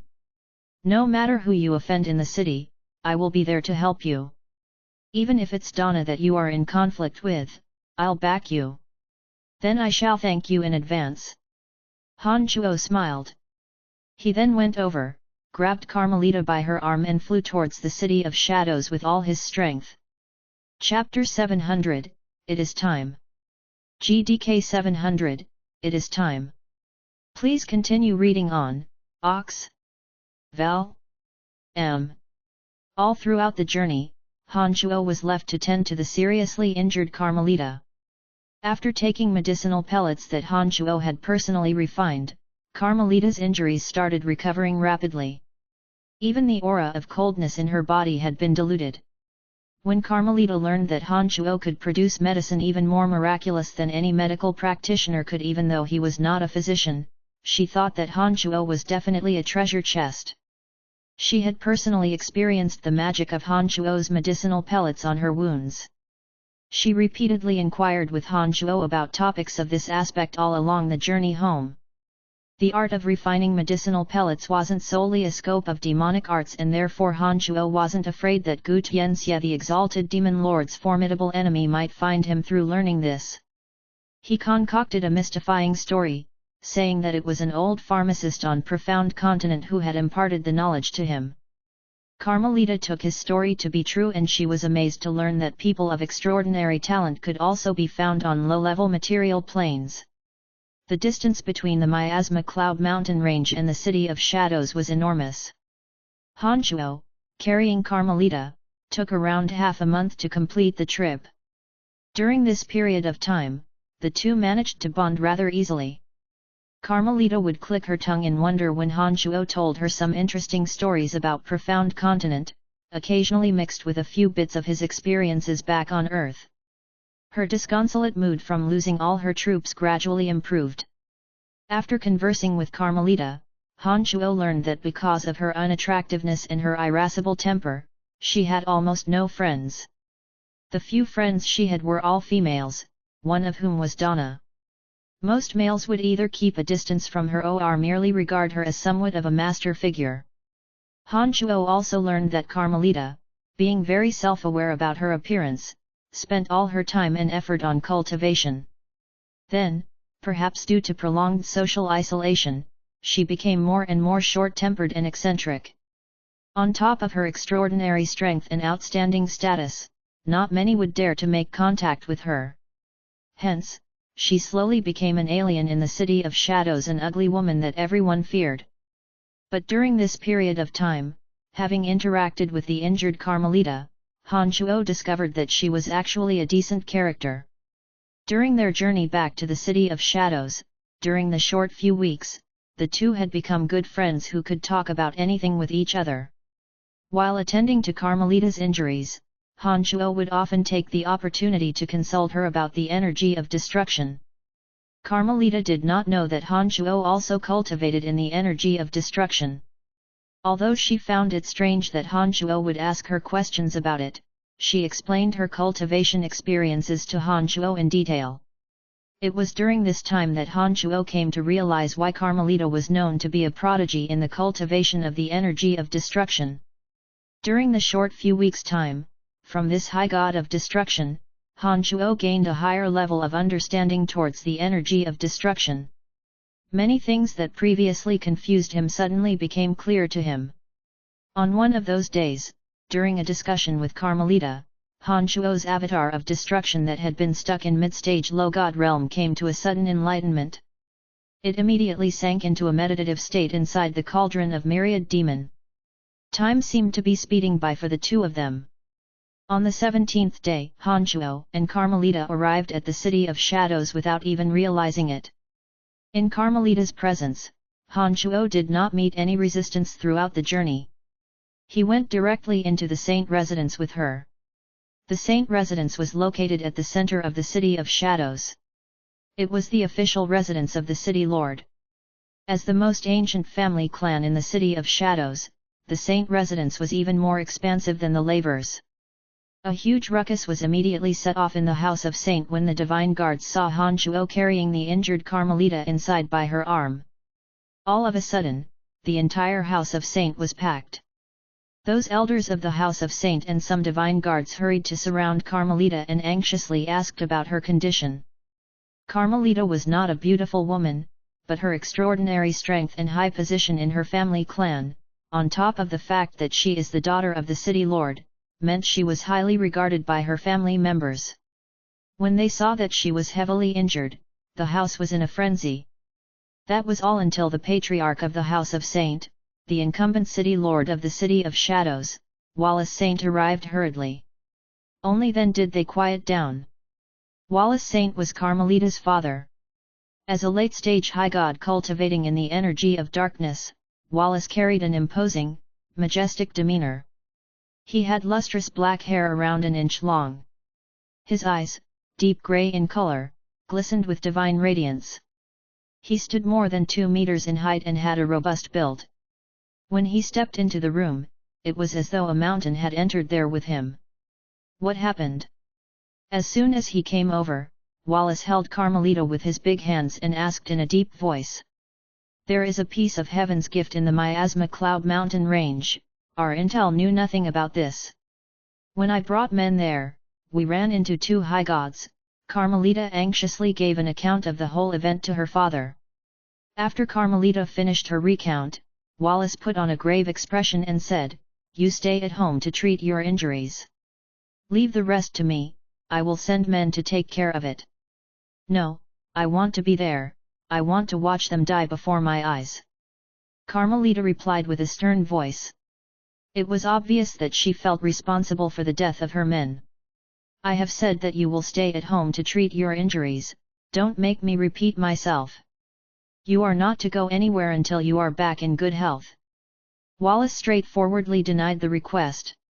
He turned around to instruct a gentle-looking middle-aged man, "Brother, keep a close eye on her." "Understood, elder brother." Wallace's brother Andre nodded and continued, a complacent smile on his face, "Don't worry, I will make sure that she recovers at the fastest speed possible. You may remain focused on your tasks." Wallace became much more at ease and nodded after hearing his brother's words. When he was about to leave and start taking care of the matter, he suddenly saw Han Shuo, who was standing in a corner, glancing all around in boredom. Wallace stared blankly for a moment and after a brief moment of thinking, he asked in an amicable manner, "You must be Brian." "Pleasure to meet you." Han Shuo felt rather overwhelmed and excited to have Wallace, the most powerful person in the City of Shadows, initiating a conversation with him. However, he did not reveal any signs of panic. He nodded calmly and replied in a manner neither servile nor overbearing. Wallace was rather astonished with Han Shuo's coolness. After nodding at Han Shuo, Wallace continued with a smile, "Thank you for rescuing Carmelita. Keep this emblem. If you run into any sort of trouble in the future, take this emblem to my House of Saint and you will have our assistance." "Thank you," Han Shuo replied casually as he received the emblem from Wallace. The emblem that had the symbol of the House of Saint carved on it was made of some unknown material. It was deep black, heavy, and appeared extremely refined. "All right, I have some matters to attend to and will be leaving. My daughter doesn't have many friends. If you have the time, feel free to frequent our residence. I believe she will be most welcoming of your presence, Wallace said before he rapidly disappeared from Han Shuo's sight with a group of solemn-looking divine guards. As the man wielding the most power in the City of Shadows, Wallace was infamous for his vicious and merciless ways. Against his enemies, he would usually not stop until they and their associates were completely exterminated. He had eradicated no less than tens of family clans, if not hundreds. It could even be said that he had risen above others by climbing a mountain made of the bodies of his adversaries. He was definitely no benevolent character. However, towards his friends, Wallace was generous and anything but stingy. He would be very friendly towards his allies who had no conflicting interest with him. This was also the factor contributing to his steady grip over the City of Shadows for so many years. After Wallace left the party, André started to repeatedly persuade Carmelita with a smile. Carmelita too knew that although her father usually pampered her, once he came to a decision, no one could change his mind. Seeing that her father Wallace had left, Carmelita resigned to the decree after loudly grumbling for a while. André then started arranging for medical practitioners to examine Carmelita. No need to invite any physicians. Brian has already stabilized my injuries. I just need to recover using divine essences, and within 1 year, I will fully recover. Carmelita said impatiently, telling André not to waste time on the unnecessary arrangement. Han Shuo laughed bitterly in his mind when he heard Carmelita say that she wanted to use divine essences to heal her injuries. He thought to himself how lavish the life of a large family clan was, so much so that they could afford to use divine essences to heal their strength and injuries. But little did Han Shuo know that that was only because Carmelita was a special character in the House of Saint. A person who could cultivate to high god realm within such a short time, even with a face uglier than the devil, would receive the most exceptional treatment. Other members of her family, however, might not even get the opportunity to increase their strength using divine essences. André obviously wasn't too confident about her claim. He advised Carmelita, "It doesn't hurt to have a physician examine your condition. After all, that friend of yours isn't a professional medical practitioner." "Uncle, you are so annoying. I came back here with Brian and I know him better than you do." Carmelita then impatiently showed André the wound on her abdomen and said, "Look. Using Brian's medicine, my wound has completely healed in just 10 or so days. Can any regular physician accomplish this?" The mightier a god was, the longer it would take them to recover from injuries. Carmelita, as a high god, would need at least 1 month to heal from the puncture wound on her divine body, even when treated by the best physician. The medicinal pellet that Han Shuo made took just half the time. "What?" André immediately cried out in surprise when he saw that wound that was now a scar on Carmelita's stomach. He looked up and down at Han Shuo in disbelief before he asked, Brian, you are Brian, right? Did you treat this wound?" "Stop being so wordy, uncle. Quickly get me the divine essence. I want to recover from my internal injuries right now." Carmelita impatiently hastened. André gave Han Shuo a couple more looks in silence before he nodded and left. Han Shuo discovered that when Carmelita asked André to fetch divine essences for her, some of the members of the Saint family standing around her revealed looks of envy. It appeared that these people who were not born gifted didn't receive the same treatment as Carmelita. "Brian, why don't you stay in my saint residence for some time? I will properly thank you after I have recovered from my injuries," Carmelita invited. "I think not. I'm not used to living in a big family clan. However, I will be among the City of Shadows for some time. I will look for you when you have fully recovered. There would surely be all kinds of troubles to be met inside a family clan as ancient and influential as this." Han Shuo was most afraid of any conflict now and therefore rejected the invitation. "You rascal, don't wait until I have fully recovered. Come visit me every 1 or 2 months. Just come and chat with me. I don't really have any friends in the City of Shadows that I can truly talk to. Even the few friends that I have seem to have some other intentions when interacting with me. You, however, are definitely an exception. Remember to come to visit me frequently, don't make me look for you." Carmelita did not insist that Han Shuo stay but demanded that he visit while looking at him with threatening eyes. Han Shuo forced a smile and nodded, agreeing to her demand. Carmelita responded with satisfied, mischievous laughter and let Han Shuo leave. After having interacted with her for some time, Han Shuo realized that she treated him without any ulterior motive and sincerely as her friend. This made Han Shuo feel very comfortable around her. Although Donna could also be considered as Han Shuo's friend and the two were quite close, Han Shuo knew that Donna did so because she wanted to rope him into the Lavers family. Her passionate and friendly treatment was mostly out of his own value, unlike Carmelita who seemed to have no underlying objective. Han Shuo sighed thinking about this. He thought it was no wonder even the few friends that Carmelita had did not befriend her without any other goal. She was the prodigy of the House of Saint and the daughter of the city lord. It was impossible for her friends not to think about taking advantage of her at all. With Carmelita's instruction, no one in the Saint family obstructed Han Shuo from leaving. Letting his thoughts run wild, Han Shuo had unknowingly walked onto the broad streets of the City of Shadows. Suddenly, as he started wondering what he would do next, he sensed that he was being hailed by Little Skeleton. Han Shuo hadn't heard from Little Skeleton for a long time and he felt very happy to receive the hailing. He went to an average gymnasium, rented a field, and summoned Little Skeleton. "Father, we have conquered the entire netherworld. We have discussed for a short while and we all feel that it is time for us to progress to this world." As soon as Little Skeleton stood still before Han Shuo, he started talking in the sharp and clear voice of a boy, leaving Han Shuo shocked. Chapter 701, Letting Go. GDK 701, Letting Go. Please continue reading on, Ox. Val. M. Little Skeleton, Metal Elite Zombie, Wood Elite Zombie, Earth Elite Zombie, Water Elite Zombie, and Fire Elite Zombie stood in a row. These six who now possessed advanced intelligence and life, all looked at Han Shuo with expectation and excitement in their eyes. Of the six, Little Skeleton was already a godly expert cultivating in the elemental energy of death. He was already in the mid-stage low god realm. Wood Elite Zombie, Fire Elite Zombie, Earth Elite Zombie, and Water Elite Zombie, having met all kinds of fortuitous encounters, had also become low gods.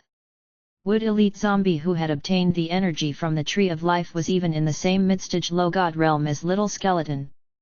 Apart from Metal Elite Zombie, all six of them gained an astonishing increase in strength. The Elysium was saturated with elemental energies of all types and was indeed suitable for their cultivation. However, Elysium was also filled with all kinds of influences, powerhouses, and dangers. Although the six possessed intelligence, Han Shuo still couldn't feel reassured. Besides, Han Shuo could not be living with them, or else it surely wouldn't end well for Han Shuo or any of them. Han Shuo was stuck in indecision. He had no idea how to decide on where they would go.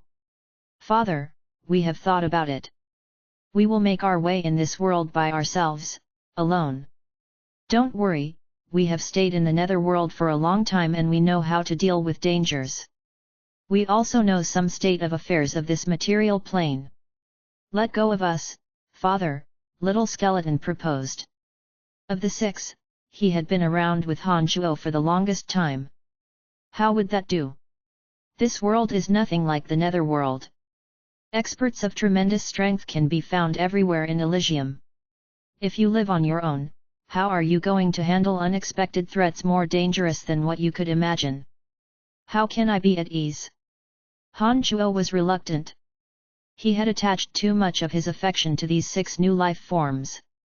When he thought of the dangers they could possibly run into, he wanted to keep them in the netherworld forever. "Father, it's only by overcoming dangers that we can grow further. Calm down, Father.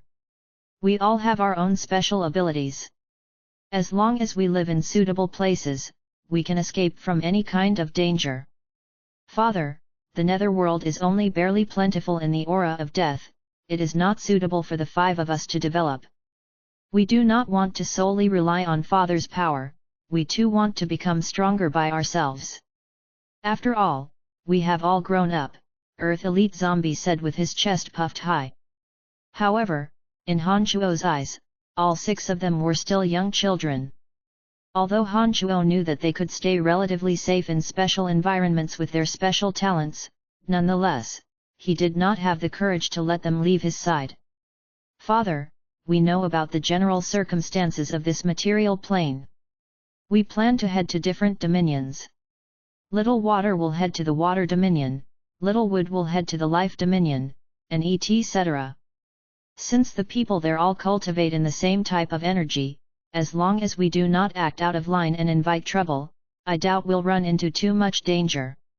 Besides, it is only by coming into contact with those mighty high-level life forms that we can evolve even faster and grow even stronger, Little Skeleton continued, trying to persuade Han Chuo while looking at him. All 6 of them gave their own words of persuasion one after another as though they had planned everything while in the netherworld. They gave their reasons and how they planned to handle their enemies. Some words sounded childish while some were feasible. But nothing was done on impulse, they had clearly thought it through over and over again. Han Chuo listened to the 6 little kids' justifications with a big bitter smile on his face. He suddenly felt as though his children had all grown up and could see their desire to make decisions for themselves. Although he felt gratified, he felt a much stronger feeling of reluctance. However, deep inside, Han Chuo knew that their arguments made sense. They had conquered the entire netherworld and there was nothing in that world that could threaten them. This was similar to the situation back when Han Chuo wanted to leave Profound Continent for Elysium. He knew that it was a very boring and painful thing to stay in a world without any well-matched adversary, especially with the knowledge that an even bigger sky was out there waiting to be conquered. After thinking about it from different angles and having listened to the endless pleading from the 6 little fellas, rationality finally prevailed over his emotions. In the end, Han Chuo unwillingly nodded, saying, "Fine. You've convinced me. Going to separate dominions could indeed be most suitable for your growths. However, you must promise me one thing." "We promise," the 6 little guys said in unison. "No matter what or how, you must preserve your own lives." Han Chuo was serious about the matter and warned yet again, "It is only by staying alive that you will keep on getting stronger. Do not ever forget this." "Understood, Father. We will keep ourselves alive." Little Skeleton nodded and replied. The other 5 also nodded. "One more thing, we must stay in touch. Every 50 years, all 7 of us will gather at Ethereal City, the main city of the Space Dominion. No matter the situation, every one of you must be present at the city every 50 years. The clock starts ticking from this day. Understand?" All 6 of them immediately agreed. They were overjoyed that they were allowed to roam the world by themselves. Seeing their excited faces, Han Chuo realized that his children had all grown up. They no longer wished to be bound by a small little netherworld. There was nothing that he could do about this. Han Chuo then proceeded by explaining everything he knew about the plane of gods to the 6 little fellas to help them quickly adapt to this new world, especially in identifying the dangers around them. He explained what they should pay attention to, what kind of people they must not trust, and every personal experience and insight he had. Regardless of whether or not they could comprehend everything, he imparted to them all his wisdom in life.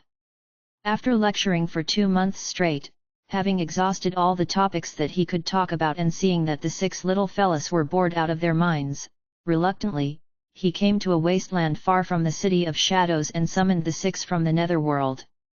At the time of their parting, Han Chuo reminded them yet again, "Preserve your own lives. Make sure of that." Even Han Chuo himself felt as though he had become a wordy old man. Having listened to Han Chuo talk for 2 months straight, the 6 little fellas put on sour expressions when it seemed as though Han Chuo was going to give yet another lecture. They looked at Han Chuo with pitiful eyes, begging him to stop talking. "In short, remember every word I said. Keep every single word in mind. Protect yourselves well, don't stir up trouble." After a while, Han Shuo finally stopped the superfluous words. In a somewhat saddened manner, he said, "Go ahead and don't embarrass yourselves. I won't be sending you off." "Father, we will make you proud of us," the 6 little fellas pledged. Although they too felt sad, it was tiny to the joy they felt. After saying goodbye to Han Shuo, they hastily left from his sight as though afraid that Han Shuo would continue to lecture them. After they turned into 6 small little dots and completely disappeared from his sight, Han Shuo let out a sigh. He knew that this time after they left, they wouldn't be just a necromancy spell away from his side. Han Shuo felt both worried and excited for them. As he sighed over the separation, he wondered what his innately gifted kids would become in the future. Han Shuo had yet to recover from that saddened state when returning to the City of Shadows. At a checkpoint, Han Shuo again handed his divine tablet and a piece of purple crystal coin. An arrogant-looking divine guard who received Han Shuo's divine tablet, after examining it, had a sudden change of attitude and expression. "You are Brian?" That arrogant divine guard suddenly became very polite as he asked Han Shuo. Han Shuo nodded and in a rather baffled manner, he asked, "What's the matter?" Han Shuo did not use this checkpoint when entering the City of Shadows with Carmelita the last time. The divine guard couldn't have known him. "That Miss Carmelita is looking for you. If you are that Brian, you should look for Miss Carmelita as soon as possible." The divine guard returned Han Shuo's divine tablet with both hands. That piece of purple crystal coin was on his divine tablet. He didn't dare to take Han Shuo's money. Han Shuo put on a bitter smile after hearing those words. It was only now that he recalled the promise he made to Carmelita and that 2 months had indeed passed. It was also at this moment that Han Shuo realized just how influential Carmelita was in the City of Shadows. Even a divine guard at entry checkpoint would receive the information. "Understood," Han Shuo nodded. After casually taking back his divine tablet and the purple crystal coin, he proceeded to enter the city. "Hey! Why doesn't that fella have to pay the entrance fee? He doesn't seem to be a member of the Saint family," the few people who lined up behind Han Shuo complained. "Shut up! Don't you teach us how we should do our jobs. One more word and you will all be barred from entering the city." That divine guard who was most polite and amiable towards Han Shuo abruptly turned austere and shouted in an irritated manner. Those few who complained immediately lowered their heads and shut their mouths when the divine guard chided. Han Shuo's mood suddenly lightened a little after seeing the faces of those people being chided and silenced. He inwardly remarked that it definitely felt pretty awesome to have special privileges. After having previously carried the injured Carmelita back to the Saint residence, those divine guards manning the front door recognized Han Shuo. Carmelita had given instructions beforehand, and a divine guard respectfully led Han Shuo all the way to the place where Carmelita was cultivating. "You scoundrel, where have you gone for so long? Quickly get up here now!" Soon after Han Shuo walked into the Saint residence, Carmelita's voice sounded from a protruding platform at the top of a 50-meter tall building. There were defensive barriers inside the Saint residence. Those whose strengths were below mid-god realm wouldn't be able to overcome the power of the barrier to take to the air. Although Han Shuo could use his demonic arts to fly to Carmelita, doing so would expose his true strength. Therefore, he went up to the building by the stairs, step by step.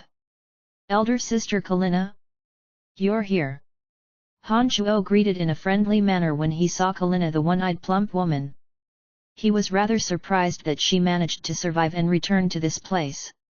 "Hello, Brian. It was all thanks to your rescue that the lady and I could escape from that cave. I have not properly thanked you. Now that you have come, let me do so formally." Kalina stood up as she said. She started performing the full formal Elysian etiquette towards Han Shuo. "You are welcome. I did what I had to help. After all, we are partners," Han Shuo said with a smile as he rushed over to Kalina, stopping her from completing the entire ceremony. "All right, that's enough, Kalina. Go work on the things I have instructed." Carmelita waved her hand and indicated to Kalina that she was dismissed. Kalina put on a smile and only left after she bowed at Han Shuo. After Kalina was gone, Carmelita said furiously, "God damn it, those fellas disappeared without a trace. When our men reached there, all that was left was a destroyed heaven's gift. How infuriating!" Han Shuo had in fact long expected this to be the ending. As Carmelita managed to escape with Han Shuo, the location of the heaven's gift would have surely been exposed. The party who intruded into the darkness dominion had no other option than to escape as soon as possible. It would be a wonder if they had stayed behind to await their doom. So what if they escaped? You have memorized their faces. As long as you continue to investigate, you will eventually discover their trails. Then in the future, when you become even mightier, you could even go into the water dominion and life dominion to finish them off. You will exact this vengeance. Han Shuo consoled smilingly. It is always so delightful to talk to you. Humph, I will soon find out the identities of those people. When I have healed from my injuries and if I learn of their positions, I'm going to make them pay for the debt of blood. Carmelita said ferociously. You won't actually be that crazy to go into the life and water dominion, right?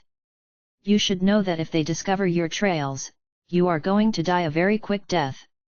Han Shuo suddenly felt that he shouldn't further provoke Carmelita's hatred. Right, where have you been hiding all this time? Why didn't you come to see me for so long? Carmelita squinted her eyes and started interrogating Han Shuo. I learned a lot about the energy of destruction from you the last time. I have spent this time digesting and understanding the new information, Han Shuo explained. Carmelita rolled her eyes and replied, you obviously cultivate in the energy of death. What does the knowledge about the energy of destruction have to do with you? Hell, you even went thinking about it blindly. This way of yours is not right at all. How are you going to succeed in your cultivation of the energy of death? Han Shuo smiled and did not explain. Carmelita didn't seem to be too concerned about Han Shuo's strength. She continued casually, forget about it. Since you have come to visit me, I'm going to present to you a great business opportunity. What great business? Han Shuo was stunned. Those medicinal pellets you gave me the last time were a miracle. I have spoken to my uncle and he too was very interested in that medicine of yours. Many of the members of our saint family are assigned missions and dispatched to various places from youth.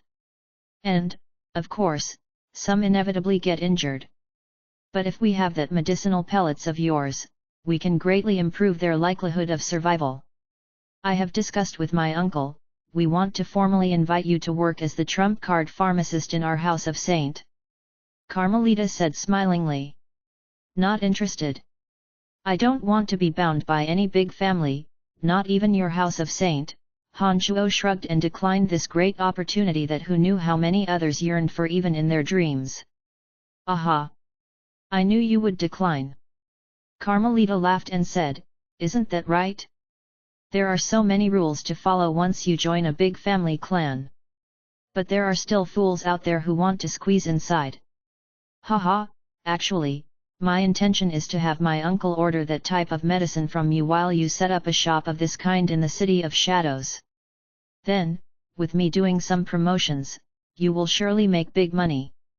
In the City of Shadows, as long as you have money and influence, by accumulating some contributions, you can form your own little family clan. Under my shield, no one will dare do anything to you. You can make money and still make up your own rules. It appeared that Carmelita had planned out every step for Han Shuo long ago. She truly wanted to repay Han Shuo for saving hers and Kalina's lives.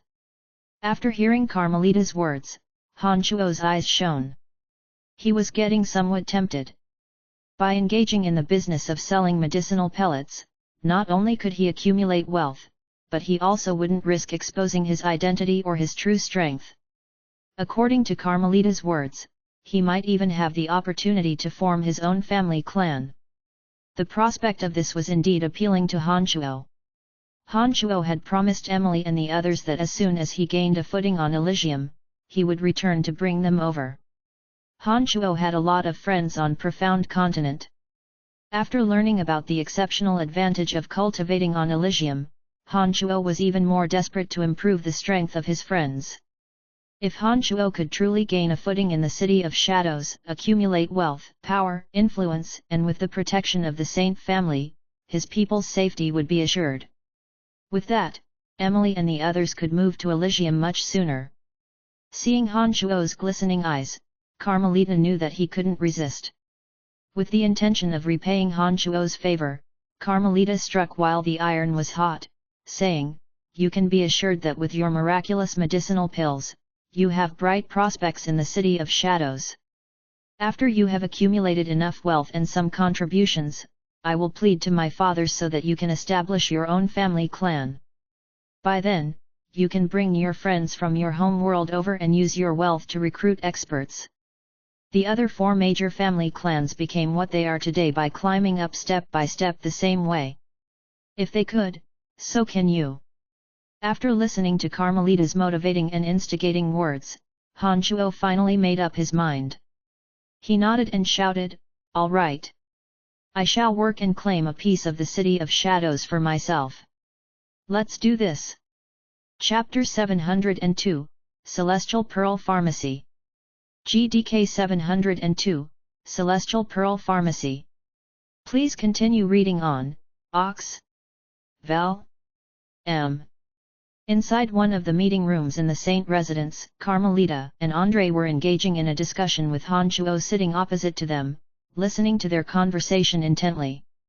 "Uncle, those medicinal pellets should be at least 100 black crystal coins per pellet, for it is just too efficacious and miraculous," Carmelita argued. "You girl, do you know how much 100 black crystal coins are worth? At least give some thought to the expenditures of your own family." André shook his aching head while wearing a bitter smile. "If I say that it's worth 100 black crystal coin, then it is worth that much. Uncle, do you not believe me?" Carmelita said, displeased. "Well, I would at least have to try and find out if the medicinal pellet is so efficient first, right? I know you have a pretty good relationship with Brian, but still, you should keep private and public interests separated." André sighed incessantly. He thought to himself, "You have never taken charge of family clan matters, how would you know about the struggles and constraints we face? If those medicinal pellets aren't worth the price, the first person your father will hold accountable is me, not you. Brian, give him a pellet, let him test it on someone," Carmelita casually instructed. Han Shuo casually handed a medicinal pellet to André and explained the method of using it. Han Shuo knew that Carmelita did all this for the purpose of helping himself, and he was rather touched by her efforts. "Brian, you can relax. As long as the medicinal pellet is worth its price, with this girl by your side, we will not force down the price. We will talk about our cooperation in detail after I have tried this medicine." André was very polite towards Han Shuo due to his relationship with Carmelita. "Of course." Han Shuo nodded smilingly. André left with the medicinal pellet in his hand, probably on his way to put it to the test.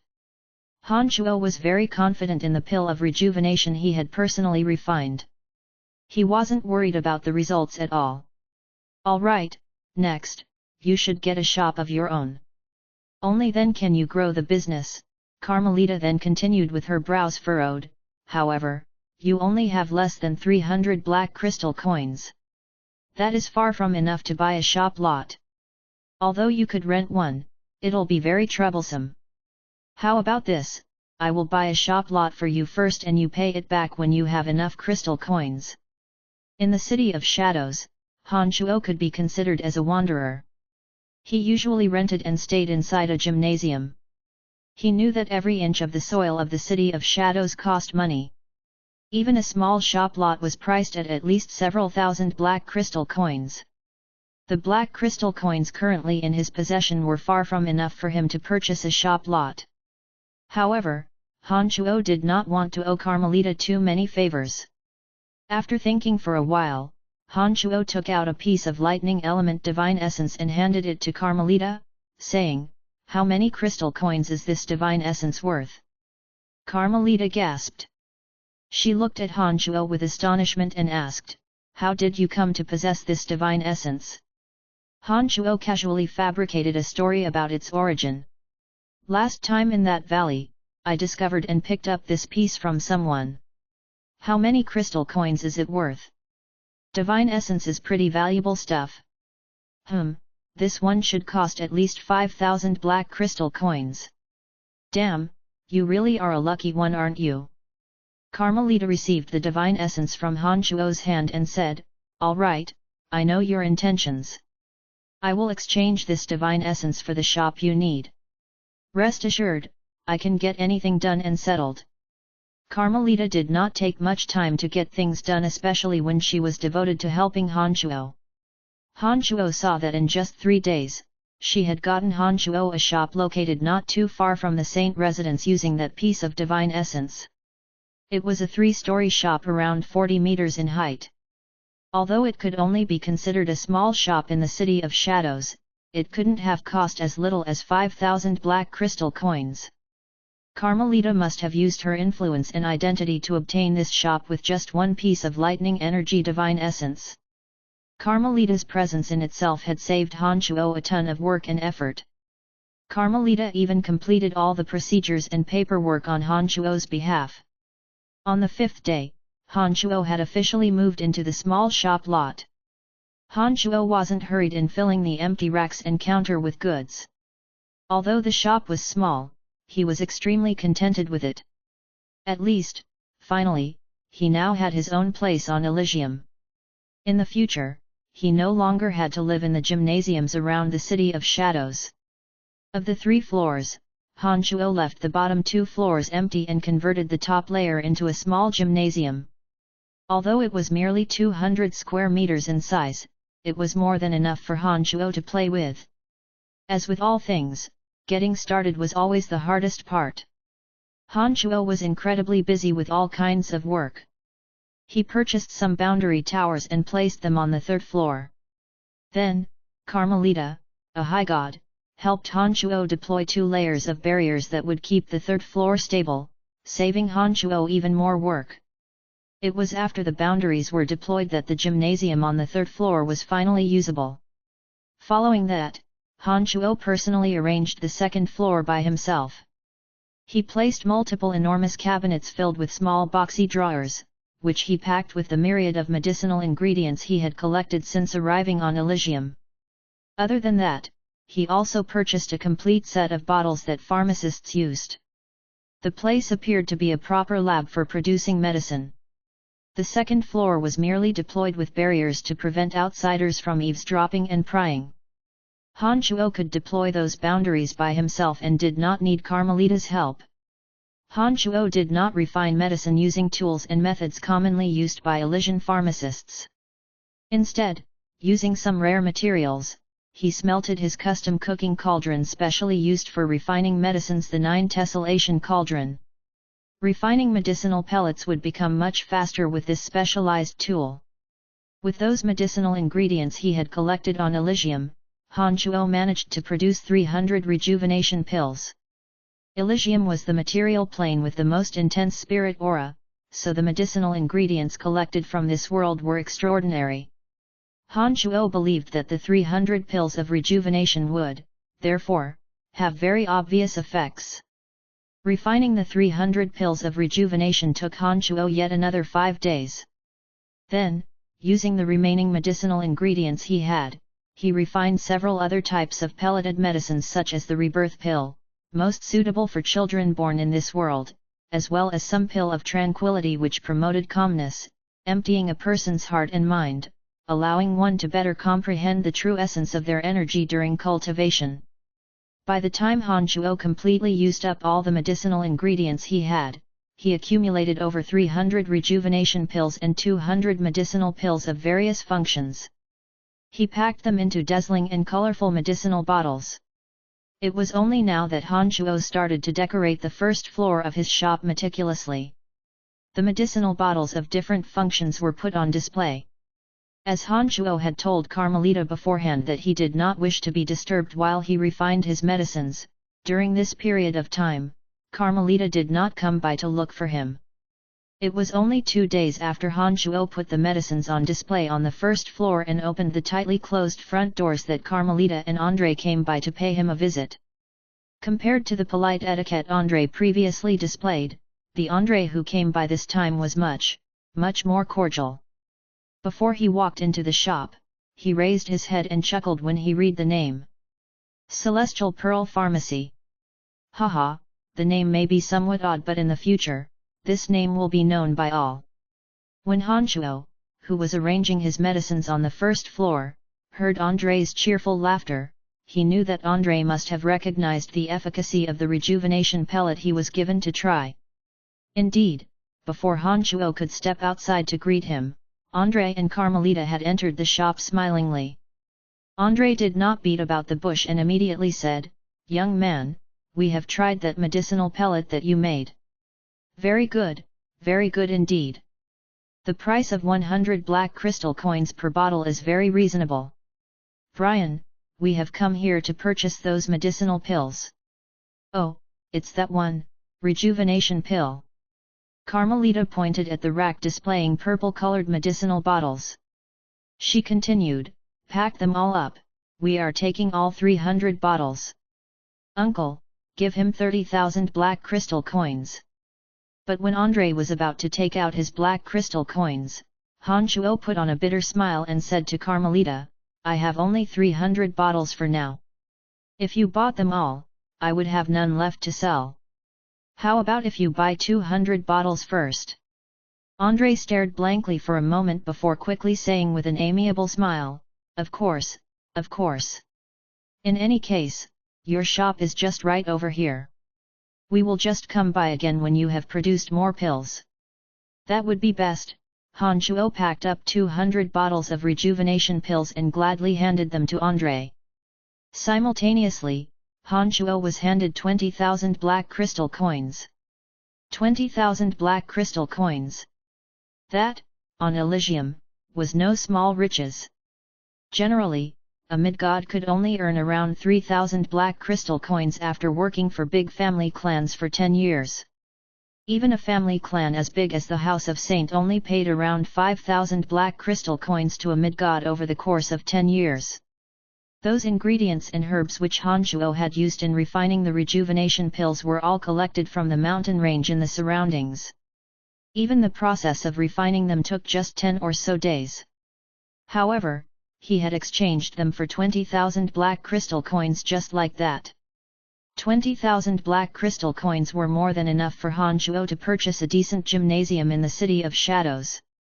After collecting the heavy 20,000 black crystal coins, Han Shuo suddenly realized that it was indeed very profitable to rake in money by producing and selling medicinal pellets. If this trend continued, it wouldn't take too many years before he would accumulate wealth that only a small family clan could possess. The sudden riches that fell into his pockets caused his imagination to roam. Even his heart started to fly. "Oi, rascal!" Carmelita gently patted on Han Shuo's shoulder, startling Han Shuo out of his daydream, and continued, "It's just 20,000 black crystal coins. How could you be so awed by that amount? You need to think bigger if you're gonna get big." Han Shuo put on a bright smile and replied, "Haha, I know just how important it is to have crystal coins. I only had around 300 black crystal coins before this. To gain 20,000 black crystal coins all so suddenly and so soon after I set foot on Elysium, it is only natural that I would be absent-minded. Brian, this medicine of yours is magnificent. All the family clans in the City of Shadows would dispatch their members to various places be steeled and tempered. Not only is it inevitable that they sustain injuries, but they also repeatedly get injured. Therefore, there will always be a demand for your medicinal pills. As long as you continue to supply it, it is only a matter of time before you become a very wealthy man here. There's no need to be too startled about this. In the future, we the House of Saint will be here every day to order medicinal pellets for use during emergencies. You are going to get very busy," André said as he chuckled. "Well, I'm most willing to accept crystal coins," Han Shuo said jokingly. Then, after thinking for a moment, he took out 3 brilliant red pills from his space ring, which immediately filled the air with sweet fragrances. They smell so good. What pills are those? What do they do? Carmelita cried out in surprise. They are for you. Han Shuo handed them to Carmelita and explained in a serious manner, this is a type of medicine I have specially refined to expel toxins. The strange disease you caught when you were young has left a small amount of toxins in your body. After you successfully cultivated in the Edict of Destruction, naturally, those toxins could no longer do anything to your divine body. However, as they still remain inside your body, your skin has become coarse and, not so good in appearance. I think these medicines will help improve your condition. Give it a try. What? Carmelita was absent-minded while holding to those medicinal pills emanating fragrant scents. She murmured, it's been so many years. Is it still going to work? Although Carmelita had been acting as though she did not mind her own appearance, she was still a woman. No woman would truly be unconcerned about this aspect of themselves. If Carmelita's condition improves, your shop will become the biggest shop in the City of Shadows. I will assure you of that. Their House of Saint had made many efforts to resolve this problem that had plagued Carmelita for many years. They had invited countless pharmacists and tried every medicine. However, everyone told her that the divine energy in her body was just too powerful and therefore no medicine would produce any result.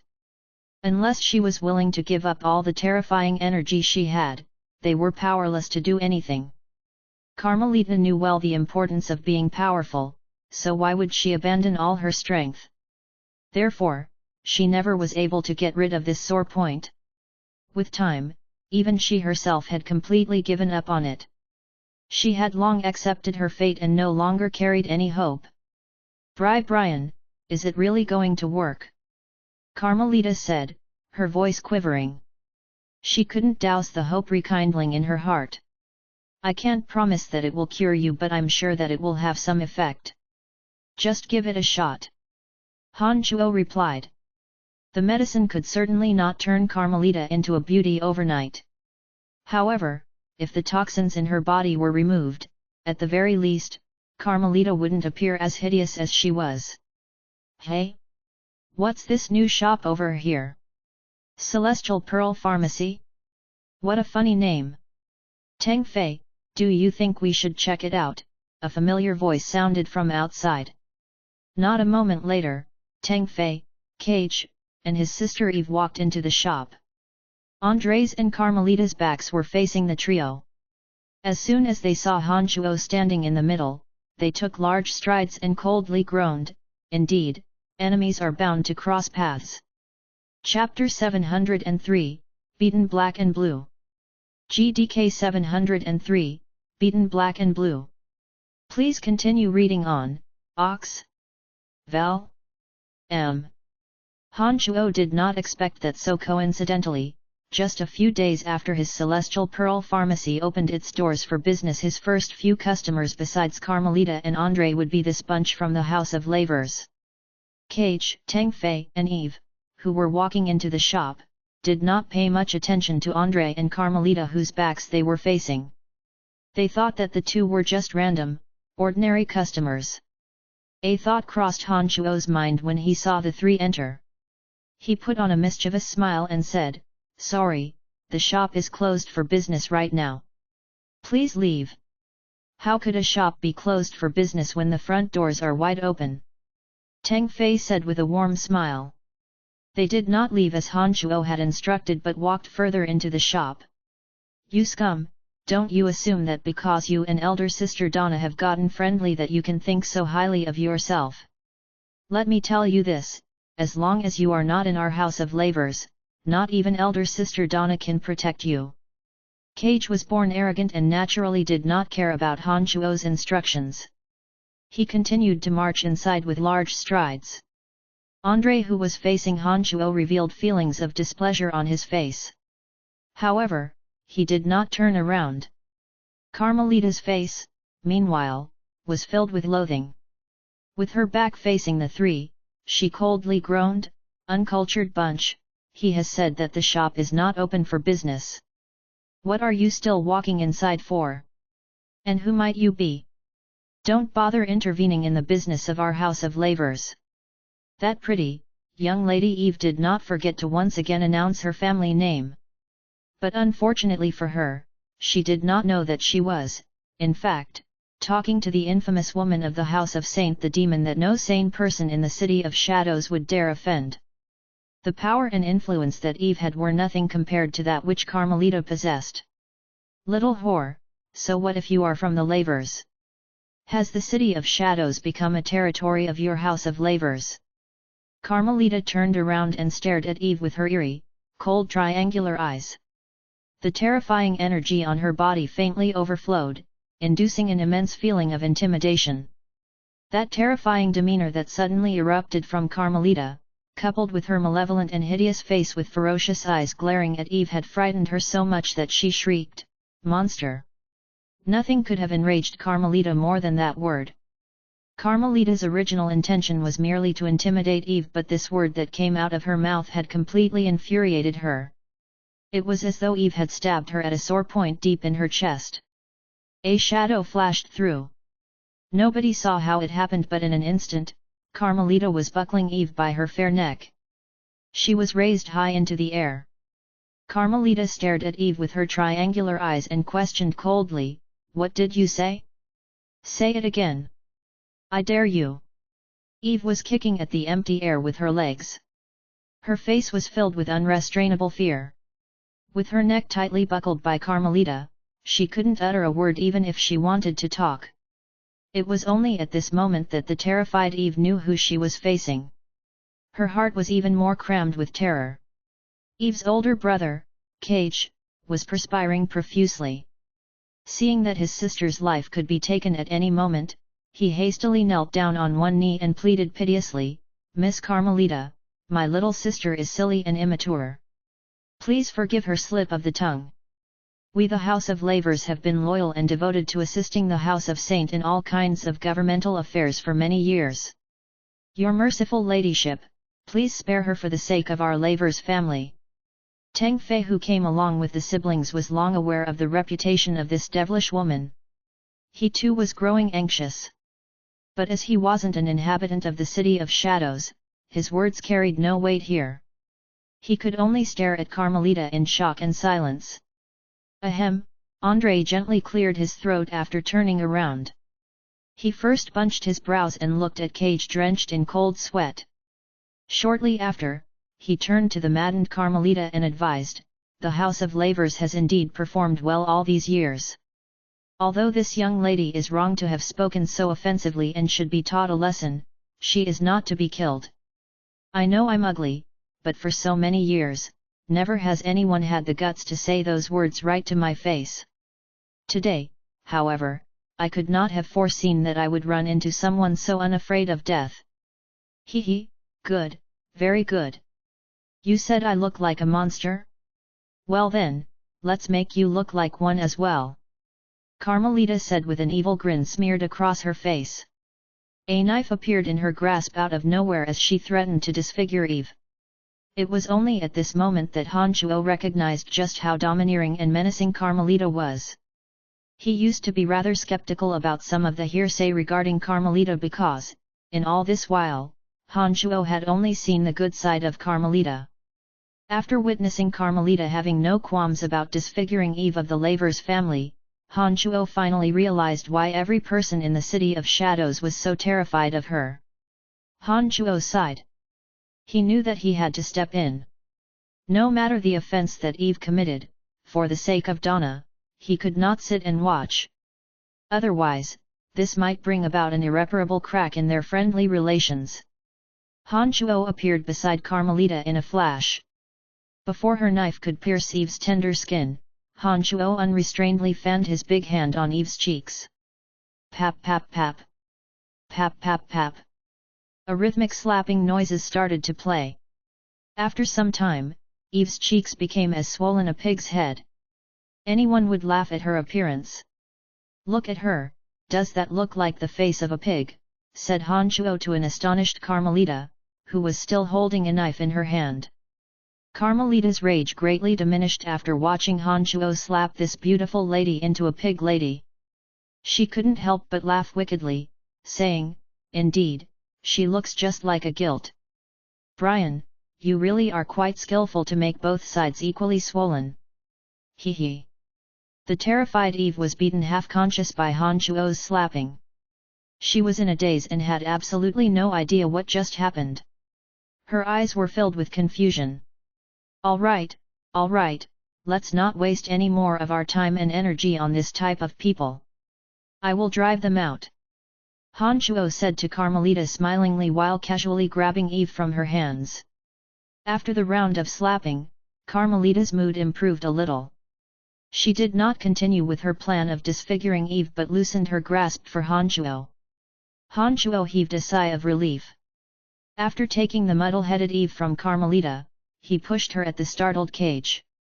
While winking at Cage, he shouted furiously, "This shop has yet to officially open for business. Go away!" Cage was jolted by Han Chuo's loud shout and he hastily caught the staggering Eve. After giving Han Chuo a strange look, he started exiting the shop with Eve and did not look back. Teng Fei stared blankly for a moment before he gave Han Chuo an amiable smile and left with the siblings. Soon after the three left the Celestial Pearl Pharmacy, Eve at last sobered up from the daze. She shrieked and cried loudly at once, perhaps because she discovered her new pig-like face. She was blurting out something as she cried mournfully. After focusing his attention to listen in for a while, Han Chuo heard something about wanting to kill him. Han Chuo sneered and inwardly remarked that Eve was indeed so brainless to not realize that she was rescued. After the trio left some distance away, Andre turned to Han Chuo and gave him a look of praise. It was only natural that a character as influential and powerful as him could make out the true intentions behind Han Chuo's assault on Eve. The House of Lavers was a considerably big family clan in the City of Shadows. If Carmelita was to disfigure Eve for a matter as small as this, it would appear as though the House of Saint was overly oppressive. Han Chuo's sudden intervention had indirectly helped him. This improved the favorable impression Andre had towards Han Chuo. He noted that although Han Chuo's strength was poor, his conduct and judgment was worthy of praise. "Count her unlucky. If you did not turn her into a pig head, I would have turned her into a real monster," Carmelita said angrily. "All right, I believe that's all the business we will do for today. And you have a medicine to try, so I'll let you go," Han Chuo said in all smiles. He was very casual when talking with Carmelita. Carmelita was dying to know the efficacy of Han Chuo's medicine. Therefore, after hearing those words, she nodded and replied, "I will go try it immediately." Carmelita thanked Han Chuo and returned to the Saint residence excitedly, leaving her uncle Andre behind. Andre was very understanding of his niece's temperament and naturally wouldn't take offense about it. After watching Carmelita hastily leave Han Chuo's Celestial Pearl Pharmacy, Andre turned around and smiled at Han Chuo. He nodded and said, "Young man, I owe you thanks. If it wasn't for your quick-witted response, that young lady would likely have been disfigured. Although my House of Saint isn't afraid if that happens, it nonetheless will trouble us. We might even be accused of bullying the House of Lavers.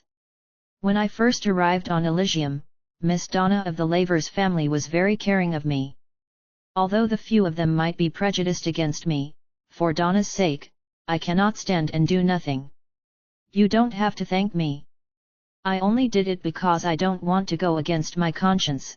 Han Chuo told the truth as it was. He did not intervene to help Andre and the Saint family. However, after hearing Han Chuo's explanation, Andre became even more admiring of Han Chuo. He praised, "Very good. Repaying kindness is a virtue. It's excellent that you adhere to this virtue. Carmelita has indeed found a worthy friend. Right, don't worry, I will go say hello to the patriarch of the Lavers family. That young guy named Cage is no fool either, and he should know you did so out of good intentions.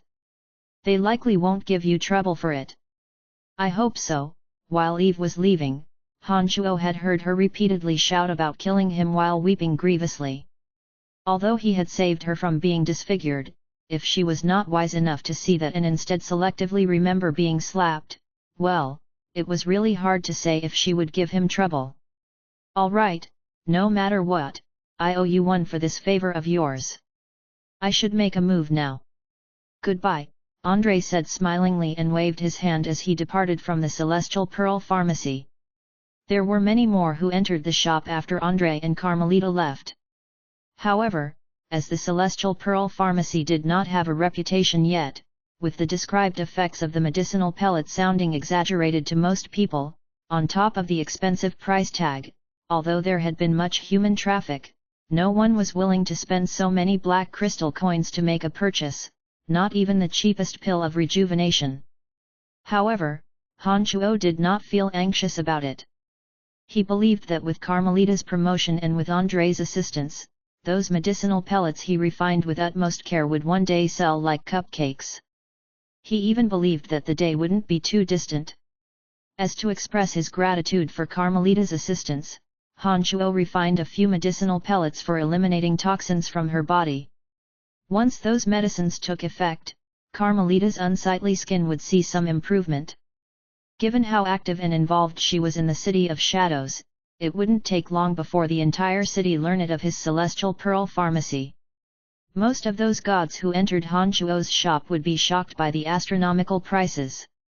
Even some of those gods with sufficient purchasing power were unwilling to risk their money, as they had no idea if they would be that efficacious. Therefore, for 5 days straight, although many had walked into Han Chuo's shop, not a single one of them purchased a thing. Han Chuo would sit on the first floor and rest his eyes when it was empty. Sometimes, he would be silently watching the people walking around his shop or explain to the potential customers every now and then. He lived in leisure during those initial days. Then one day, a beautiful woman walked into the Celestial Pearl Pharmacy. She had long brown hair that trailed over her shoulders, dark, luscious eyebrows, bright eyes, a tall nose, and bright red lips.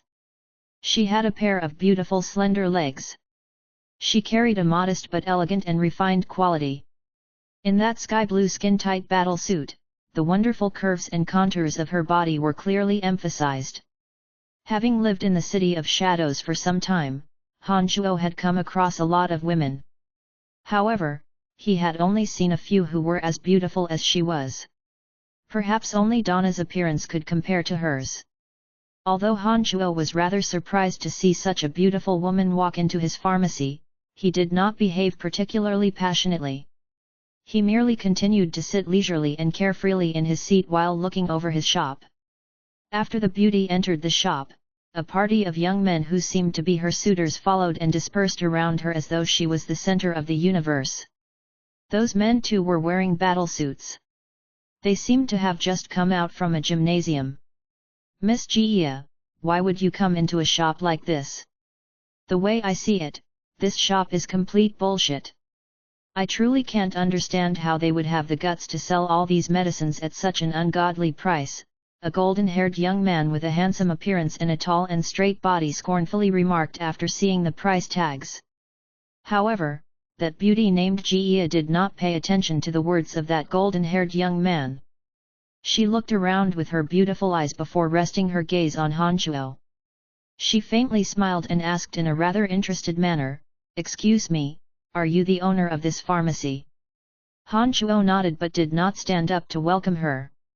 He replied in a casual manner, "Yes, I am. The medicines all have clearly marked prices and the functions are clearly written on them, so I will not waste words explaining. Please help yourself. If you'd like to purchase, you may do so with crystal coins. But if you are skeptical of their efficacy, you may leave the pharmacy silently." Thank you for your cooperation. Han Chuo had tried being enthusiastic to his potential customers a few days before. However, in the end, not a single person was willing to spend money. Therefore, he has now becoming too lazy to make any unnecessary explanation. He had decided to count on Carmelita to promote his pharmacy instead. However, Han Chuo's indifferent and arrogant attitude seemed rather strange to these people. In every shop, the owner would try to sell as many things in their shop as quickly as possible, and they would be very enthusiastic towards any potential customer.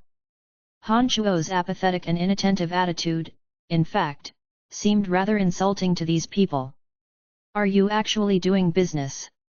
That beauty named Jia obviously did not anticipate that there would be a shop owner like Han Chuo, and never thought that he would be so impolite. She immediately called him out with baffled eyes. Merely in low god realm, weak, no symbol of any big family clan. He should be an outsider, as I have never seen him before. Is he trying to do business or not? Jia thought as she looked at Han Chuo. Oi, you there, do you do business or do you not? The city of shadows is big, but I have never met any shop owner as arrogant as you. You are new to the city, aren't you? You obviously are, because you did not even recognize Miss Jia. Have you not heard of the House of Kinson? That golden-haired man was displeased by Han Chuo's arrogance. Kinson family, one of the 5 major family clans. Oh, no wonder. So this is her. After being reminded by the golden-haired man, Han Chuo immediately recalled about Jia's identity. She was the daughter of the patriarch of the Kinson family. She cultivated in the energy of fighting aura and possessed late-stage mid-god strength. She was one of the well-known youngsters in the City of Shadows. Jia wasn't just famous for her beauty.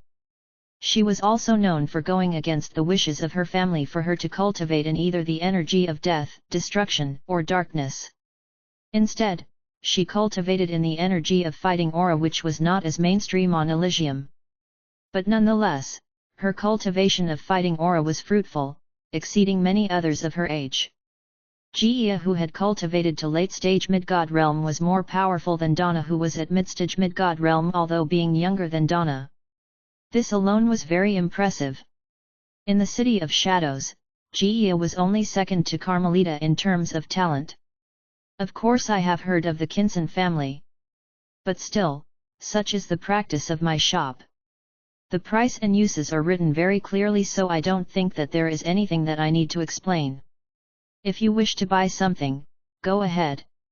If you don't, just leave the shop, lest you get in the way of other customers, Han Chuo said unhurriedly. He was calm and unperturbed. How dare you talk to me like that? Say that again and I'll tear your shop down.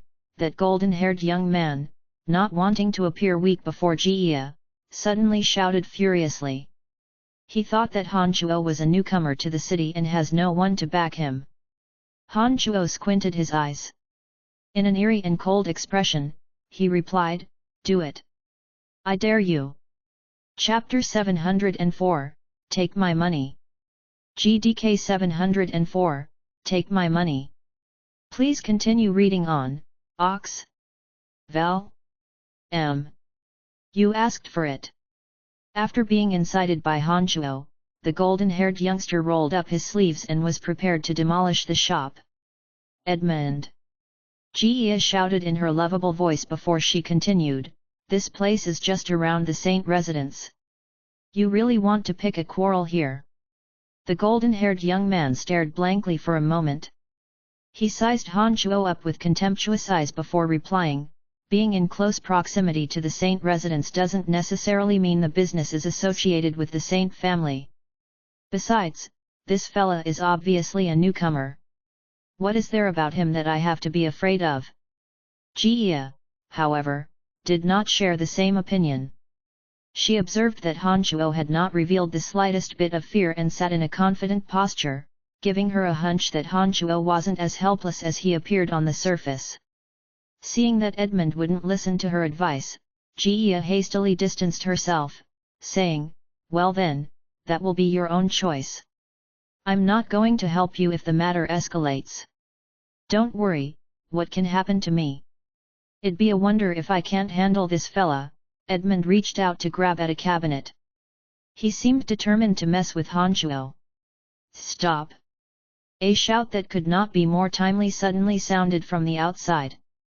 In the blink of an eye, Anato, the green-haired young man who had previously detained Han Chuo, entered the Celestial Pearl Pharmacy along with a team of divine guards. The first thing that Anato did after entering the shop was greet Han Shuo in a friendly manner. Quickly after that, he turned to Edmund and looked at him with cold eyes, saying, "Young Master Edmund, what do you intend on doing?" Edmund, who nearly destroyed a cabinet, did not expect that divine guards from the Third Corps would appear all so suddenly. He stared blankly for a moment before forcing a laugh and said, "Nothing, just taking a closer look. The City of Shadows has its rules. Even if you are born in a big family clan, that doesn't mean you can take advantage of your position to bully others.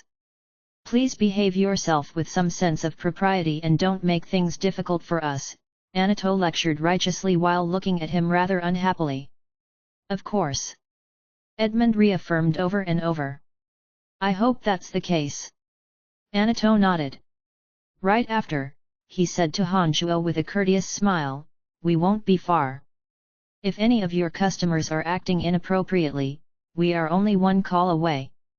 After finishing those words, Anato swept a cold glance at Edmund, bowed slightly towards Jia, and left the pharmacy with his divine guards. Anato was a leader of one of the subgroups in the Third Corps. He could be considered part of the House of Saint. After learning about the friendly relations between Han Shuo and Carmelita, fearing that Han Shuo would hold grudges for events in the past, he had visited Han Shuo just to apologize to him. Although Han Shuo had told him that it was no big deal, Anato nonetheless did not feel completely reassured. Therefore, during the recent period of time, out of his own initiative, he closely guarded this area along with a group of divine guards. Han Shuo was long aware that Anato was just around the corner and understood that he purposely did so to curry favor with him. That was the reason behind Han Shuo not having the slightest fear about Edmund's threat. And indeed, Anato had coincidentally come by to interrupt him at the most critical moment. "You may be lucky today, but you won't stay lucky forever," Edmund said grudgingly after Anato left. "If you aren't buying anything, get out of here and don't interfere with my business," Han Shuo again sneered at him, asking him to leave in a not-so-polite manner. Edmund knew that he couldn't do anything to Han Shuo on that day. Therefore, he glared ravenously at Han Shuo for a moment and left the pharmacy. A few of his close friends followed him out. Jia, however, was not one of them. Instead, she was beginning to take a keen interest in Han Shuo. She was even more observant than Edmund was. From Anato's performance and Han Shuo's calmness, she had a feeling that Han Shuo was not as simple as he appeared. Her original intention was merely to look around the shop. However, because of this incident, an idea crossed her mind. After casually strolling around the first floor, Jia pointed at a pill of tranquility priced at 500 black crystal coins and said to Han Shuo smilingly, "Give me a bottle of this." "Miss Jia, how could you believe this guy? It's 500 black crystal coins. He's robbing you." The few young men who did not leave the pharmacy were appalled and immediately protested Jia. Han Shuo looked at Jia somewhat astonished before he finally got up from his chair. He came to Jia's side, removed the boundary on the shelf, took out a medicinal bottle containing a pill of tranquility, and handed it to Jia calmly. He said, "To reap the greatest benefit, use this when you are contemplating the true essence of your energy. You will find the correct method of using the medicine clearly described on the bottle. Here's 500 black crystal coins." Jia received the medicine bottle from Han Shuo's hand with a faint smile and placed the 500 black crystal coins on the shelf. Then, with her bright eyes fixed on Han Shuo, she said smilingly, "I will remember your words." "Thank you." Jia put on yet another sweet smile. She walked outside while twirling the delicate medicine bottle with her dainty, long fingers. But right before she stepped outside of the shop, she turned around to look at Han Shuo and said, "If it doesn't work, I will come back here to get you. I won't let you off if you have deceived me, not even if you are a member of the Saint family." Han Shuo put on an indifferent face and shrugged. He thought to himself, the Celestial Pearl Pharmacy has found another backer. For the next few days after that, the Celestial Pearl Pharmacy still had 0 sales. Therefore, Han Shuo decided to temporarily close the shop for business and stay on the third floor to cultivate. He thought that after Carmelita saw the benefits from her medicine, she would definitely help Han Shuo in promoting his shop. By then, instead of him waiting for customers, it would be the customers that were waiting for him. It had been nearly half a year since the incident at Miasma Cloud Mountain. His avatar of destruction that stayed inside the cauldron of Myriad Demon had finally advanced one step further and reached the late-stage low god realm. Those divine essences of destruction he obtained the last time could finally be useful again, and therefore Han Shuo continued absorbing them. During the time Han Shuo closed his Celestial Pearl Pharmacy for business and cultivated, he had no idea that a commotion in the City of Shadows about his pharmacy was rapidly brewing. On this day, Donna, who had been preparing to depart for the Space Dominion, returned from a fort under the control of her Lavers family. Soon after she returned to the Lavers' residence, her cousin, Eve, went complaining to her weepingly, "Elder sister Donna, I was beaten." The swelling and bruises on her face had yet to fully subside and she still appeared horrible. Although Donna was stern towards her younger cousins, they knew that Donna was actually very caring of them. "What happened? Who did this? Why didn't your father give you justice?" Donna hastily asked after seeing Eve's appearance. "Father does not allow me to retaliate, my brother wouldn't help me either. I was beaten for nothing." Eve wept ceaselessly. "What did that? There aren't many in our City of Shadows who dare lay their hands on you. Could it be someone from the Saint family?" Donna furrowed her eyebrows and continued angrily, "How unbridled! Tell me who did this. I'm acquainted with Carmelita. Tell me and I'll ask Carmelita to teach them a lesson." It's that friend you brought over the last time. I think his name is Brian," Eve muttered as she sobbed, her face filled with grief. What? Donna was taken aback. She softly cried out, "How is this possible? Even if you had offended him, he would have given me face and wouldn't have beaten you into this. Have you mistaken him for someone else?" Donna felt that something wasn't right about Eve's account. From her experiences with Han Shuo, she did not feel that he was a person who would do such a thing. "Really? It really was him?" Eve shrieked, "My brother was there, he can bear witness." "Oh, Tang Fei was there too. I will go ask your brother." Donna was very skeptical of the claim. Soon enough, she located Cage in a friendly match with Tang Fei in the gymnasium. Cage held grievances towards Han Shuo.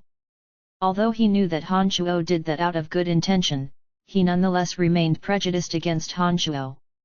Hoping to damage the relationship between Donna and Han Shuo, Cage told Donna a distorted version of what happened. Han Shuo, instead of rescuing Eve from being disfigured, became a big bully who exploited his friendly relations with Carmelita. He did not dare to make Carmelita the antagonist and therefore pushed all the blame on Han Shuo. If Cage's account was true, Han Shuo would be a despicable, unredeemable villain who repaid kindness with cruelty. Tang Fei, is that the case? Donna knew the temperaments of her cousins and therefore was still rather skeptical. Thus, she turned to Tang Fei who was looking at her attentively to seek verification. She thought that Tang Fei would tell the truth as he was not directly involved with the matter. Unfortunately, as Tang Fei had subconsciously taken Han Shuo as a competing suitor for Donna, in addition to his friendly relations with Cage, he chose to back Cage's lie. Tang Fei did not rebuke the story but nodded affirmatively. Donna only became somewhat convinced of the story when Tang Fei affirmed it. She revealed a trace of anger on her face as she murmured, "I did not expect him to be this kind of person. He hurt Eve for such a trivial matter in the gymnasium. He didn't even consider showing a little compassion for my sake." Seeing the anger on Donna's face, Cage and Tang Fei exchanged a suggestive glance. They almost looked oddly satisfied with themselves. Even their fighting powers were significantly raised in the following friendly match. At the Kinsen residence, Jia, who was carefully contemplating about the energy of fighting aura in her secret chamber, suddenly woke up from her meditative state.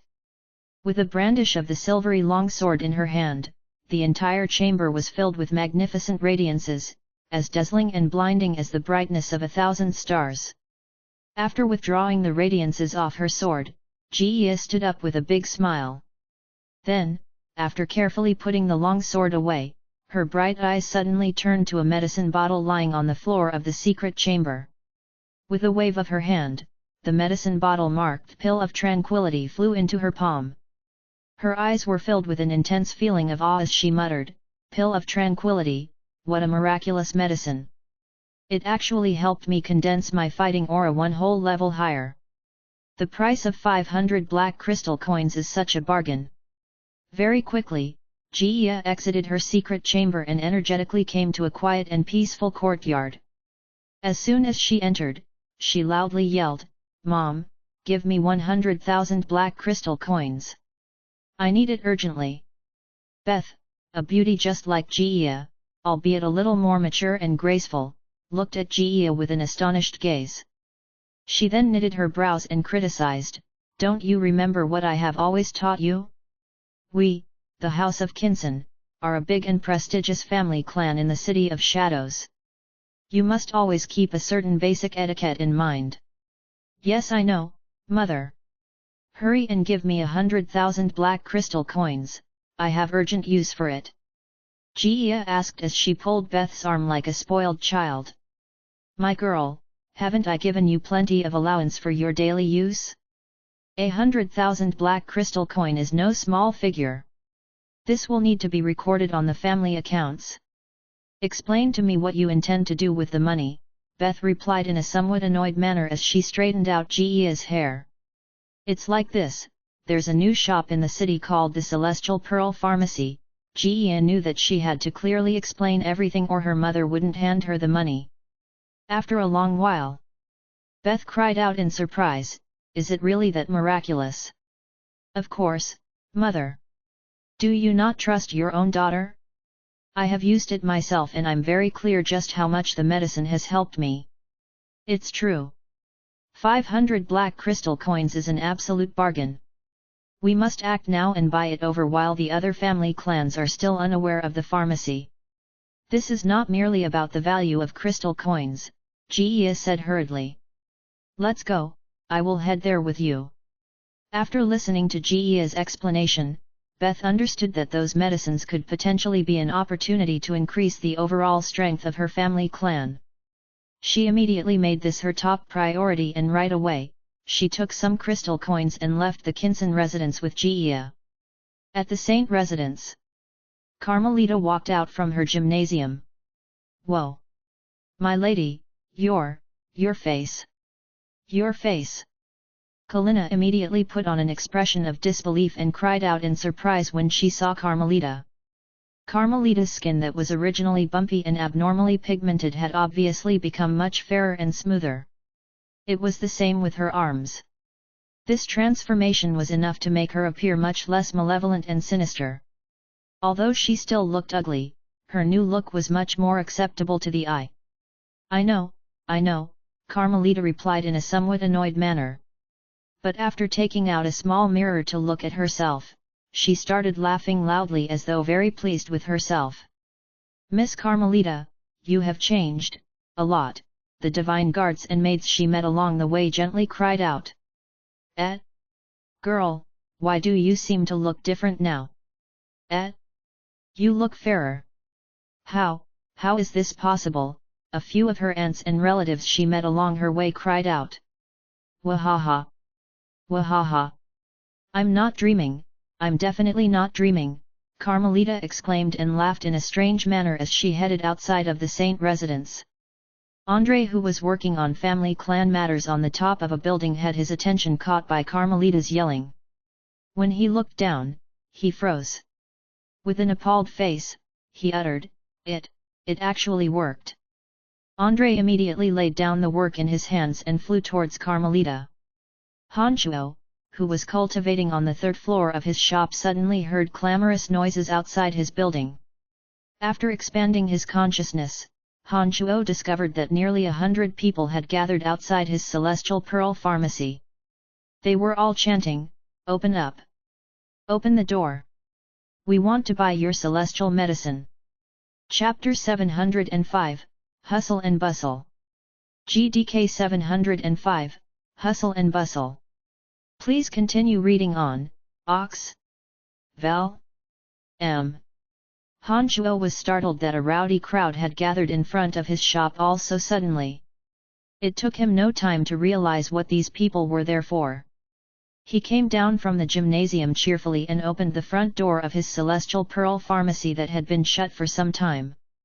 Han Shuo could recognize many characters from among those gathered in front of the Celestial Pearl Pharmacy, namely, Carmelita whose skin had become whiter, Andre who was wearing a big smile, Jia who had previously purchased a bottle of pill of tranquility, Donna, and a few youngsters from the Lavers family. However, Han Shuo did not recognize the majority of the people there. Each and every one of them sinned the most gorgeous garments. There were young, old, and all ages in between. They were chatting with each other as they blocked up the front door of Celestial Pearl Pharmacy. There were also a few gods who were obviously of meager status surrounding those people. Many of them chanted, "Open up! Open the door! Damn it, why are so many people suddenly gathered here?" Jia, standing among the crowd, grumbled in a low voice. "We did not want the news to disperse, but Carmelita caught too much attention. Everyone in the City of Shadows knows how she used to look. The sudden transformation to her skin was simply the greatest advertisement possible for Celestial Pearl Pharmacy. Besides, she raved about this pharmacy to everyone she saw. You can't expect this place not to be packed with people." Beth, the upper-class woman standing beside Jia, also felt rather disappointed when she realized her plans to monopolize the Celestial Pearl Pharmacy likely wouldn't work. After opening the front doors, Han Shuo swept his eyes across the crowd and asked a question he already knew the answer to. "Hello, people. How can I help you?" Carmelita jumped, stepped on the heads of a few others and landed right before Han Shuo before she said excitedly, "Rascal, look at me. Notice anything different?" Those people that were stepped on groaned but tactfully shut their mouths right after seeing it was Carmelita. "What is there to see? I long knew that the medicine will work," Han Shuo replied smilingly. "Brian, make a few more bottles of those medicines for me. Make sure you hurry." Carmelita smiled mischievously and immediately demanded from Han Shuo with no reservations. "Here are 5 bottles. I got these ready for you long ago." Han Shuo carefully withdrew 5 small bottles and handed them to Carmelita before the crowd. He could not be more delighted about Carmelita's publicly endorsing and promoting his pharmacy. Carmelita stuck out her hand and grabbed the bottles, stowing them away like treasure. She carefreely patted on Han Shuo's shoulder and said, "Thanks, Brian. You are truly an unimaginably amazing fella. Brian, name a price for those medicines." "I will pay you later," Andre gently shouted from among the crowd. His voice wasn't too loud but was enough to overcome the clamorous noise and for everyone to hear it. Andre was standing by himself not too far away. Those people standing around him maintained a distance from him. After they heard Andre speak, the originally clamorous crowd suddenly turned quiet. Andre was the person in charge of the finances of the House of Saint and he indirectly controlled the economy of the City of Shadows. As most businesses required Andre's nod of approval to be able to prosper, in addition to the fact that his strength was extraordinary, Andre held an extremely high status in the City of Shadows. Given his identity, for fear that their voices might block Andre's and therefore make him unhappy, it was only natural that the crowd would turn silent. For most businessmen in the City of Shadows, Andre was a figure even more important than Wallace, the city lord. "These medicines are meant to be given out. They are not for sale and cannot be bought. It is a gift from me to my friend, so don't pay me for it." Han Shuo put on a bright smile and refused to be reimbursed. Andre was stunned for a bit but he did not force Han Shuo to accept his money. He nodded, smiled, and said, "Well then, I will buy every medicine that is for sale in your shop at any price you quote. Will that do?" "How will that do? We have waited here for so long," How could you buy everything just like that? You can't just buy everything. That is not fair to us. Have you ever heard of first come first serve? We have been standing here for ages, you can't just cut the queue and buy everything. The crowd yet again became clamorous and nearly every person there was protesting. It appeared that Han Shuo's medicines were indeed the subject of much temptation, so much so that it gave these people the courage to loudly object to the proposal of the powerful André. André did not foresee that his suggestion would invite the unanimous opposition of everyone gathered. He stared blankly for a moment before he forced a smile and said, "Brian, you decide." Han Shuo nodded. While forcefully repressing the ecstasy in his heart, he announced, "Since everyone has been so supportive and waited so patiently, of course I cannot let any of you leave empty-handed. All right, how about this, everyone is limited to 3 bottles regardless of your identity or status. This will ensure that everyone will get to enjoy the benefits of my medicines." Yay! Hooray! Those among the crowd who knew that their status was not prestigious enough cheered loudly. Beth from the Kinson family, who was about to put forward her suggestion, sighed helplessly. She said to the disgruntled Jia beside her, "There's nothing we can do now. It appears that he won't be dividing the medicines by families. We are so unlucky. We were the first to get here, but that scoundrel just so happened to have his doors closed.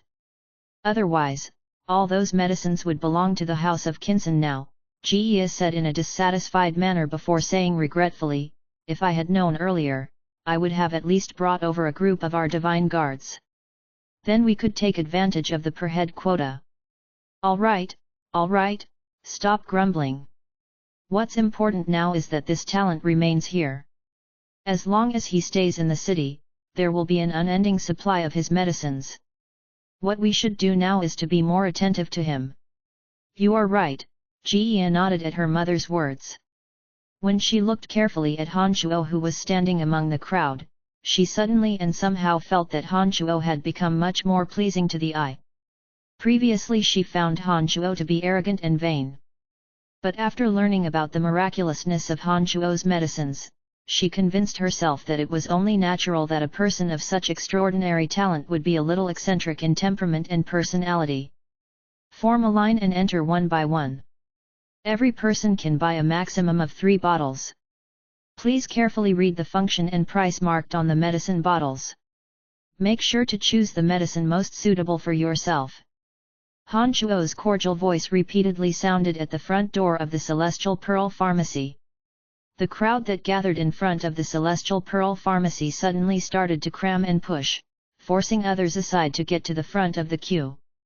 They wanted to be the first to enter the pharmacy and get medicines most suitable for themselves before they ran out. Thump thump thump. Some of the weaker members of the crowd were thrown flying from the line. Several oligarchs from influential family clans most impolitely came to stand in front of Han Shuo. They all stared at Han Shuo urbanely as though asking Han Shuo to begin the sale. Han Shuo's face went blank for a moment. He originally wanted to berate them but couldn't do so after seeing the amiable smiles on the faces of those experts of large family clans. He leaned sideways for the first few to enter and then casually shouted, "Miss Carmelita, please help me with keeping the crowd in order." "No problem. Just a small pharmaceutical shop. What is so terrific about it? Look at that vile fella's complacent face." Pfft, Cage, standing behind the crowd, sneered. Donna, however, was rather stunned and her mind was suddenly thrown into chaos. Initially planning to condemn Han Shuo for his actions, Donna suddenly became clueless as to what she should do. Of the first few people who entered the Celestial Pearl Pharmacy, although they were not the patriarchs of those large family clans, they were nonetheless prestigious characters in the City of Shadows. Just like André, those people were powerful and highly regarded in their respective families.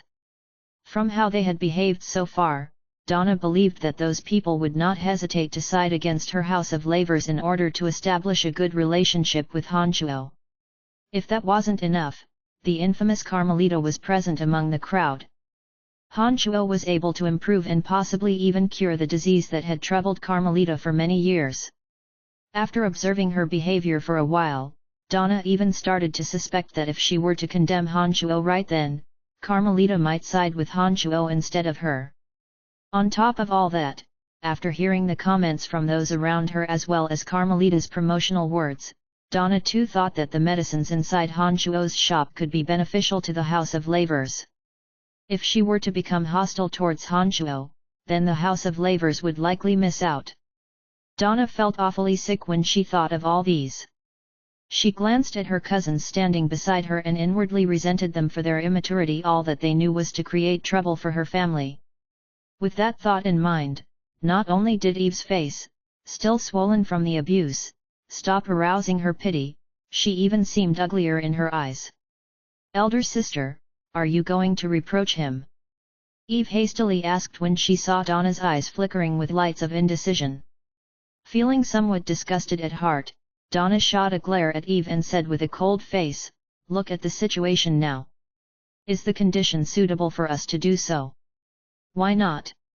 Eve could not read the situation. All that was in her mind was revenge. Donna was very disappointed. She ignored the anxious Eve and instead asked her brother Cage, "Cage, tell me, do you think we should put Brian to trouble today?" Cage wasn't as foolish as his sister. He sighed helplessly and replied, "We should forget about it for today. If we actually proceed with condemning him right now, we could possibly offend everyone here who came to purchase his medicines. This indeed seems rather inappropriate. Then what are you all standing around for? Go home," Donna instructed resentfully and turned around to leave. However, she was feeling regretful and bitter in her heart. "Brian, oh Brian, you truly are a capable person. Within the short span of half a year, not only have you managed to associate yourself with the most intimidating family clan in the City of Shadows, but you even produced such miraculous medicines. Sigh.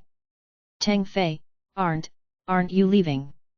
Cage asked Tang Fei in a puzzled manner when he saw Tang Fei with his 2 feet stiff on the ground, remaining motionless. Tang Fei put on a faint smile and gently replied, "You guys leave without me. I want to buy a few bottles of medicine to see if they really do hold up to the chatter." Although Tang Fei too held an unfavorable opinion towards Han Shuo, as a member of a large family clan, he never neglected his duty and always strived to improve the strength of his own family clan. If he found that those medicines in Han Shuo's pharmacy were actually effective, Tang Fei would surely give up and ignore his personal opinions and do everything he could to acquire those medicines. If you lot were as sensible as Tang Fei, this talent wouldn't have slipped away from our House of Lavers for nothing.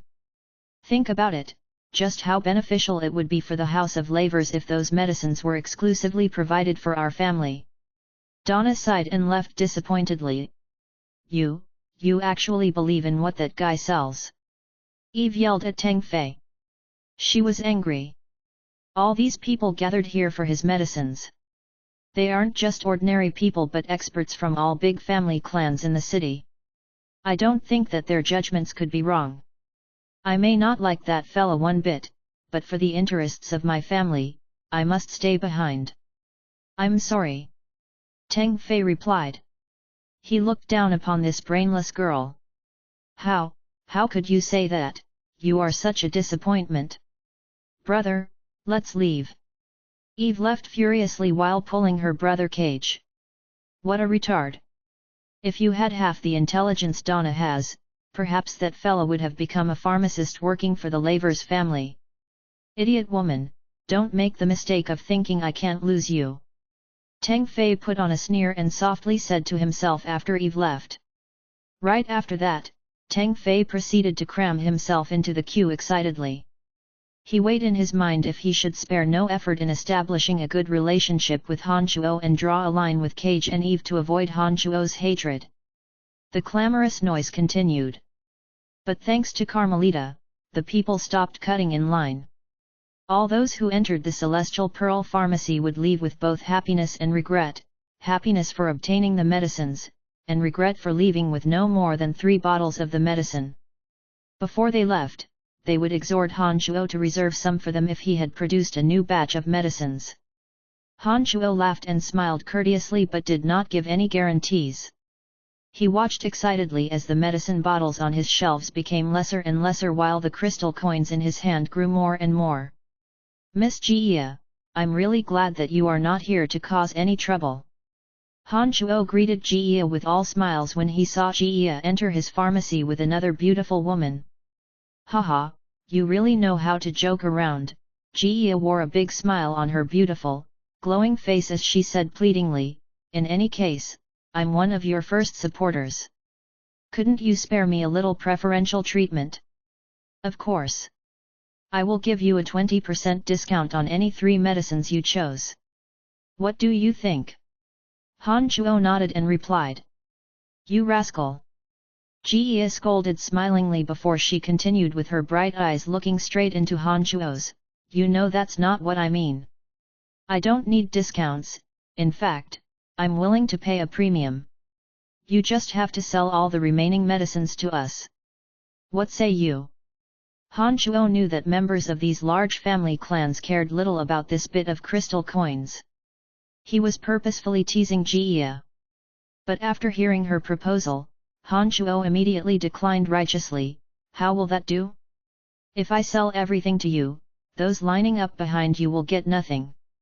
Look, every person is equal in my eyes no matter how grandiose their status. Stop pretending to be so righteous before us. If everyone is equal, why didn't you take crystal coins for Carmelita's medicine? Jia argued. She was both amused and irritated. That's not the same. Carmelita and I are friends. Those medicines are gifts. Han Shuo replied. We are friends too. Sell them to me. I am willing to pay big money for them. Jia continued to pester Han Shuo. Oi, can the person inside hurry up please? We are still waiting. A few people outside the store waiting for their turns shouted impatiently when Jia nagged Han Shuo. 5 bottles, each of you gets 5 bottles. That's the most that I can give. Han Shuo had no choice but to raise the white flag and give preferential treatment to the insisting Jia when those waiting outside grew more and more impatient. Alright then. I will take that for today. When you have produced new medicines, make sure to save some for the house of Kinsen. Crystal coins are no issue. Jia knew that she might actually irritate Han Shuo if she pestered him any further. She chose 10 bottles of medicines with her mother and casually dropped Han Shuo a bag of black crystal coins. She smiled at Han Shuo before swiftly leaving hand in hand with her mother. 3,000 black crystal coins and a tip of 2,000 black crystal coins. After thinking for a moment, Han Shuo realized that Jia didn't care about those couple thousand extra black crystal coins she handed and therefore he kept his gratuity away smilingly. Hello, Brian. We meet again. After the tens of customers entered and exited the shop, Tang Fei entered with a big smile. He immediately greeted Han Shuo in a friendly manner. Han Shuo withdrew the smile on his face as soon as he saw Tang Fei. With a dispassionate look on his face, Han Shuo said, Ah, it's young Master Tang Fei. Are you here to buy medicine? Of course I am. I did not know you were a talented pharmacist. I really made an error of judgment the last time. Tang Fei did not fuss about Han Shuo's attitude towards him. He continued with a big smile, You know, I'm just a guest at the laver's residence. What happened the last time was merely a quarrel between you and Cage and Eve. Please don't count me in. You should know that I'm very admiring of you. Choose 3 bottles. I don't have time for you. Han Shuo was disinclined to talk with him and impatiently hastened. Don't be so cold, man. Haha, I was indeed wrong the last time, let me now formally apologize to you. Han Shuo's impolite attitude did not cause Tang Fei to flip out. Instead, he jabbered on and on to Han Shuo. Han Shuo couldn't help but admit that Tang Fei had indeed a knack for talking. After listening for some time, Han Shuo forced a smile and said, I did not hear you being so talkative the last time. Enough, hurry up and pick your poison. Many are still waiting behind you, don't obstruct me from doing business. That bastard inside there, are you done yet? If I hear any more of your rubbish talk I will throw you out the door." Carmelita suddenly threatened from outside the shop. She had seen Teng Fei together with Eve and therefore had a bad impression of Teng Fei. I'm leaving." Obviously afraid of Carmelita, Teng Fei gave a hollow laugh, randomly chose 3 bottles of medicines, left 800 black crystal coins and hastily left. Chapter 706, Becoming Rich. GDK 706, Becoming Rich. Please continue reading on, Ox. Val. M. All the medicinal pellets that Han Shuo had on the shelves were sold out on that day. He pocketed a total of 96,000 black crystal coins. Han Shuo was overjoyed as he knew that with this amount of black crystal coins, he wouldn't need to worry about money for at least tens of years. Before leaving the Celestial Pearl Pharmacy, all his customers would exhort Han Shuo to reserve them a portion of the next batch of medicines he would produce. Carmelita, after seeing that Han Shuo had sold out all the medicines, hastily returned to the Saint residence to continue consuming the medicine that Han Shuo had specially made for her. It was after everyone was gone that Han Shuo remembered about Donna and the few youngsters from her laver's family. He thought that Donna came with Cage and Eve to thank him. It never crossed his mind that Donna intended to denounce him. Han Shuo was rather puzzled that Donna did not enter his pharmacy. He had in fact kept some medicines reserved for her and did not expect her to disappear like that. Han Shuo assumed that Donna had left because it was too crowded and she would come by another day. After shutting the front door of his pharmacy, Han Shuo indulged himself in counting the black crystal coins in his space ring again and again. He would laugh foolishly as he muttered, 96,000 black crystal coins, this is enough to buy a manor in the City of Shadows, not just any manor, but a fully furnished one complete with facilities. How amazing! All the medicinal ingredients he had collected since arriving on Elysium were used on those medicinal pills he sold. Although Han Shuo already had gained 96,000 black crystal coins, if he wanted to make even more money, he had to go out to gather more medicinal ingredients. As only Han Shuo himself knew the ingredients needed to make his medicinal pills, he could not delegate the task and had to complete it himself. He once again put on signs on the front door of Celestial Pearl Pharmacy informing that it was temporarily closed for business. Then, he left the City of Shadows and headed towards the mountains in its perimeter. There were long stretches of mountain range all along the City of Shadows where the herbs and ingredients Han Shuo needed grew. Having had the experience of selling out all his medicines, Han Shuo decided to collect even more medicinal ingredients than before. By releasing the demon generals in the cauldron of myriad demon, Han Shuo had an additional dozen pair of eyes. With that, his speed of collecting medicinal ingredients was increased by 10 or more folds. Within just a month's time, Han Shuo had traveled across all the big mountains surrounding the city. He had filled 2 space rings with medicinal ingredients alone, enough for Han Shuo to refine medicinal pills for 1 whole year. As the mountains were just around the City of Shadows, they were about as safe as a walk through town. No enemy forces or god hunters dared to lurk in there. During the 1 month's time that Han Shuo was collecting medicinal ingredients, he had come across divine guards from the City of Shadows 57 times. They frequently patrolled the mountains in small teams, guarding the city against large-scale invasions. Most of those divine guards did not recognize Han Shuo. They would find Han Shuo very suspicious at first. But after Han Shuo flashed the emblem that City Lord Wallace gave him, all those divine guards would greet Han Shuo with utmost respect. Not only would they apologize to Han Shuo, but they would even give him an account of any abnormal activities they discovered in the surroundings. They assumed that Han Shuo was part the Saint family. A month passed in the blink of an eye. When Han Shuo returned to his Celestial Pearl Pharmacy, he was stunned by what he saw. Han Shuo did not anticipate to see his Celestial Pearl Pharmacy in utter wreckage. All the containers and tools on the first and second floor were broken. Those special pharmacist bottles and pots Han Shuo bought were all shattered. Not a single tool remained intact. Even the energy stones in the boundary towers on the 3rd floor were broken into pieces. From the 1st floor to the 3rd, the entire Celestial Pearl Pharmacy was in a complete mess. Han Chuo grew more furious the more he saw. He had no clue who would do such a despicable thing while he was away. With a gloomy face, Han Chuo trudged from the first floor to the third and then back. He turned over in his mind as to who was most likely to do such a thing. The first that crossed his mind were the siblings from the Lavers family, Cage and Eve.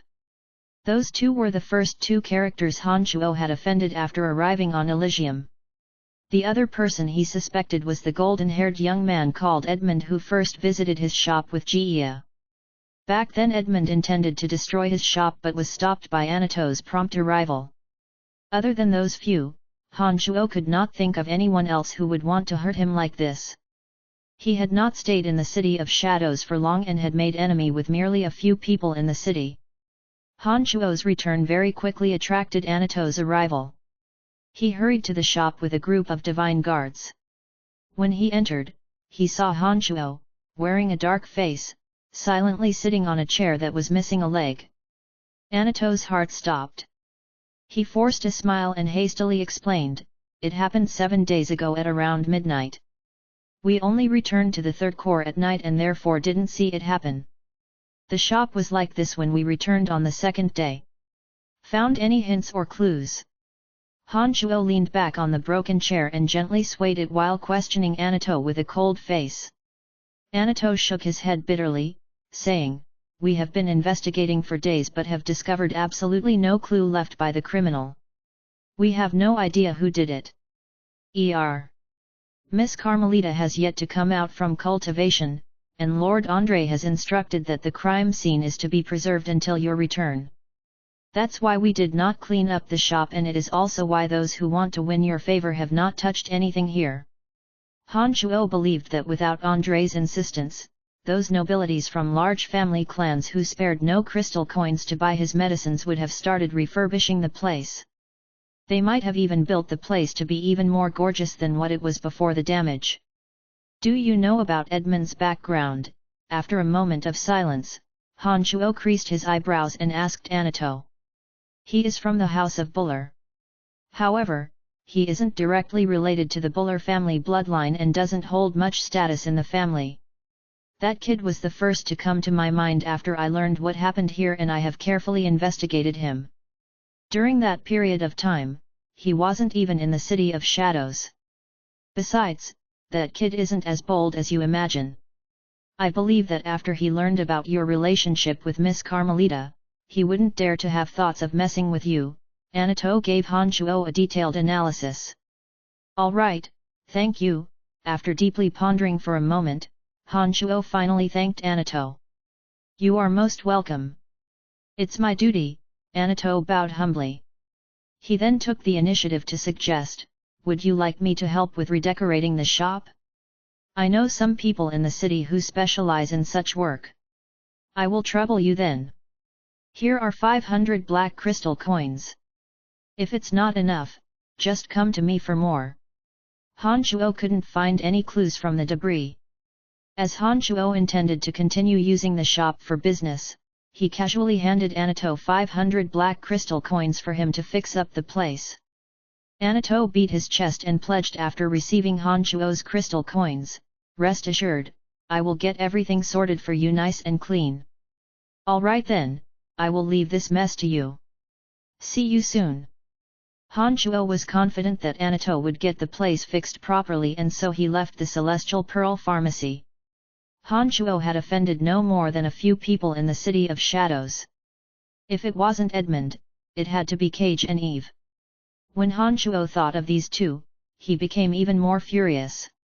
He thought to himself, "If it wasn't for me, Eve would have been disfigured. So this is how you thank me? By wrecking my shop while I'm away? Have I become a target of bullying for you?" Han Chuo decided to make a visit to the Laver's residence. The divine guards guarding at the front door of the Laver's residence still remembered Han Chuo. His rising fame in the City of Shadows was the topic of discussion for many House of Laver's members. The two recognized Han Chuo immediately and greeted him from far away. They were very friendly. "Haha, I did not know that you, sir, were an amazing pharmacist. Everyone in the city has been fighting over your medicines, that divine guard who had previously introduced Han Shuo to the Laver's family members said excitedly. As a gesture of gratitude for the warning you gave me the last time, here is a small bottle of medicine.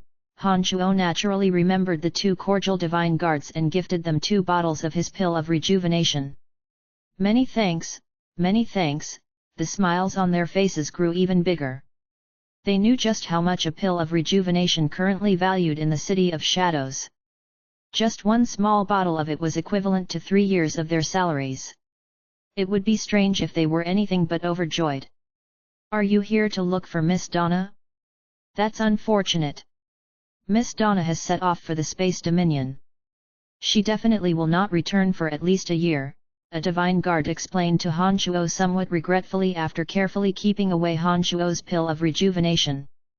Han Shuo did not know that during the time he was collecting medicinal ingredients in the surrounding mountains, Donna had tried to look for him at Celestial Pearl Pharmacy. She wanted to ask Han Shuo about what actually happened to Eve and to stay in touch with him. She also intended to purchase some medicines on behalf of the House of Lavers. Oh! Donna isn't around. Han Shuo began to hesitate, wondering if he should still enter. After all, of the entire Lavers family, Donna was the only person that Han Shuo was familiar with. Hey! Isn't this Brian? Why are you just standing at the front door? Come, let's go inside, a voice sounded from a distance at the most untimely moment. In an instant, Tang Fei arrived before Han Shuo and pulled him into the Laver's residence as though he had been friends with Han Shuo for a long time. Han Shuo was being forced into the Laver's residence by Tang Fei. Having missed the opportunity to leave, he had to put on a bold face and enter. Donna and her brother went to the Space Dominion and will only be back after some time. Donna and I have actually tried to look for you but you weren't at the Celestial Pearl Pharmacy, Tang Fei explained while escorting Han Shuo to that gymnasium where they first met. Since Donna isn't around, I guess I'll leave. I have come here just to look for her. I'm not familiar with any member of the Lavers family other than Donna. I had better not stay here any longer. Han Shuo suddenly stopped walking and no longer let Tang Fei pull him any further. Come on, you are already here, might as well stay and chat with me. My stay in this Laver's residence has recently become more and more unpleasant. That brother and sister pair, well they aren't exactly people who accomplish things. I just can't get along with them. Ever since the time Tang Fei decided to buy Han Shuo's medicine, his relationship with Cage and Eve began to grow ever less harmonious. As Tang Fei actually secretly looked down upon the two, he naturally did not put effort into easing the tension. In fact, he even used this opportunity to distance himself from the siblings and was determined to improve his relationship with Han Shuo and Donna. Tang Fei, who was talking and talking, suddenly froze. When he raised his head, he saw Cage and Eve's angry faces that were dripping with sweat. Their eyes were filled with resentment and fury as they glared at Tang Fei and Han Shuo. How dare you step into our Laver's residence? Eve shouted. Anger boiled to her head as soon as she saw Han Shuo. Eve's undiscriminating attitude made Han Shuo even more furious. I came here to look for Donna and it's none of your goddamn business. There was no way he would be polite to this brainless woman. I haven't settled the score with you for beating me the last time and you still have the guts to bring trouble to our Laver's residence? You are courting death, aren't you? Eve shouted furiously. I'm not going to bicker with a mentally handicapped person. Forget about it, it appears that this House of Lavers is indeed not welcoming of me. I'm leaving. Han Shuo waved his hand and turned around to leave. He felt that it was meaningless to argue with this kind of people, notwithstanding the fact that doing so inside the Lavers' residence was disadvantageous to him. Since when could a mere low god who just so happens to know how to make a few drugs act so arrogantly in the City of Shadows? Pfft, serves you right that your shop got wrecked. That's what you get for not knowing your place. Ha ha ha, Cage said as he cackled in an invigorated manner. Han Shuo, who was walking out the Laver's residence, immediately stopped in his footsteps when he heard Cage's words. He stared at the belly-laughing Cage with cold eyes and asked, is it you who did it? Cage was startled for a moment before he sneered, none of your business. Who cares if I did it or not, you deserve it. Han Shuo nodded and walked out without speaking another word, ignoring Tang Fei's yelling. On that night, 3 energy crystal shops nominally owned by Avery Lavers, but in reality managed by Cage and Eve, exploded. A total of 7 divine guards of the House of Lavers were injured and energy crystals valued at 30,000 black crystal coins were destroyed in the explosions. On the early morning of the second day, Cage was enraged by the news. He was jumping up and down, fuming. It's him, it must be him. I'm going to get him. Upon finishing those words, Cage, without informing his father Avery, took a group of divine guards under his command and headed straight for Celestial Pearl Pharmacy. Chapter 707, Hidden Danger. GDK 707, Hidden Danger. Please continue reading on, Ox. Val. M. When Cage arrived at Celestial Pearl Pharmacy with a group of divine guards, all he saw was that the place was bustling with construction work. Anato, who was overseeing the reconstruction of Celestial Pearl Pharmacy, upon observing that Cage was charging forward as though he had eaten gunpowder, stepped to the front door and blocked Cage's path. With a cold and displeased face, he asked, "Young Master Cage, what is this you are doing? Where is he? Where is the owner of the Celestial Pearl Pharmacy? Where is Brian? Tell him to show himself." Cage, standing at the front door, yelled into the pharmacy. "I'm sorry, the shop owner isn't around. Please come back later." Anato was unperturbed. With just a whistle, a group of divine guards from the Third Corps rushed over and formed a line outside the Celestial Pearl Pharmacy. Their cold eyes were fixed on Cage and his troops. Cage's heart that was filled with wrath slowly cooled off when the divine guards from the Third Corps drew their swords and held up their bows. Cage was a little smarter than his sister Eve. He knew that if he were to start a physical conflict with Anato, the person who would lose out was himself. He would accomplish nothing if he were to escalate the hostility further. Cage had no choice but to repress the anger in his heart and give up. After yelling a few nasty words, he left with his Lavers family divine guards. He pondered where Han Shuo would be whilst wearing a gloomy face. "Young master, are you going to let it pass just like that?" a divine guard said. He felt angry for Cage. "Of course I won't let him off so easily. But we don't know where that scoundrel is hiding now. We can't do anything without first finding him." Cage was still flushed with anger. He turned around and gazed at the Celestial Pearl Pharmacy before instructing, "Come with me, I'll go look for my father." Cage made a beeline for the 5th Corps of City of Shadows Divine Guards. Inside a secret chamber in the 5th Corps, Avery's expression grew darker and darker as he listened to Cage explain the whole story to him. Then, when Cage finally finished giving his account, Avery stood up and gave Cage a big slap which caused him to stagger a few steps backward. Cage covered his red, swollen cheek without uttering a word. He merely looked at his enraged father with a wronged expression. "How many times have I told you not to provoke that man? Why must you be so stubborn? Look what happened now. 3 of our shops have been destroyed and we have lost so many crystal coins. And now again I have to clean up the mess for you. Can't the 2 of you learn from Donna and her brother and be less of a nuisance to me?" Avery yelled at his son who knew nothing but to stir up conflict while slamming his table. "Father, I'm telling you, we did not actively provoke him after you told us not to. This time it is he who provoked us.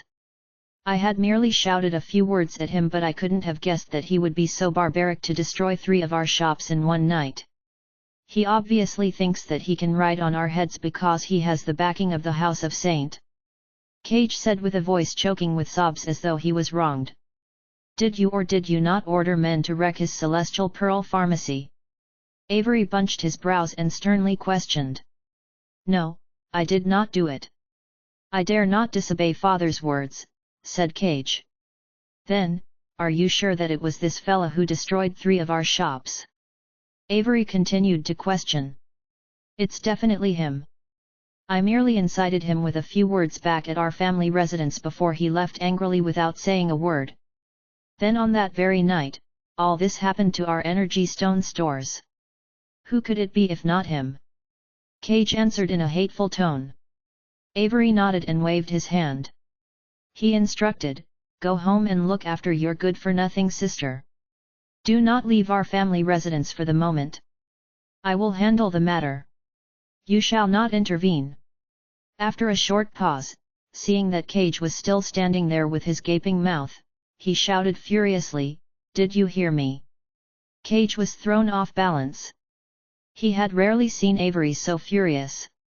He hastily nodded and replied in a low voice, "Understood. Get lost. Now."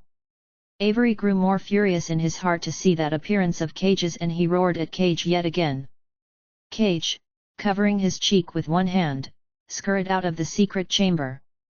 After Cage left the room, Avery vented his anger by loudly cursing over and over. He finally calmed down after some time. After thinking for some time, Avery suddenly uttered, "Number 3, investigate the ins and outs of that kid. Find out if he really had something to do with the explosion of the 3 shops." "Yes, my lord," an emotionless reply sounded from the darkness behind Avery. A shadow distorted for a short time before suddenly disappearing.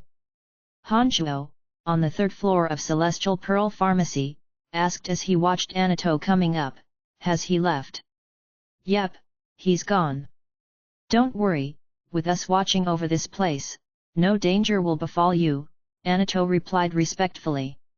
After a short pause, he asked in a fawning manner, "Is the renovation of this gymnasium of the 3rd floor up to your satisfaction?" "Yes, I quite like it. I will have to trouble you for the next 2 days to decline every visitor. I need some time to refine more medicines," Hanchuo instructed. "Don't worry, sir, that's no trouble at all," Anato immediately promised with his chest puffed. Shortly after, he put on a smile and started to talk yet again, "Our Lord Erebus is also very interested in your medicines. His lordship has instructed me to purchase some medicines on his behalf. Prices are negotiable. Will Mr. Brian please be so kind?" Hanchuo long knew that Anato must have gained Erebus' approval, tacitly or expressly, to be stationed in the vicinity of his shop for such a long time. As Erebus had taken the initiative to actively express his goodwill, Hanchuo naturally knew how to respond appropriately. Immediately, he nodded smilingly and said, "I know what I ought to do. Please thank Lord Erebus for me and send his lordship my kindest regards." "Haha, thank you, thank you. Definitely." Anato knew that these words of Hanchuo's meant that he could complete the task that Erebus assigned him without any issue and immediately dismissed himself with a big smile. He then started yelling at the workers renovating the 2nd and 3rd floors, "Be more attentive in your work or none of you will get a single crystal coin." Hanchuo shook his head and laughed at Anato's actions from the 3rd floor. Such action of Anato did not make Hanchuo feel more favorable of him. However, Hanchuo did not say anything about it as Anato had been very helpful all this time. Who is it that destroyed the other 2 shops? Hanchuo wondered. Of the 3 energy stone shops owned by Avery Lavers, Hanchuo had merely destroyed the smallest shop to retaliate against Cage wrecking his Celestial Pearl Pharmacy. However, Hanchuo heard that soon after he left, the 2 other shops were destroyed in a similar fashion. Hanchuo's heart was filled with doubt. He had no idea who was behind it. Perhaps there's another enemy of the Lavers family? Hanchuo thought. Although he was rather puzzled about the matter, he did not truly take it to heart. As Hanchuo was in a hurry to produce more medicinal pellets, he did not think too deeply about it. At a pharmacy called God's Swamp, inside a secret underground chamber surrounded by boundaries, an elderly man with white hair and a face as translucent as jade was softly inquiring a man crouching before him. That crouching man was merely a meter tall and looked like an elderly dwarf. His face was covered with wrinkles and he had a pair of eyes glistening with infernal rays. "How's the scheme doing so far, Stice?" that elderly man whose head was covered white hair asked softly. "Rest assured, Master, everything is happening as planned. Avery has dispatched his men to investigate what happened yesterday. I believe he definitely will discover evidence pointing to that kid Brian.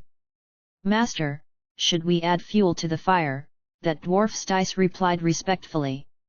That won't be necessary. With things having progressed to this stage, we can now do nothing at all. I know Avery. He's the kind of person who won't easily strike, but once he does, he wouldn't let anyone live. He had restrained himself the last time and he definitely will not continue to tolerate this time around. We just have to sit and watch. Perhaps by tomorrow, both Celestial Pearl and the youngster will disappear from the City of Shadows without a trail. Hee. About the medicines that the youngster makes, should we? Stice asked suggestively.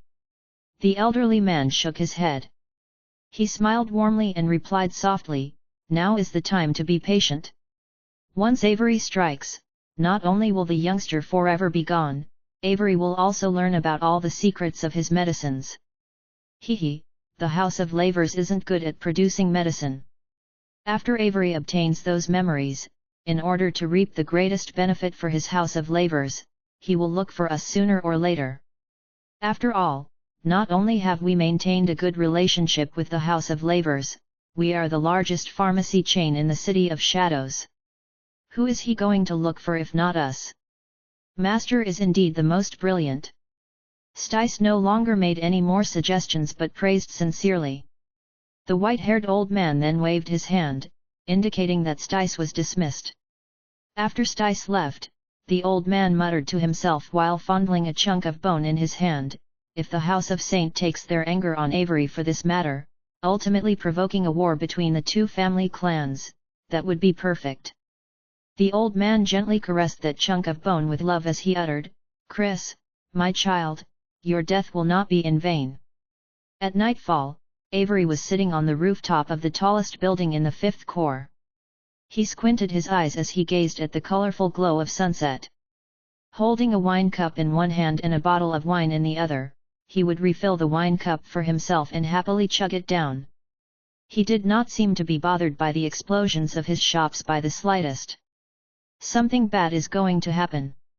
Lord Avery always does something crazy after he drinks. A few divine guards of the 5th Corps underneath the building could vaguely see what Avery was doing at the top of the towering skyscraper. They gossiped under their voices. I wonder who will be the unlucky fella this time. We better be more careful and not make his lordship unhappy, lest we suffer his wrath, another divine guard said very softly in an anxious and scared manner. The beautiful, soft glowing light of the sky was gradually covered by the curtain of night. Eventually, the sky was completely shrouded by darkness. By now, there were 8 empty wine bottles around Avery. He was reclining on his chair, gazing into the dark sky with half-open, dizzied eyes. It was as though he had fallen asleep. After a long time, a voice suddenly sounded from behind him, My lord, I have discovered a medicine bottle inside one of the exploded shops. There were unique markings on the bottle and I'm sure it originated from the Celestial Pearl Pharmacy. The disoriented Avery straightened himself up on the chair with difficulty. He casually gave an "oh" before asking nonchalantly, Where's the guy? He is still at the Celestial Pearl Pharmacy, the man inside the darkness replied. Avery nodded, waved his hand at the person behind him, and instructed, Go to the Lavers' residence and keep an eye on those 2 good-for-nothings. Do not let them take a single step outside the residence without my instruction. Understood, the dark shadow replied immediately before dismissing himself without a sound. Avery rubbed his eye, downed the last cup of wine in front of him, and fell asleep in his chair. When it was deep in the night, a dark, phantom-like figure, as though a strand of soul, floated out from his body still reclined on the chair and flew in the direction of the Celestial Pearl Pharmacy. At the 3rd floor of the Celestial Pearl Pharmacy, Han Shuo was using the gymnasium as his temporary pharmacy lab. The 9 tessellation cauldron was like a throbbing blaze, performing its dance before Han Shuo. Fragrant and refreshing scents overflowed from the tessellations on the cauldron. Whoosh! A lump of red fireball in Han Shuo's palm was sent into the 9 tessellation cauldron, causing the sweet smell of medicine inside the gymnasium to grow more intense and the 9 tessellation cauldron to revolve faster and faster, so much that the shape of the cauldron appeared blurry. Chink! Clang! Tinkling sounds of things knocking against the metallic surface rang from the rapidly revolving 9 tessellation cauldron. Han Shuo was elated as he knew that the pills of rejuvenation would soon be complete. During the period of time Han Shuo focused on refining medicinal pellets, he discovered that somehow, his mind was becoming more and more stable. Although he would exhaust a great amount of demonic yuan in the process, his demonic yuan would grow slightly after recovery. Even his realm state seemed to be rapidly stabilizing. When Han Shuo discovered that refining medicinal pellets would not hinder him but also end up helping him advance in demonic arts through some bizarre ways, he became even more passionate and engrossed with refining medicinal pellets. Cauldron Spirit explained to Han Shuo that as long as he was fully concentrated on performing a task with a sober and calm mind, his realm state would improve. Ting! Ting! Tens of medicine bottles suddenly flew out from Han Shuo's space ring. Those delicate medicine bottles gave off pleasant jingling sounds when they bumped into each other. One after another, the medicine bottles flew towards the 9 tessellation cauldron in an orderly fashion. Each time Han Shuo flicked his index finger, a single pellet of medicine would fly off from the 9 tessellation cauldron and into the beautiful medicine bottle most accurately. Next, the medicine bottle containing medicinal pellet would gently land on the ground beside Han Shuo. The intense fragrance of medicine would become slightly reduced with each medicine bottled. Han Shuo had become very practiced with bottling the medicines. He had 49 medicine bottles filled and lined up beside him in no time. After having bottled all the medicines, the 9 tessellation cauldron hovered and flew into Han Shuo's palm. It shrunk little by little and disappeared when it was the size of a palm. Next, Han Shuo wiggled his 5 fingers. His space ring flashed as the 49 medicine bottles beside him disappeared one after another. Han Shuo heaved a deep breath, calmed down his heart and started recovering the demonic yuan he lost. This was the most recent method of raising the demonic yuan reserves Han Shuo had discovered and therefore he was very attentive. While calmly recovering the demonic yuan in his body, all of a sudden, Han Shuo had a most frightening feeling. This sensation came extremely abruptly and it caused every hair on Han Shuo's body to stand on end. Han Shuo immediately started to probe around with his consciousness but did not discover any abnormality. He also rapidly dispatched 2 demon generals from the cauldron of myriad demon to survey the situation outside the Celestial Pearl Pharmacy. Anato and a group of divine guards were inside a building not far from the Celestial Pearl Pharmacy. Han Shuo saw that the magical lamp was still lit, indicating that Anato and his people were still active. This made Han Shuo very slightly relieved. The demon generals continued to examine the surrounding and they too did not discover an anomaly. However, the sense of danger he felt never diminished. After a while, suddenly, Cauldron Spirit transmitted anxiously, "Enemy. It's not all that powerful but it is still much more powerful than you. Here it comes." A shadow appeared noiselessly. By the time Han Shuo sensed the presence of the shadow, it was already too late to do anything. The darkness around him seemed to have turned into substance and they gushed towards Han Shuo's body.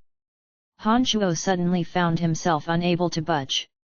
"Deploy the invincible omen body now!" Cauldron Spirit shouted into Han Shuo's consciousness. Without a second thought, the greatly alarmed Han Shuo deployed the invincible omen body which he had been practicing a lot in recent days. At the next instance, a most energetic and overwhelming force rushed into Han Shuo's body. An explosion sounded off from his body. Intense pain flooded every nerve of Han Shuo's. When subjected to such immense pain, an average person would have immediately become unconscious. To Han Shuo, however, it only made him more awake. That shadowy figure was very confident that Han Shuo was dead after delivering Han Shuo a single hit. The shadowy figure with darkness around it gradually went to the front of Han Shuo and softly murmured to itself, "What a pity, could have served for my family." Han Shuo sensed the strong smell of alcohol. After that, he saw the shadowy figure raise its hand, slowly covering down on his skull. Memory capture. Han Shuo immediately realized what the person was trying to do. The strength of the shadowy figure was powerful beyond Han Shuo's imagination, and he did not have the slightest certainty of victory against it. Besides, Han Shuo's demonic body was now severely injured even though he was defended by the invincible Omen body. Han Shuo simply wasn't on the same level with that being yet. Seeing that the hand would soon press down on his skull, Han Shuo stopped hesitating. Immediately, he activated the blood essence inside his demonic infant. His meridians and veins were snapped, causing mists of blood to rapidly flow out from his body, enveloping him entirely. "Hey!" the shadowy figure softly cried out in surprise when it suddenly discovered that Han Shuo had disappeared. It started to become anxious. It rapidly flew through every room inside the Celestial Pearl Pharmacy, and when it discovered nothing, it started searching the perimeter of the pharmacy. Chapter 708, Search and Investigation. GDK 708, Search and Investigation. Please continue reading on, Ox. Val. M. It was the dead of the night, outside the City of Shadows. At the core of a man-eating shrub appeared a dark shadow accompanied by a thud. The dark figure crashed onto a swaying man-eating flower, instantly snapping it. An intense reeking of blood was emitted from the dark figure. The smell seemed to carry the most intense temptation power, arousing the excitement of all the man-eating plants in the shrub. Tough, thick vines covered with thorns and large leaves oozing strong corrosive liquid which had been stationary rapidly moved towards the dark figure. In just an instant, the dark figure was completely wrapped with leaves and vines. The man-eating plants that had enveloped the dark figure were wriggling, tearing, and tightening their grip with all their strengths. It was obvious that the plants wanted to strangle, grind, and swallow the trapped living thing alive. Creak! Creak! Strange noises came from the wrapped figure. The tenacious vines that strangled hard gradually started to loosen up and even started retreating. Splat! The leaves and vines that did not retreat in time disintegrated into pieces and splattered all around, revealing Han Shuo at the center. After some time, Han Shuo began to move his arms and legs. He felt that every action had become 10 times more difficult and exhausting than usual. Even his eyelids felt much heavier and extremely difficult to open and close. Finally, with great difficulty, Han Shuo managed to sit cross-legged on the ground. After recovering a little bit of his energy, Han Shuo had both his avatars emerge from his body. One of them stood on his left while the other stood on his right, carefully observing the surroundings and vigilantly protecting him. Han Shuo decided not to return to the City of Shadows. Instead, with his 2 avatars carrying his main body, he located and hid in a well-concealed underground cave in one of the many mountains surrounding the City of Shadows. His 2 avatars then fixed up the outside of the cave and made sure to conceal and erase all his trails. His avatar of death then left silently. Late in the night, the City of Shadows lacked the clamor and activity seen during the daytime. Instead, the city was quiet and still. Han Shuo's avatar traveled to the city wall closest to the laver's residence and silently released a few demon generals. Multiple boundary towers surrounded the city which would relentlessly attack any trespassers. Han Shuo had no confidence in evading the boundary towers and therefore decided to stay outside the city walls. The formless demon generals, however, could evade the detection of those boundary towers. Han Shuo hid in the dark and observed the condition inside using several demon generals. The demon generals, easily evading the defensive barriers in their paths, headed straight for their destination, the laver's residence. The boundaries found in the laver's residence were even more advanced, but still, they could not prevent demon generals from entering. After circling through the laver's residence, the demon generals located the room where Cage and Eve were staying and proceeded with surveying each and every move they made. "Brother, why is father not letting us out of the house?" The gods on Elysium didn't need much sleep and most of them would be silently cultivating at night. Eve obviously wasn't one of those people. Instead of cultivating, she was complaining to her brother, Cage. Father has his own reasons behind his decisions. All we need to do is listen. Cage appeared very calm. He shot a glance at the agitated Eve and said solemnly, "Father is truly angered this time, I'm very certain of this. We had better be very obedient and not make any trouble for the moment." "Understood. But that fool has destroyed 3 of our shops. He is stepping over our heads. Don't tell me that we aren't going to retaliate." Eve replied in a slightly softer voice. She had rarely seen Cage being so well behaved and knew that there had to be a reason. "Don't worry about it, Father has said that he will take care of it." Cage then put on a sinister, cold smile and continued, "I have heard divine guards told me that Father has drunk a lot tonight. Do you know what happens after Father drinks?" Eve was puzzled for a quick moment before her eyes lit up and she stammered, You mean? Cage nodded and affirmed, "That someone is going to run out of luck." "Fantastic! I knew that Father wouldn't just stand by and watch us get bullied. Haha! I guess we will never see that fella ever again," Eve said as she put on a cheerful smile. Her mood had suddenly improved a whole lot. Han Shuo commanded the 2 demon generals spying on Cage and Eve to return. They started noiselessly retreating back to Han Shuo's avatar hiding outside the city wall.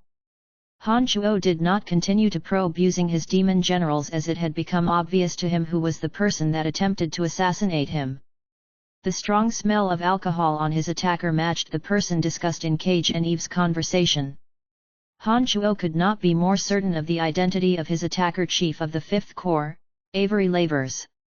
He understood that if Avery had succeeded in slaughtering him, even if the Saint family made it out that Avery had committed the murder, they likely wouldn't denounce and go to war with Avery over his death, as after all, Avery was the chief of the 5th Corps and he would have the backing of the entire house of Lavers. Han Shuo thought to himself, "I might have some importance while alive. But in death, I would be absolutely worthless. A dead man who could not produce any medicine can never be worthy enough for the House of Saint to go to war over. I guess if it comes to that, perhaps only Carmelita would take revenge for me. However, if Carmelita doesn't know who did it, how is she going to avenge me?" A series of thoughts rapidly flashed through Han Shuo's mind. Although Avery's assassination attempt on his intoxication seemed impulsive, after carefully reflecting on it, Han Shuo discovered that it was actually a very hefty decision. Avery definitely did not do so without thinking. He must have thought about it thoroughly before he pretended to be drunk and attacked. After all, how is it even possible that a high god be affected by alcohol? As the realization dawned on him, Han Shuo suddenly felt a cold shiver run through his heart. He no longer dared to underestimate any high god in the City of Shadows.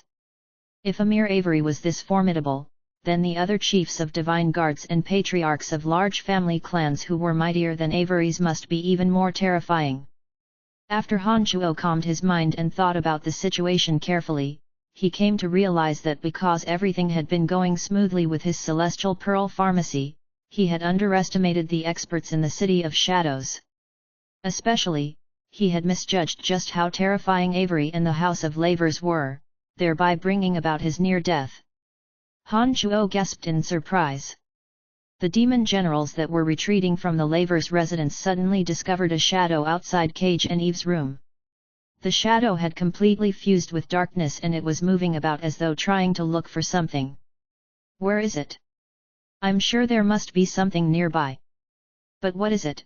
The shadowy figure that Avery referred to as number 3 was looking all around from within the darkness, attempting to locate an unknown threat. Han Shuo ordered his demon generals to retreat rapidly. He was certain that the shadow hiding in the dark must be a mid-god of excellent strength who was expert in concealing himself. On that night, Han Shuo's avatar of death silently returned to the cave where his main body was hiding. Han Shuo intended not to return to the City of Shadows for the time being. 2 months later.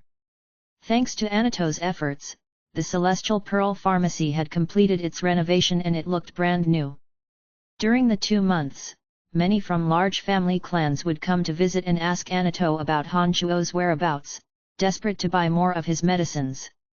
Most of those who lined up and bought medicines from the Celestial Pearl Pharmacy had personally tried them themselves. They would praise highly of the pharmacy and tell others about the brilliance of the medications. More and more of the rich and powerful members of the city started to pay attention to this inconspicuous shop called the Celestial Pearl Pharmacy. Anato knew nothing about what happened that night.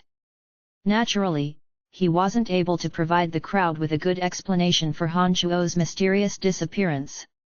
Erebus, the chief of the Third Corps, had called on Anato a few times during those months, but as Han Chuo wasn't around, Anato couldn't get his hands on any medicine.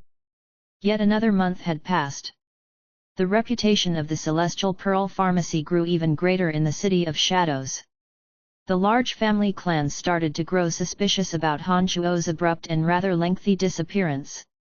Some of the family clans even dispatched their men to search the mountain ranges around the city for Han Chuo. It was during this time that Carmelita finally emerged from her secluded cultivation. Her skin tone had become more and more normal. Although her appearance was still far from being called a beauty, her looks now were merely ordinarily ugly. The excited Carmelita, who had even thought of how to repay Han Chuo's favor, was disappointed about Han Chuo's mysterious disappearance. She began to worry after learning from Anato that Han Chuo had returned with all the medicinal ingredients he needed the day before he disappeared. The 4th month into his disappearance, not just Carmelita but by any account all the members of large family clans wanting to purchase Han Chuo's medicine were convinced that something sinister must have happened to Han Chuo. Many even believed that Han Chuo was murdered. Carmelita, however, did not. Having returned from the Miasma Cloud mountain range with Han Chuo, Carmelita knew just how skillful Han Chuo was at preserving his own life. Being able to escape from the extremely dangerous situation at the Miasma Cloud mountain range while carrying a wounded person had left Carmelita with a deep impression. Feeling anxious, Carmelita commanded the divine guards under his house of saint to look for Han Chuo. Not just the City of Shadows, but even the towns and forts under the sphere of influence received Carmelita's order. A most thorough search for Han Chuo began. Simultaneously, André, another significant character of the House of Saint, started his own investigation into Han Chuo's disappearance. "What did you find?" André asked with squinted eyes.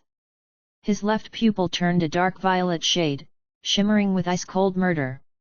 If Han Chuo was present, he would surely discover that André at that moment was nothing like his polite and amiable self in usual times.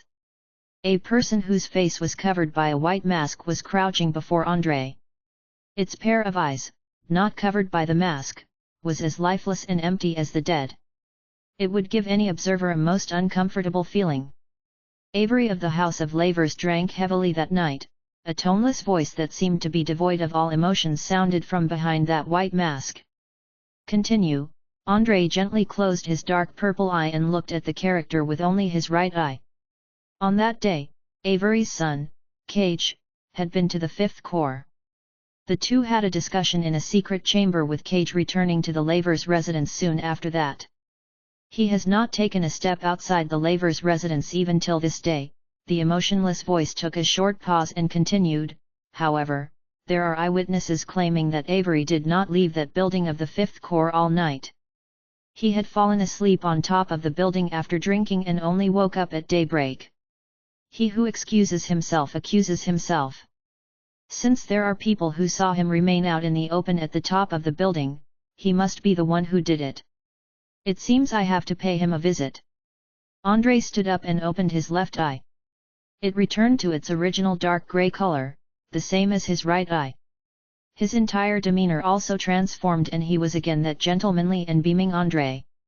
Out of nowhere, André appeared at the top of the tower where Avery drank. He sat composedly on that chair which belonged solely to Avery, calmly looking at the blue sky, as he rocked the chair. Avery, who was below the building and in the middle of something, suddenly creased his brows. He said to the few people before him, "This will be it for the time being. You are all dismissed." "My lord, there are a few more things that need your—" "I said dismissed." Avery groaned in a cold voice before the person could finish. The few were astonished. They hastily withdrew from the room without giving another word. Avery's figure became blurred and he appeared before André at the next instance. "I did not expect your arrival, Lord André. How may I help you?"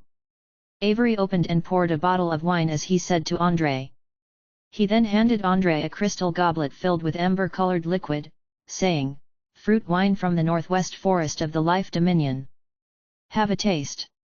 André received the crystal goblet smilingly, took a sip, and praised, Not bad, not bad at all.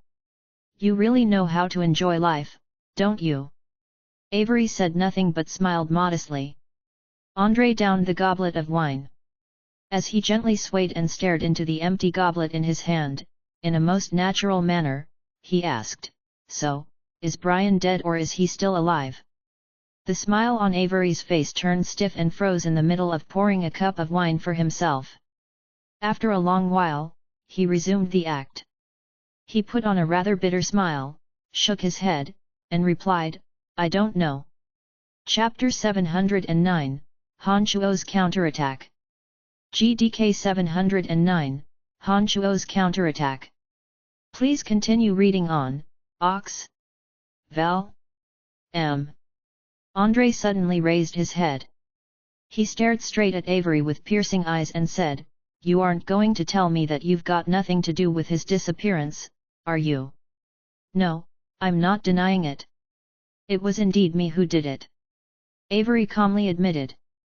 He knew that André did not show up at this place simply to taste his wine. Besides, he knew that the House of Saint, given their power and influence, would eventually find out the truth after conducting a thorough investigation. "Then what exactly do you mean by you don't know?" André was rather puzzled by Avery's admission.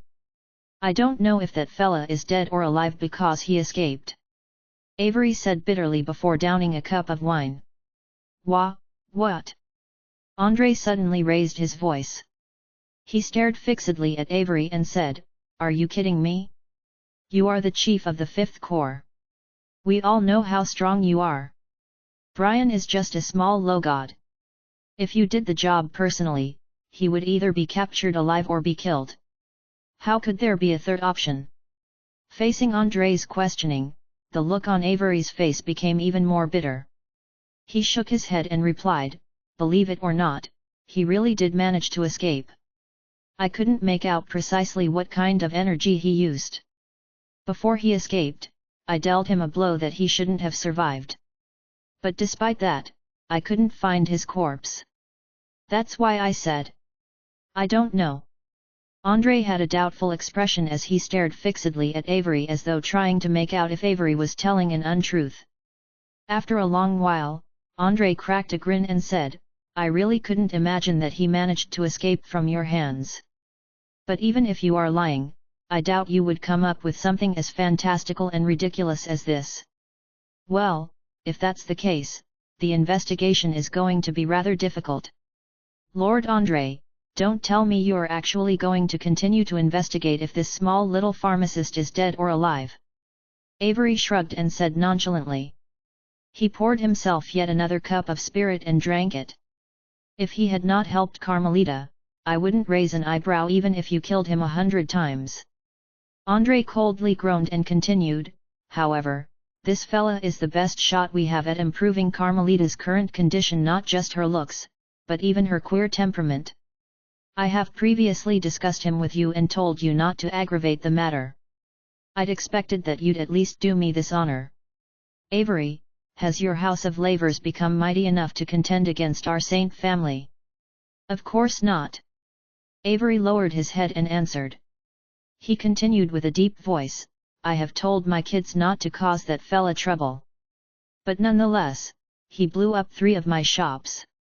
If it wasn't for that, I wouldn't have taken such drastic measures.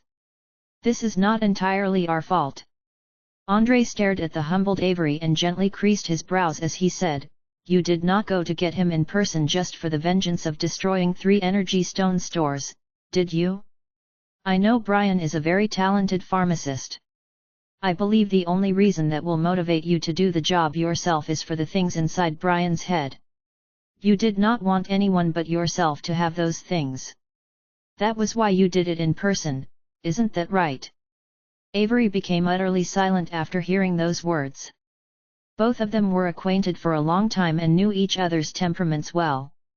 Just like how Avery knew what Andrei came to him for, Andrei knew that Avery would only need to nod his head and someone would complete the task of finishing a mere low god cleanly for him. As the chief of the Fifth Corps and a high god, Avery's intention behind personally attacking a low god definitely wasn't simply to murder. After staring at Avery for a while, Andrei softly sighed and said, "Forget about it. With things having come to this, I will not pursue the case against you any further." But suddenly, Andrei's right eye grew dark purple again and he transformed into an ice-cold and merciless version of himself. He stared at Avery and warned, "If Brian is dead, then this whole incident is over. But if he is still alive and if you dare touch him again, don't blame me for showing no mercy." Avery's heart skipped a beat when he saw Andrei's eye change. He immediately understood that Andrei's warning this time was no trivial matter, and definitely nothing as simple as the casual greeting he gave the last time.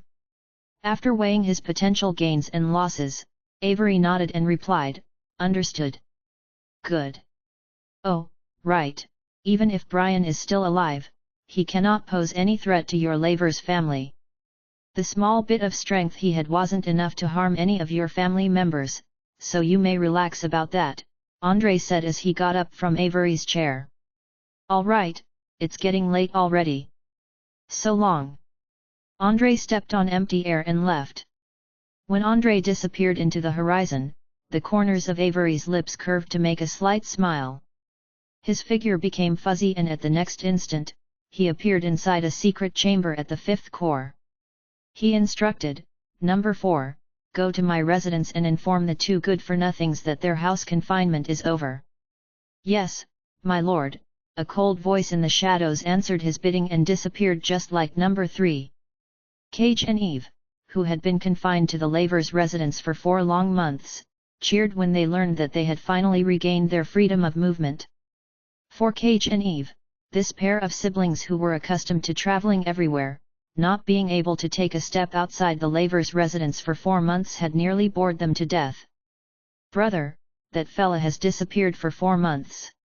He is probably done for. Since father said that we are free, this means that he has sorted out the matter with the House of Saint." "Haha, I knew it, those who set themselves against the House of Lavers never end up well," Eve said to her brother Cage gleefully. "That's enough. From today onwards, we must be careful not to discuss anything about him in front of outsiders. Otherwise, if people overhear it, we could bring father some unnecessary trouble," Cage chided. He then stretched his body comfortably and said, "It's been such a long time. Why don't we visit Fort Hassel? The sea fruits found there happen to mature this season. I have not tasted that delicacy for a long time. Oh yeah, Fort Hassel has the most beautiful scenery during this season. Let's take a trip there." Eve immediately agreed. Having decided on their vacation destination, the siblings immediately packed up their luggage and with a small group of family clan divine guards, they left the City of Shadows for Fort Hassel that was under the control of the House of Lavers. Han Chuo, who was meditating inside his cave, suddenly opened his eyes. With an eerily cold face, he muttered, "Finally leaving the Lavers' residence? Avery, I might not be able to get rid of you for now, but your son and daughter who know nothing but to stir up trouble, I'll do you a service and release you of those burdens. You are going to be so grateful of me." He he he. Han Chuo had been staying in the underground cave for 4 whole months. After going through immense pain during the first 7 days, Han Chuo managed to stabilize the injuries on his main body. Han Chuo spent the following month nursing his injuries.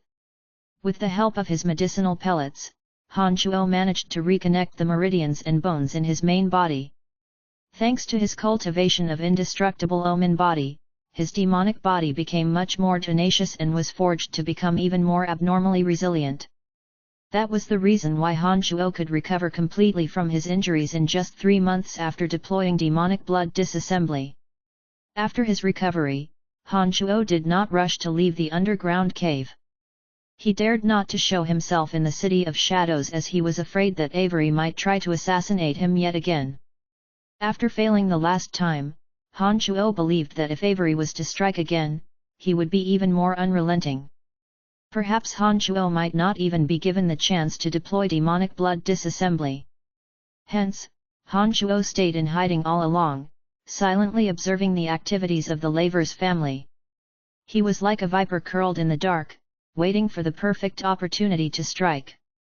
On this day, when Han Shuo saw that Cage and Eve had left the City of Shadows, he knew the opportunity he had been patiently waiting for had come.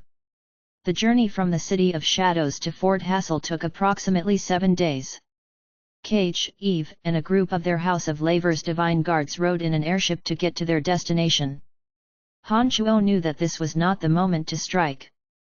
He tracked the airship using a demon general while he exited his underground cave and headed into Fort Hassel. By using the demon generals in the cauldron of myriad demon, Han Shuo had eyes on every single activity within 10 miles radius. He easily avoided all those divine guards that were searching for him and exited the mountain range without meeting any resistance. He secretly intruded into Fort Hassel.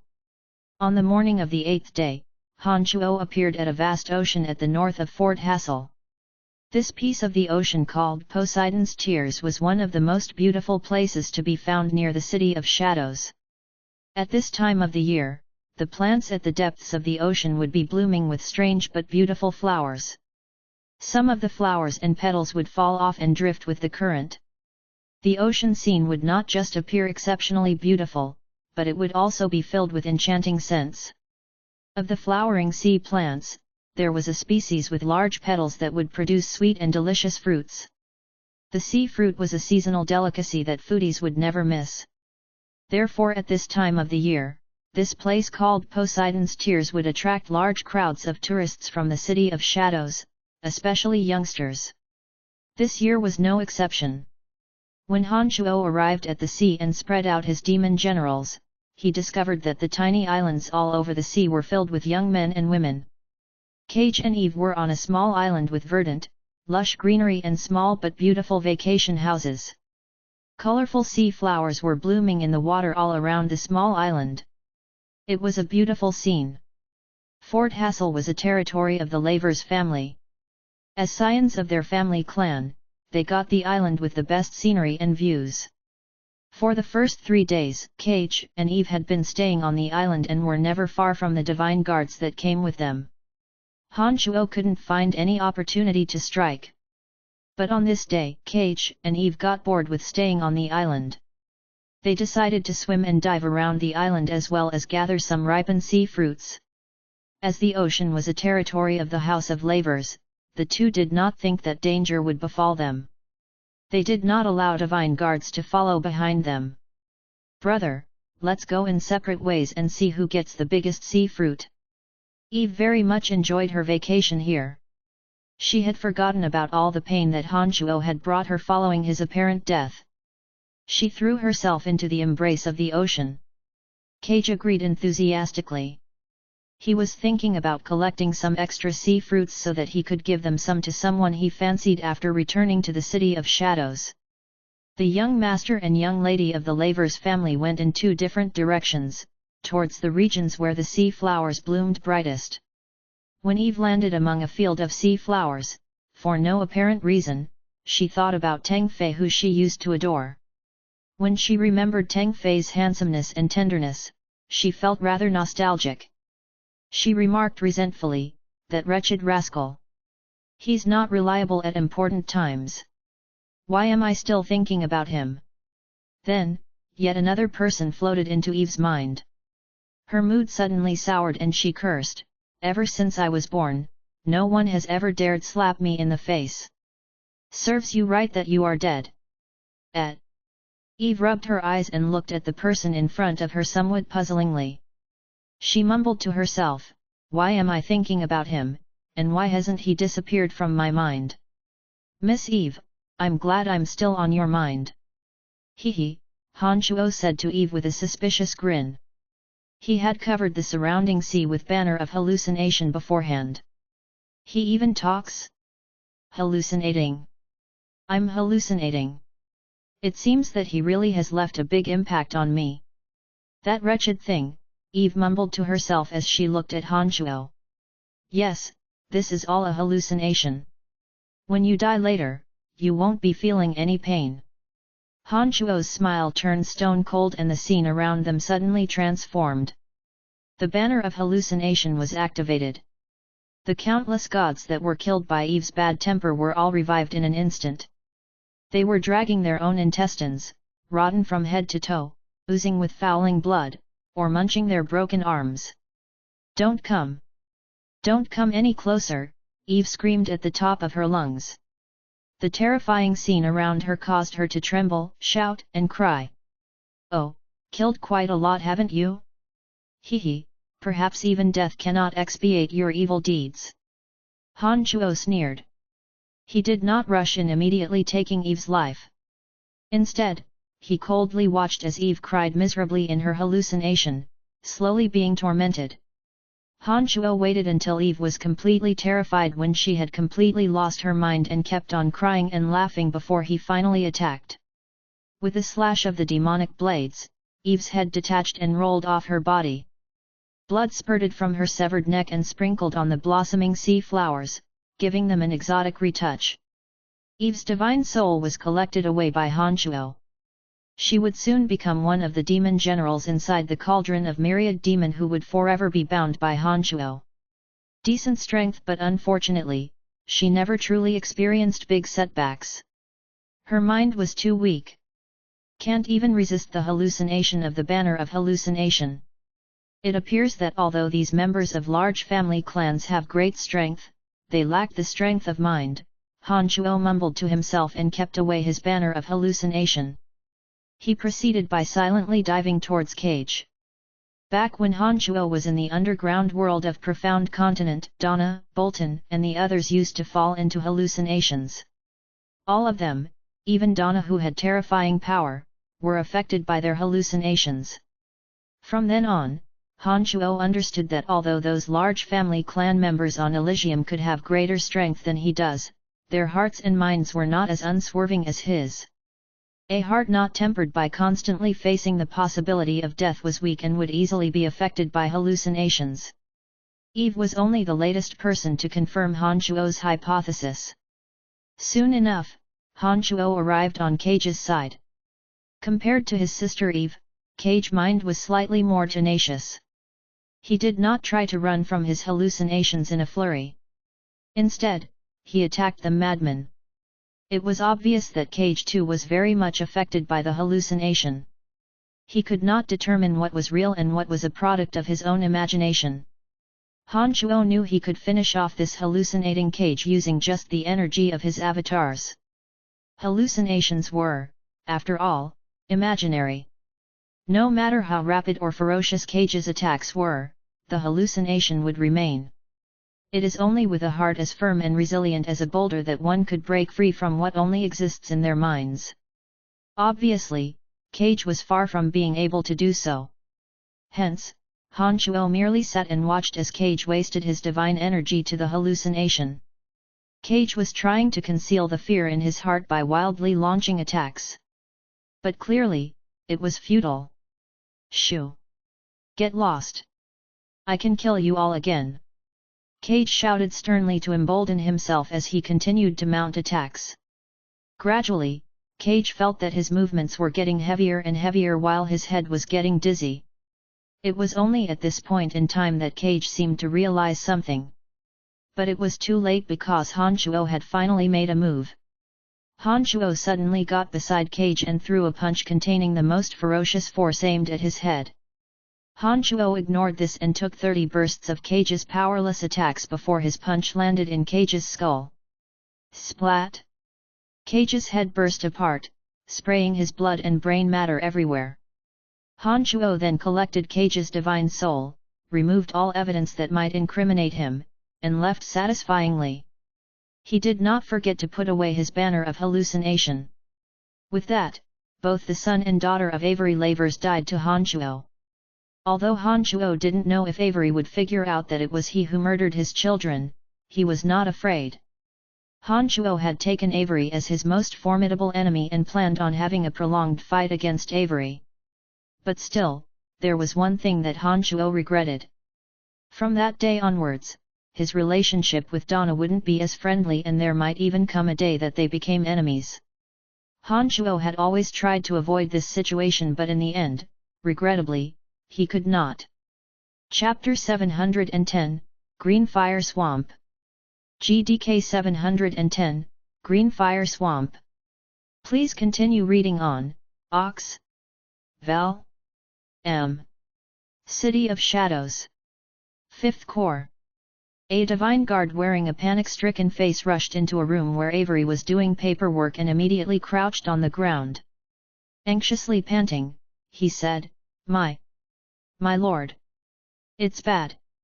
Oh, Avery acknowledged. He did not move his head and kept his eyes focused on the scroll in his hand. What's the matter? Cage and Eve, the divine guard stammered. He couldn't seem to complete the sentence. Avery bunched his brows and put down the document in his hand. He lightly groaned and asked assumingly, the two are out making a mess, aren't they? Who did they offend this time? Is it someone from the House of Saint? No. Avery was obviously relieved to hear that. He softly exhaled and replied, That's fortunate. As long as it's not the House of Saint, it's not that big of a deal. If the two good-for-nothings offended someone from the Saint family again, the matter is going to be a tough one to deal with. No. Cage and Eve did not offend anyone. At Fort Hassel, they were, the Divine Guard just could not garner enough courage to speak that word in front of Avery. They were what? Did they get beaten by someone? Humph, Fort Hassel belongs to our House of Lavers. Quite daring they are to do so in our territory. Avery coldly groaned. No, the two of them were killed at Fort Hassel. The Divine Guard clenched his teeth and finally spoke of the bloody news. Avery was suddenly stupefied. His eyes were hollow. He seemed unable to process this grievous news momentarily. When he finally came to himself, he grabbed the Divine Guard by his neck, and furiously screamed, What did you say? Say it again. Spare me, my lord. News arrived from Fort Hassel that Cage and Eve were murdered while collecting sea fruits at Poseidon's Tears. Spare me, my lord, the Divine Guard pleaded and explained. No, Avery roared at the sky. His voice spread throughout the entire 5th Corps. A streak of shadows suddenly flew out from the 5th Corps. It was heading away from the City of Shadows. When it passed through the city gates, it did not even stop to register. 2 days later, on the island that Cage and Eve used to stay, Avery was dumbfounded as he stared blankly at Cage and Eve's bodies laid out in front of him. Cage's skull was completely shattered and he could only be identified by his build. Eve's head was severed from her body. It was sewn back in place with thread. Avery's wife had passed away long ago, leaving him with their only son and daughter. He was very pampering of Cage and Eve. Although they had always made mistakes and caused him trouble, he would always forgive and tolerate them. If any of them were bullied, he would do everything he could to make retribution. To Avery, the two were his world. The pain he felt from seeing their bodies laid lifelessly in front of him was so much that he felt suffocated. Did you not discover a trace of evidence? Avery asked very calmly as he looked at the two bodies. Forgive us, my lord. Forgive us, a group of divine guards knelt in a line begged for mercy. Well then, there is no point for any of you to continue living, Avery said in a calm voice. Upon hearing those words, the faces of those divine guards became as ashen as the dead. A few even immediately took into the air and tried to escape. Multiple shadows shot out from Avery's body and they each targeted a person. A series of eerie, miserable shrieks rang as it rained blood and severed body parts around Avery.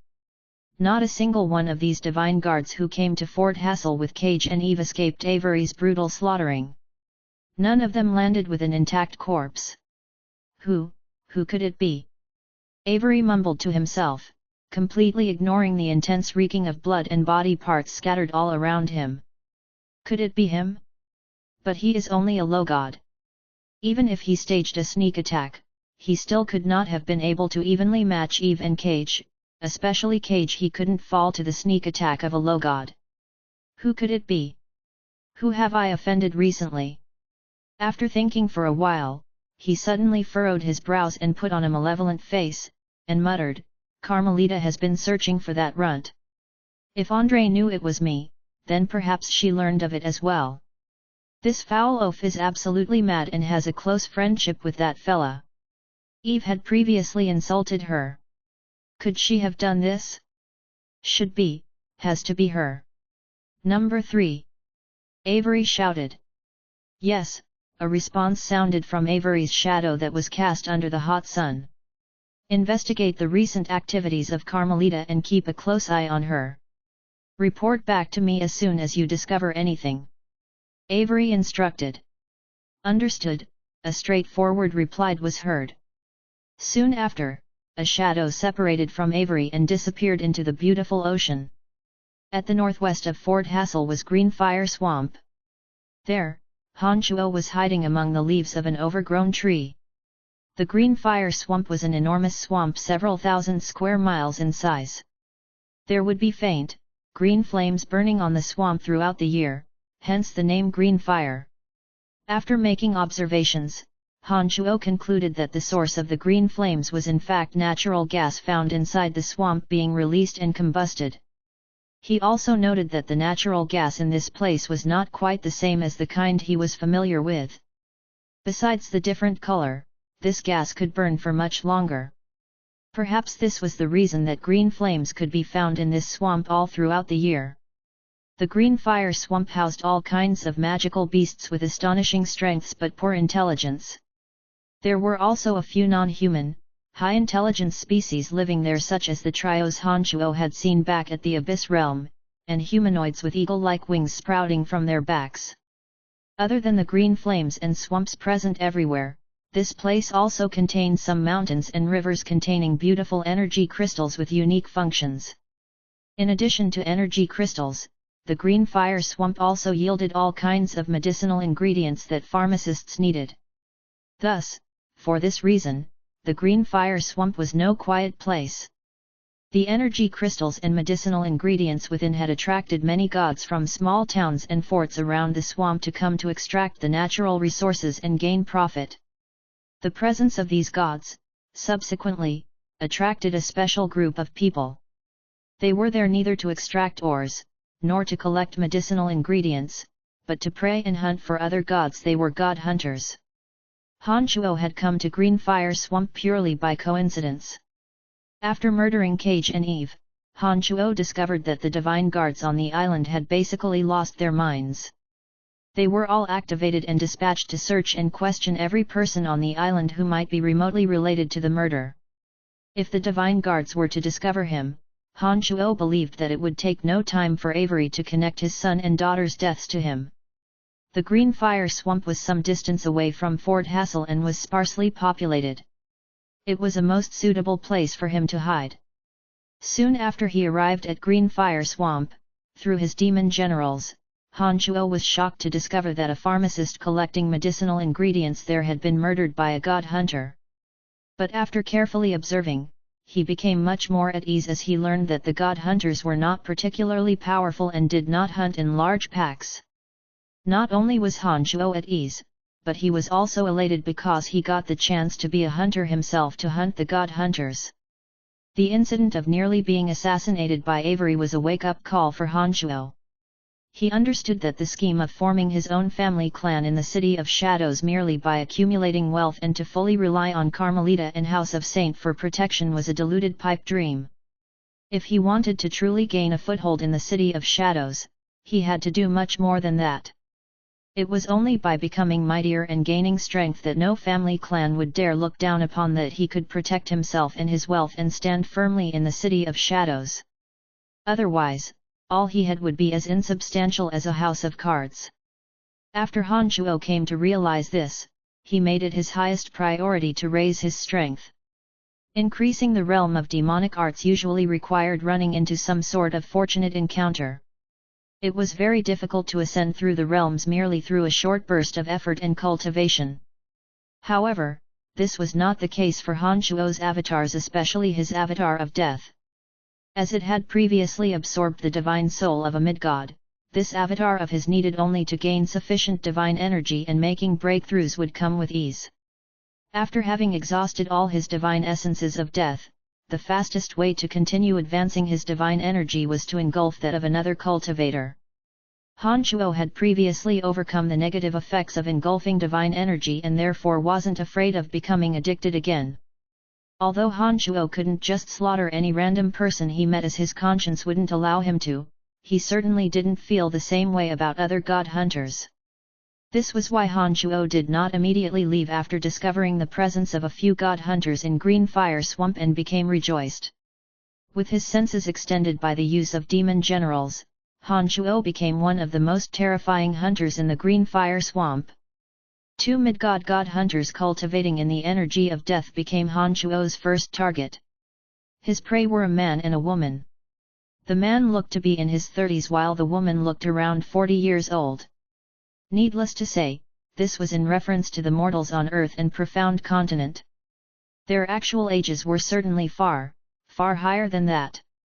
The man and woman were hiding in the dark, silently observing a cave made of rocks that were cooked by the green flames to glow bright red, waiting to ambush on random, innocent passers-by who walked into their view.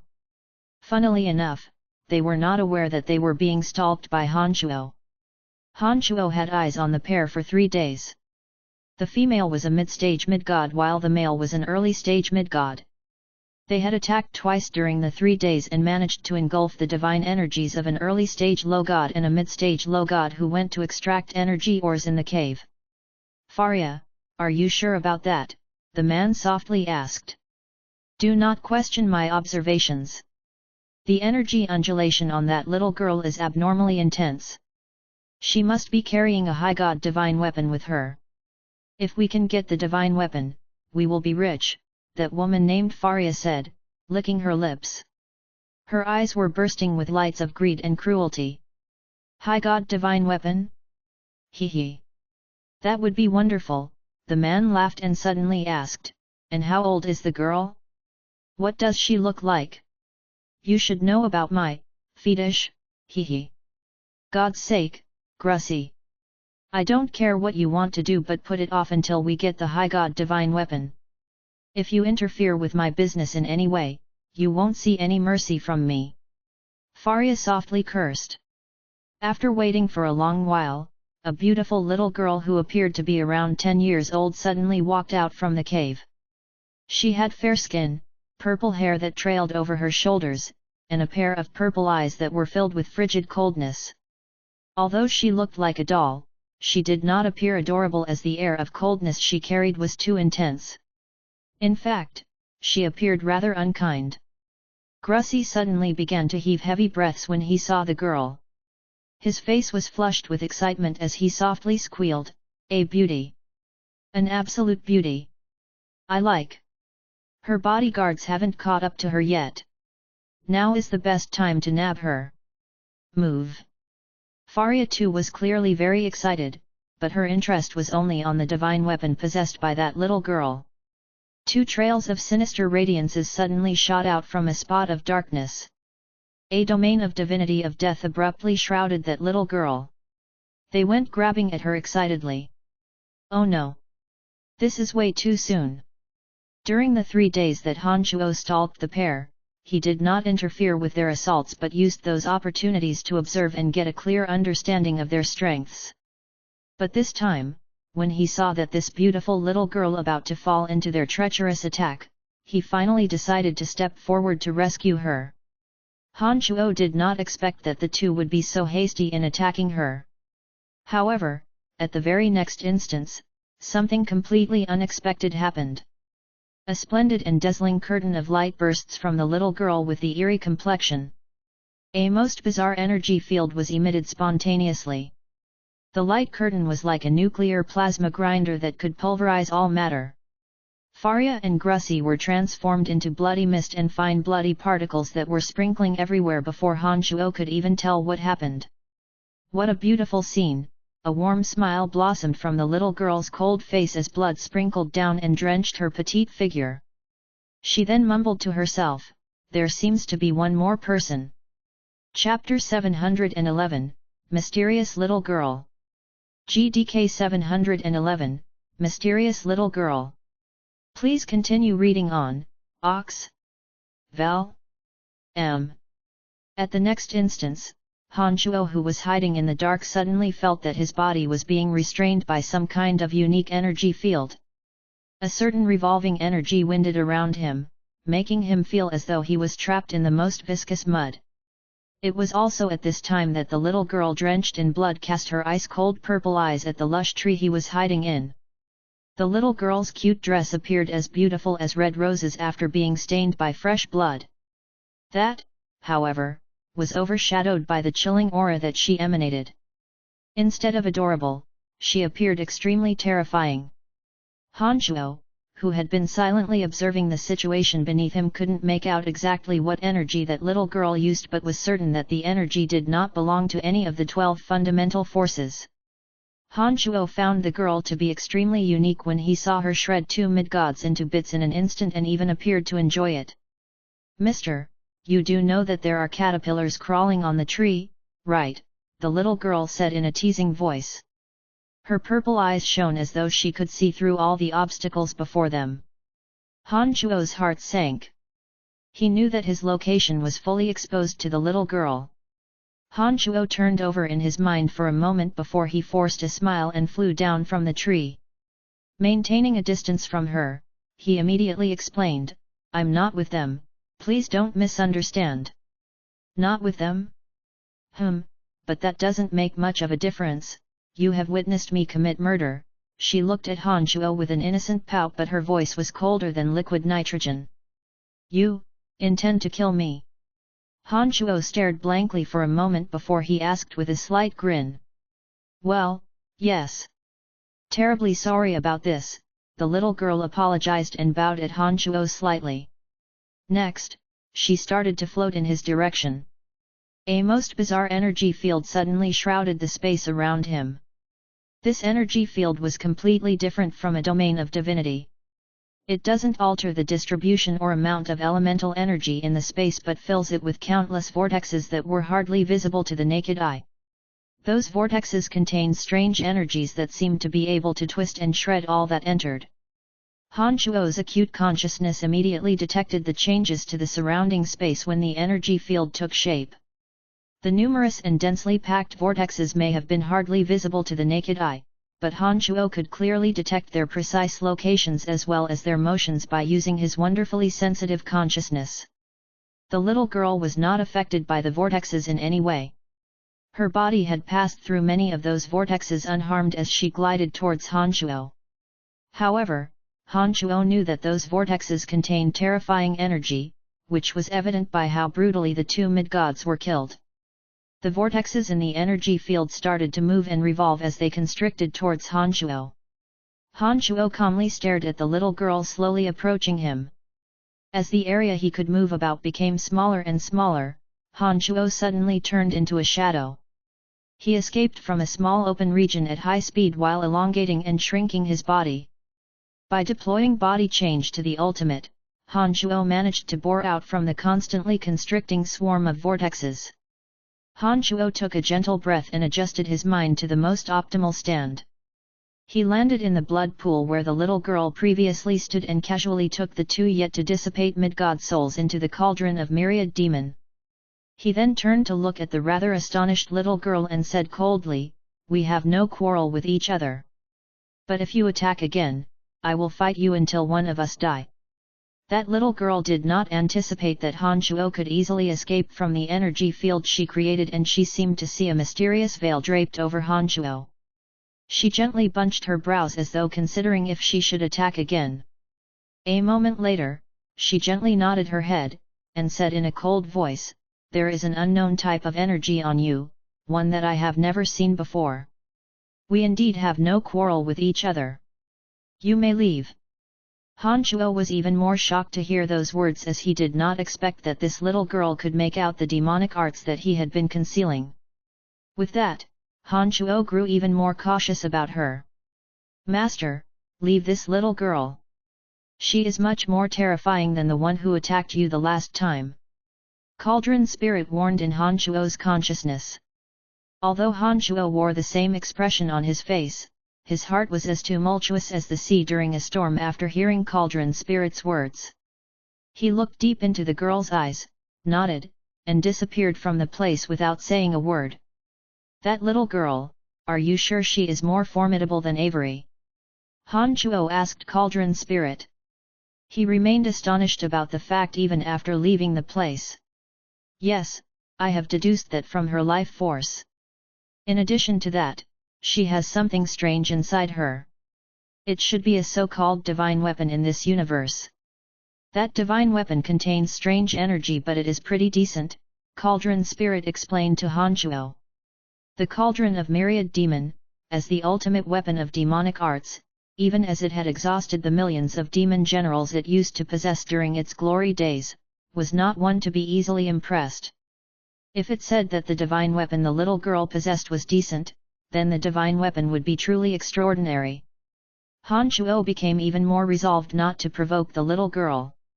An expert with strength beyond fathom and a divine weapon beyond terrifying wasn't someone that he should meddle with at this point in time. Especially as they were not enemies, Han Shuo thought that there was no point in making trouble for himself.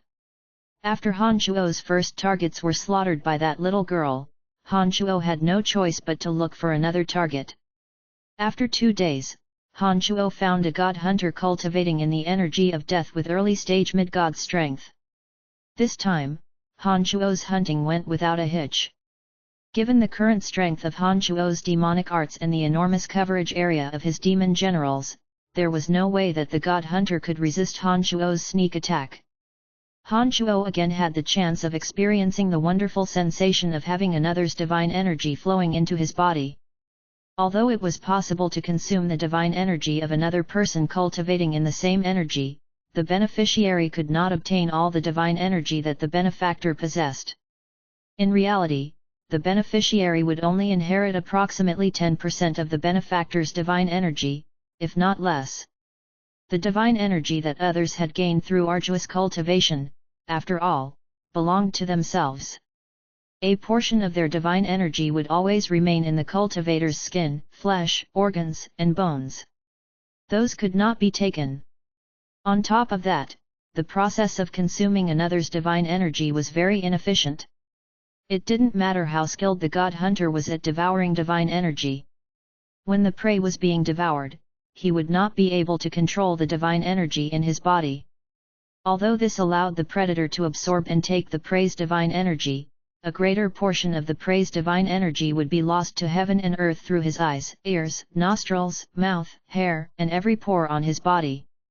This loss wasn't something that could be prevented. And finally, after soaking in all of his prey's divine energy, the predator would have to purify it before he could fully assimilate it with his own divine energy. This process meant further losses of divine energy. After accounting for all the inefficiencies, the effective divine energy that a predator could gain from a prey was 1/10 of the prey's divine energy. Therefore, Han Shuo had merely obtained effectively 1/10 of the divine energy of that early-stage mid-god. However, as his prey was a mid-god, just 1/10 of the divine energy was enough for Han Shuo's low-god avatar to make a breakthrough. When the divine energy that Han Shuo's avatar of death possessed was intense to the stage that a transformation was imminent, it immediately entered the cauldron of myriad demon and sank into a meditative state. Meanwhile, Han Shuo, using his main body, started searching for his next target god hunters cultivating in the Edict of Destruction. For 7 days straight, Han Shuo traveled around the green fire swamp in search of suitable prey for his avatar of destruction to deepen its destruction divine energy. However, his findings were rather unexpected. He came across not a single god hunter. Unresigned, Han Shuo went searching around the green fire swamp for another 3 days. By chance, one of his demon generals saw that mysterious little girl slaughter a god hunter cultivating in the energy of darkness and uttered, should be clean now. Immediately, Han Chuo understood why he couldn't find any more god hunters. As that little girl had finished off all the god hunters, Han Chuo had no reason left to stay in Green Fire Swamp. Besides, Han Chuo couldn't betray his conscience to slaughter those gods who came to this place for the energy stones and medicinal ingredients. Should I return to the City of Shadows? Han Chuo pondered. It hadn't been long since the deaths of Cage and Eve. If Han Chuo was to return to the City of Shadows during this sensitive period, he would likely become a target of Avery's. The likelihood of getting assassinated by him was just too high to risk. Before coming to Elysium, Han Chuo had promised his girlfriends back on Profound Continent that once he gained a foothold on Elysium, he would bring them over. In the City of Shadows, Han Chuo had befriended Carmelita, associated himself with the House of Saint, and even established the Celestial Pearl Pharmacy, which had become very popular. The City of Shadows was the place where he could establish himself in the shortest amount of time. But due to his animosity with Avery Lavers, he would be in great danger if he were to live in the city. Han Chuo was troubled with this dilemma. After turning over in his mind again and again, Han Chuo still could not come to a decision. However, he was already on the way out of Green Fire Swamp while thinking. Han Chuo exited the Green Fire Swamp after half a day.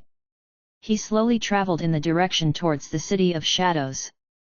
He decided to stay outside the City of Shadows and enter the city after the incident died down. Whoosh! Han Chuo suddenly heard something from behind him. Han Chuo was shocked and immediately turned around to discover a small white dot rapidly approaching. Just a few seconds later, the small white dot revealed itself to be none other than that mysterious little girl. She was clenching her teeth and charging in Han Chuo's direction. There was a rather sinister expression on her face. Han Chuo grew wary. The little girl possessed extremely acute senses. Given their current distance, Han Chuo believed that she had discovered him and might be trying to kill him. Having witnessed her wrath, Han Chuo hastily turned to face her and got ready for an all-out fight. But the situation wasn't as Han Chuo had anticipated. That little girl suddenly became unstable in her flight and she revealed an expression of pain. Suddenly, she let out a cry and started plummeting from the sky. Soon enough, a splash sounded from the sea below Han Chuo's feet. A pair of small hands were constantly paddling and flapping. She seemed to be trying to say something. That little girl is heavily injured, I can sense it. Cauldron Spirit transmitted to Han Chuo. Han Chuo looked all around suspiciously and released a few demon generals. If that little girl was already ridiculously powerful, then just how frightening did the person who harmed her have to be? Having come to that realization, Han Chuo immediately thought of leaving. That little girl under the sea wasn't adorable at all. Han Chuo had seen her murder effortlessly and happily. He did not feel any sympathy for her. All he wanted was to leave this trouble as soon as he could.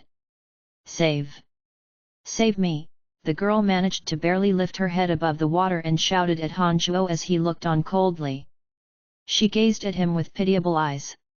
At this moment, all that was on her face was weakness and powerlessness. The fury she displayed during her rampage was nowhere to be seen. Han Chuo, as compassionate and tender-hearted as he was, let out a gentle sigh. He flew into the sea, grabbed the little girl, and rapidly flew away. Rumbles. Suddenly, an enormous explosion came from the direction of Green Fire Swamp. Han Chuo could hear it even though it was a great distance away. That little girl who was at her last gasp was jolted. She said hastily, "Hurry up, hurry. They have broken through the boundary." Han Chuo did not know who was after her, but he did not waste time in wondering. Immediately, he started flying away from this dangerous place at his fastest speed. He passed through the Poseidon's Tears of Fort Hassel and a village before stopping inside a mountain range. I think we are safe for now." The little girl was holding Han Chuo by the corner of his shirt and could barely manage to speak in short breaths. "Who's after you?" Han Chuo creased his brows and asked the powerless girl. "And what is your name?" After a moment of hesitation, she softly answered, Andrina. She revealed nothing about who was pursuing her. Are you feeling any better? Can you leave by yourself? The little girl was just too dangerous. Han Shuo didn't want to be around such a person with unidentified origin and could threaten his life. Are you going to abandon me? Andrina asked as she blinked her big, purple eyes. Your powers are just too terrifying and I know nothing about your origin or identity. If I were to stay beside you, I might turn into a pile of bones before I know it. Either way, you have already escaped from the pursuit of your enemy. I believe now is the time for us to go on our ways. No need to thank me. Farewell. If you abandon me now, I will surely die in less than 3 days. Andrina then looked at Han Shuo calmly and continued, if you continue to help me escape, after I have healed from my injuries, I swear not only that I won't harm you, I will repay the favor. Han Shuo kept silent for a moment before he suddenly asked, who was actually after you? God hunters, the mightiest few. Andrina was somewhat hesitant to answer, but seeing that cautious expression on Han Shuo's face, she knew that Han Shuo would immediately dump her and leave if she didn't give an answer. Oh? Haven't you killed all the god hunters in Green Fire Swamp? How could there be more? Han Shuo asked. They arrived recently specifically to get me. They are the leaders of the god hunters. Andrina seemed somewhat astonished that Han Shuo was actually aware of her deeds back at Green Fire Swamp. Are they on the level of Bravst? Han Shuo asked with a deep voice. How do you know Bravst? Andrina cried out in surprise. That guy nearly got me killed, of course I would know his name, Han Shuo answered. Do you have crystal coins on you? Andrina did not continue to talk about god hunters and suddenly changed the topic. Han Shuo, however, wanted to stay on the topic. You have not answered my question. I will tell you after I have healed from my injuries. I'm now a critically injured and ill person. Andrina replied with a weak voice as she looked at Han Shuo, begging for his pity. Han Shuo casually took out a medicinal bottle and handed a pill of rejuvenation to Andrina. Eat this, it will help your injuries. Andrina shook her head and said, it won't. My body is unique. No medicine can have an effect on me. That, do you have crystal coins? Han Shuo stared blankly for a moment before he casually took out a dozen or so black crystal coins to Andrina. Look at your injuries, what would you need crystal coins for? What they? Before Han Shuo could finish talking, he saw Andrina quickly receive the black crystal coins, put them into her mouth, and start munching them. Han Shuo discovered that her ill complexion seemed to have improved slightly after eating those crystal coins. Do you have more? Andrina wiped the corner of her mouth and asked in a low voice. Yes. Yes. Han Shuo was startled for a moment before he hastily pulled out a bag of black crystal coin from his space ring and handed it to her. Han Shuo was astonished. He did not expect that Andrina asked for crystal coins not to spend them but to consume them. Chapter 712, I will protect you. GDK 712, I will protect you. Please continue reading on, Ox. Val. M. 2. Do you have more? It only took a few minutes for the sack of 5,000 black crystal coins to disappear into Andrina's stomach. After consuming the coins, she asked for more. Han Shuo's appearance started to grow unsightly. He handed yet another big sack of black crystal coins. His heart was shedding tears, grieving for those black crystal coins that were being consumed. Do you have more? Do you have more? More. Han Shuo's face turned ashen. Finally, he looked at Andrina fiercely and exclaimed, you have eaten 90,000 black crystal coins already. Hasn't that filled your stomach yet? Han Shuo started to show signs of anger. Han Shuo had earned a total of 96,000 black crystal coins by selling the medicines he worked hard to produce. These crystal coins were more than enough for Han Shuo to spend years if not decades in comfort. However, Andrina managed to finish all the black crystal coins for him in just half an hour. It would be a wonder if he didn't feel angry. Andrina appeared somewhat ashamed after hearing Han Shuo's bellow. She did not have the courage to look at Han Shuo and kept her head low as she softly replied, "It's far from filling my stomach, but my injuries have gotten better. Oh, I feel a little sleepy. I shall take a nap." Upon finishing those words, ignoring Han Shuo's murderous stares, Andrina grabbed onto Han Shuo's arm and fell asleep on it. She even started snoring heavily. "My crystal coins!" Han Shuo cried. He looked at Andrina, who was fast asleep, and yelled furiously, "What kind of a monster are you? How could you eat 90,000 black crystal coins just like that?" Unfortunately, Andrina could no longer hear Han Shuo's complaining. Han Shuo discovered that after Andrina swallowed the crystal coins, her originally severe injuries was rapidly improving in a most miraculous manner. Although she appeared inactive on the outside, the internals of her body were hard at work. It was like a complex machine that broke down the energy within those black crystal coins before distributing them to every injured spot on her body. Crystal coins, used as currency on Elysium, was itself a type of energy stone. Black crystal coin was one of the energy stones that contained the most energy. But to Han Shuo's current knowledge, although the energy inside crystal coins had a variety of uses, it was usually limited to powering interplanar transportation matrices, energy towers, boundary towers, refinement of divine weapons, and other similar devices. Han Shuo had never heard that it could be directly used or consumed by living things as Andrina had done. What is her origin? Han Shuo doubted. Andrina had fallen dead asleep, completely unconcerned with the dangers around her. She had completely entrusted her safety to Han Shuo. Knowing that the god hunters from Green Fire Swamp were still pursuing her, Han Shuo dared not remain in this region for too long. Han Shuo was determined to take Andrina along after she ate 90,000 of his black crystal coins so that he could get his money back after she eventually woke up. After half a month, Han Shuo arrived at a mountain range near the City of Shadows. He was very familiar with this region. Without much effort, he located the underground cave where he had previously stayed for a few months and burrowed into the cave with Andrina.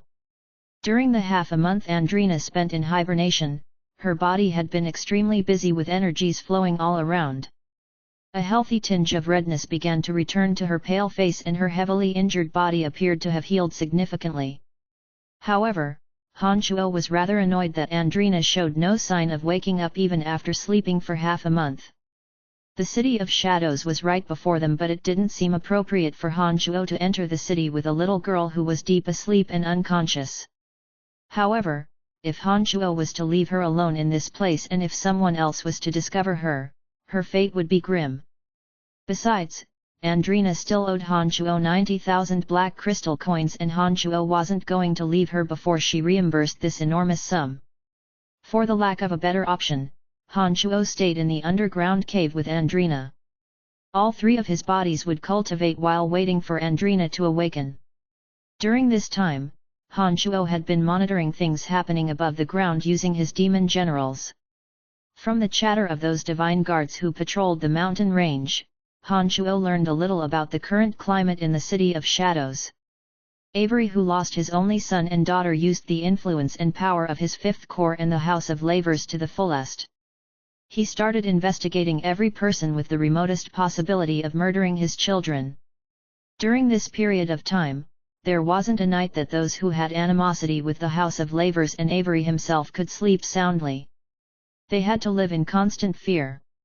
A few of those who used to have grudges with Avery and were coincidentally in the vicinity of Fort Hassel during the days Cage and Eve were murdered, abruptly disappeared without a trace.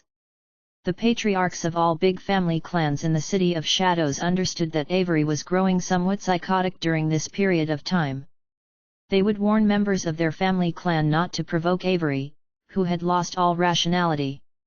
Those family clans that held grudges with Avery heightened the defenses of their family residences. After learning about Avery's recent wild acts, Han Shuo inferred that Avery probably did not consider him as a suspect. After all, his strength was all too weak in their eyes, and logically speaking, there was no way that he could successfully assassinate Cage and Eve. With that, Han Shuo became slightly more at ease. He knew that even if he returned to the City of Shadows right then, Avery's crosshair likely wouldn't aim at him. Inside a secret chamber, Stice crouched on the ground and reported in a deep voice, "Master, Avery is now investigating Carmelita. It appears that Avery is suspicious of her." The elderly man with white hair but a face as translucent as jade smiled gently and said, "Avery is distrustful and paranoid in character. In addition to the fact that the incident was indeed very strange, he wouldn't just be suspicious of Carmelita, but every one of his enemies. But naturally, we have to make him think that Carmelita did it so that the two sides will fight each other." Hee. "Master, about that youngster, he completely disappeared and I still can't find a trail of him," Stice reported in a low voice. The white-haired elderly man subconsciously tapped on his chair with his index finger. Wearing a somewhat puzzled face, he said, "That youngster is really quite astonishing. It's really hard to believe that even Avery failed to kill him. Forget about it, at least he is no longer in the City of Shadows. You can stop looking for him. So many big family clans have tried but they have all failed. It is to be expected that you won't find him either. But still, it's quite a pity that we did not get his medicine formulas. Master, how do we proceed?" Stice asked respectfully. After spending a moment in contemplation, the elderly man answered, "Utilize our pawn in the House of Saint. Get him to divulge a message, one that will make Avery certain that Carmelita sent men to Fort Hassel." "Understood." Stice smirked sinisterly and dismissed himself. "Are you sure of this?" Avery asked with a face as cold as ice. "Last night, a divine guard of the House of Saint divulged the information unintentionally after an evening imbibing. He said that Carmelita had sent a person to Fort Hassel 8 days before Cage and Eve were murdered. Based on the journey time, this is completely in line with the timeline," a shadow in the darkness replied indifferently. "That malicious, ugly woman, it was her, it indeed was her. Eve had merely said that she looked ugly, but she actually went as far to treacherously murder her. What a heartless bitch! I'm gonna finish her." Avery cursed with his teeth clenched. His body was shivering in rage.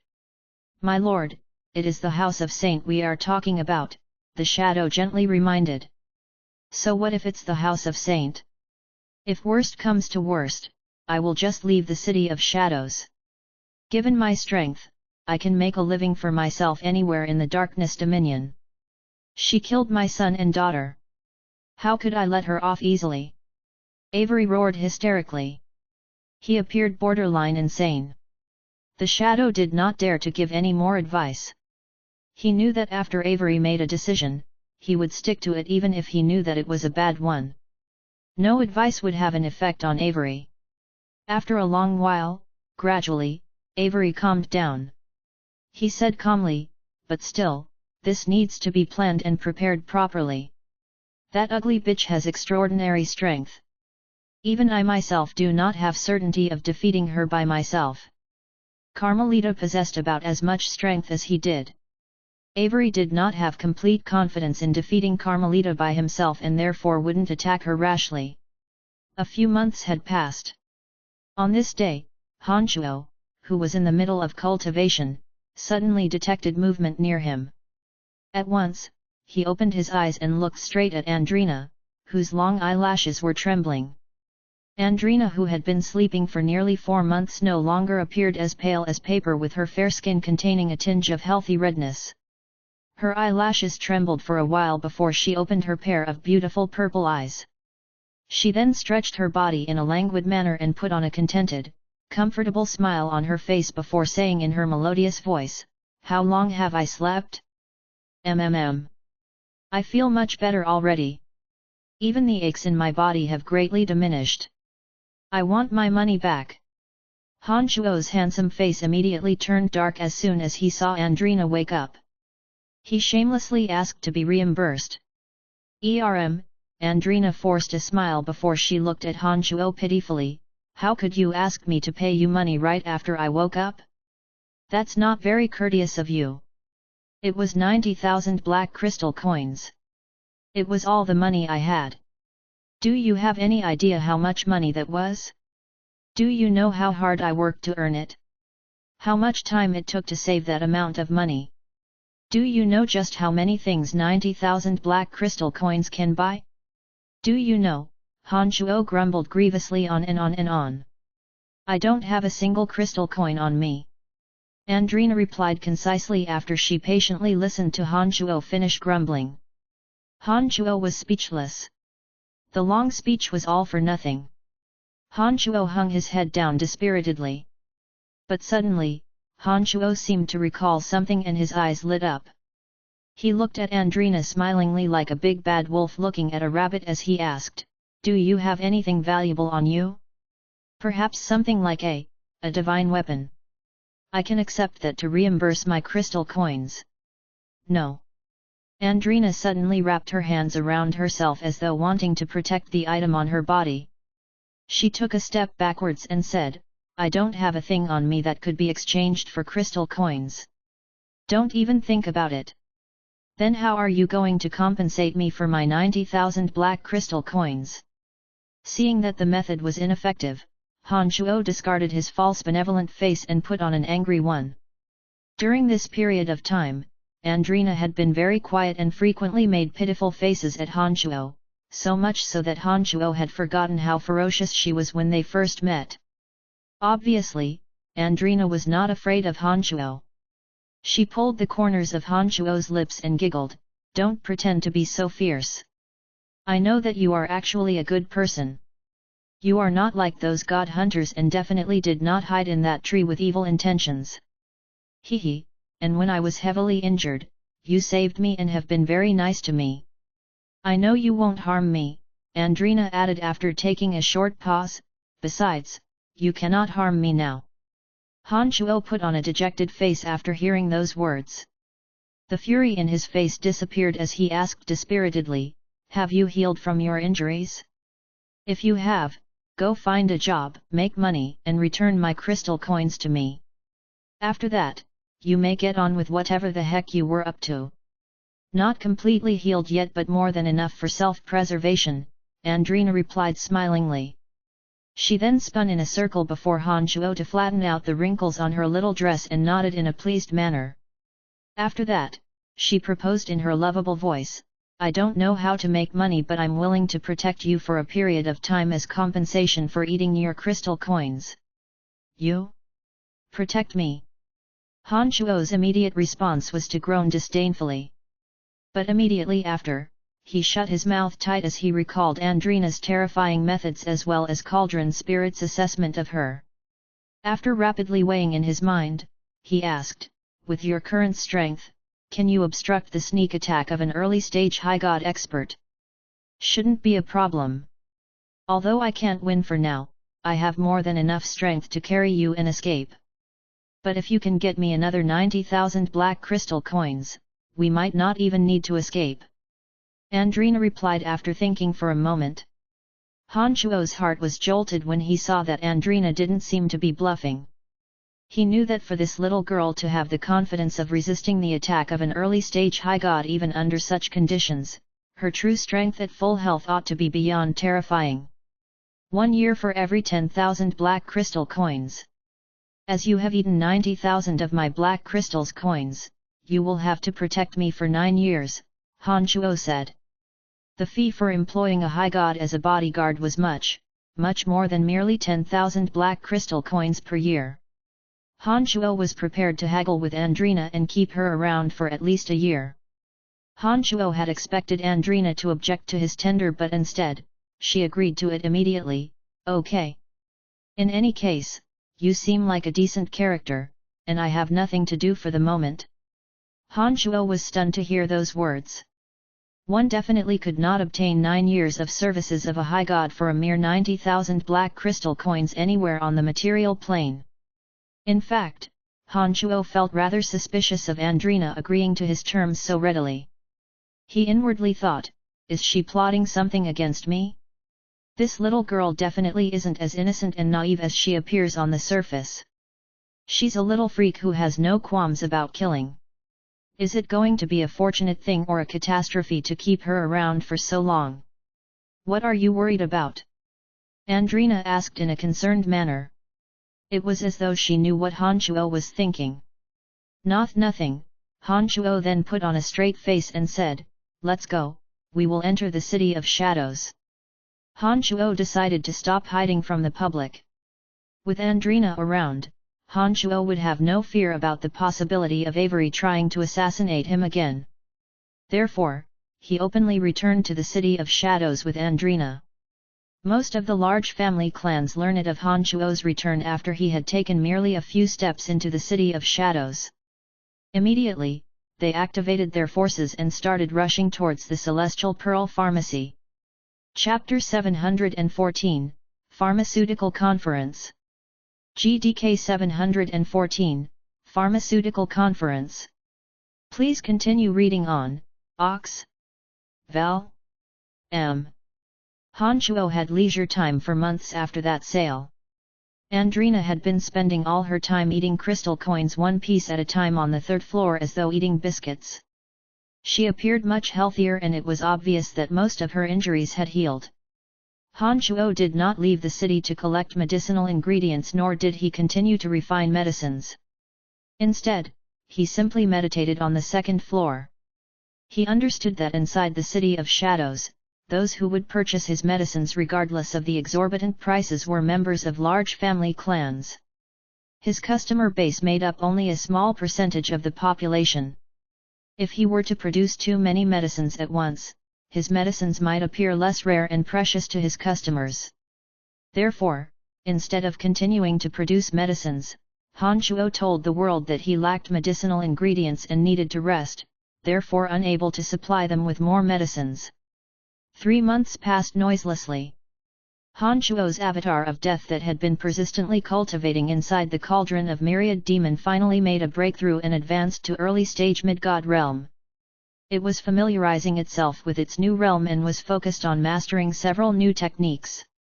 Meanwhile, Han Chuo's avatar of destruction had become more and more skilled in the use of Orb of Destruction.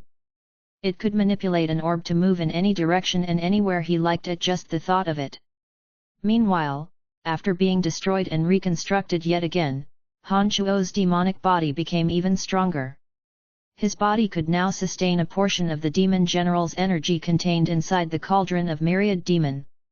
In other words, Han Chuo could borrow cauldron spirit's power to boost his own strength temporarily. However, doing so was very risky as he was pushing his body beyond its limits. If his body was injured in the process, recovering from the injuries wouldn't be as simple. This was because Han Chuo needed to utilize his demon infant to boost his strength using cauldron spirit's energy. Injuries sustained by the demon infant would need far longer to heal compared to injuries to his body. Therefore Han Chuo could only boost his strength using cauldron spirit's energy for a very short period of time. If he were to exceed that time limit, both his body and demonic infant would pay the price. Han Chuo was very happy to learn about this from cauldron spirit. Being able to boost his strength, even for a very short period of time, could come in very handy during emergencies, such as if Avery attacked him again. Donna never came to visit Han Chuo again. Although she did not say it out loud, Han Chuo knew that Donna suspected him. He also knew that there was no way that they could again interact as friendly as in the past. Although Han Chuo was unwilling to see their relationship turn into what it had become, there wasn't anything that he could do about it. From the moment that Avery took him as his enemy, he knew that there would come a day that he and Donna would part ways. During the period of time, Andre came to visit Han Chuo once again.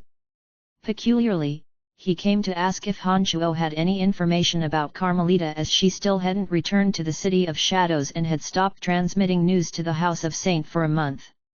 This left Andre rather worried about Carmelita's safety. Han Chuo, naturally, wasn't able to provide Andre with any kind of assistance and could only admit that he knew nothing. He too was getting somewhat worried about Carmelita's safety. Avery of the Fifth Corps seemed to be busy with some foreign affairs and hadn't been in the City of Shadows for more than 2 months. During the days he was away from the City of Shadows, Han Chuo felt relaxed as he didn't need to be constantly on the alert for any surprise attack from Avery.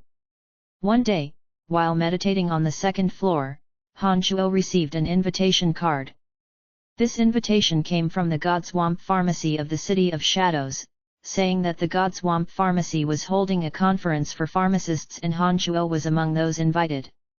Han Chuo originally wanted to decline the invitation, but after reading that the pharmacy also intended to discuss cooperation between the two businesses, he hesitated for a bit and decided to go take a look. 2 days later, at nightfall. "Where are you going?" Andrina asked from the 3rd floor as soon as Han Chuo stepped to the exit.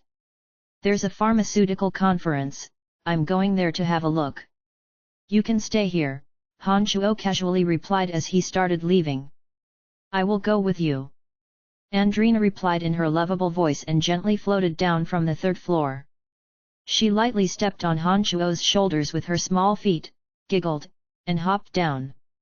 "My enemy isn't inside the City of Shadows at the moment, so you don't have to follow me.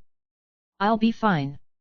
Han Chuo had inquired Cauldron Spirit and was reassured that even if he was suddenly attacked by a high god, by instantly borrowing Cauldron Spirit's energy, he would at least have the chance to deploy demonic blood disassembly to escape. "That won't do. I'm your bodyguard and so I must always be around you." Andrina disagreed and shortly after, she let out a very soft laugh and said quietly, "Are you going to do something bad like fornicating a woman?" "Hehe, even if you are, I must still follow you."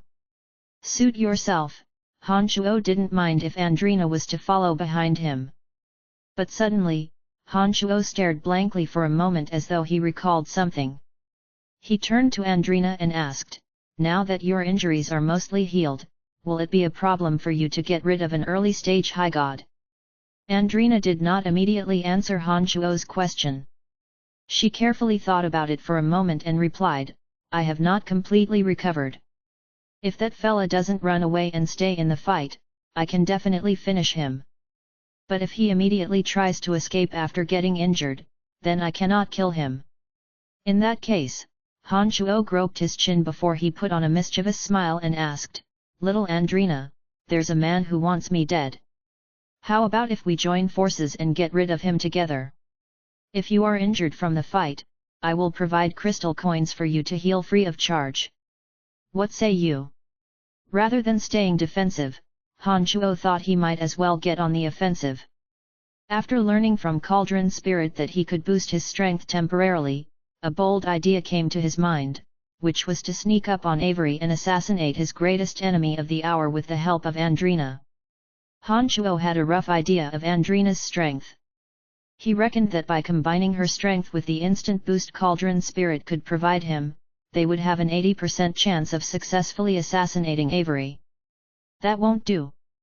My job is only to protect you, not help you kill people," Andrina declined straightforwardly.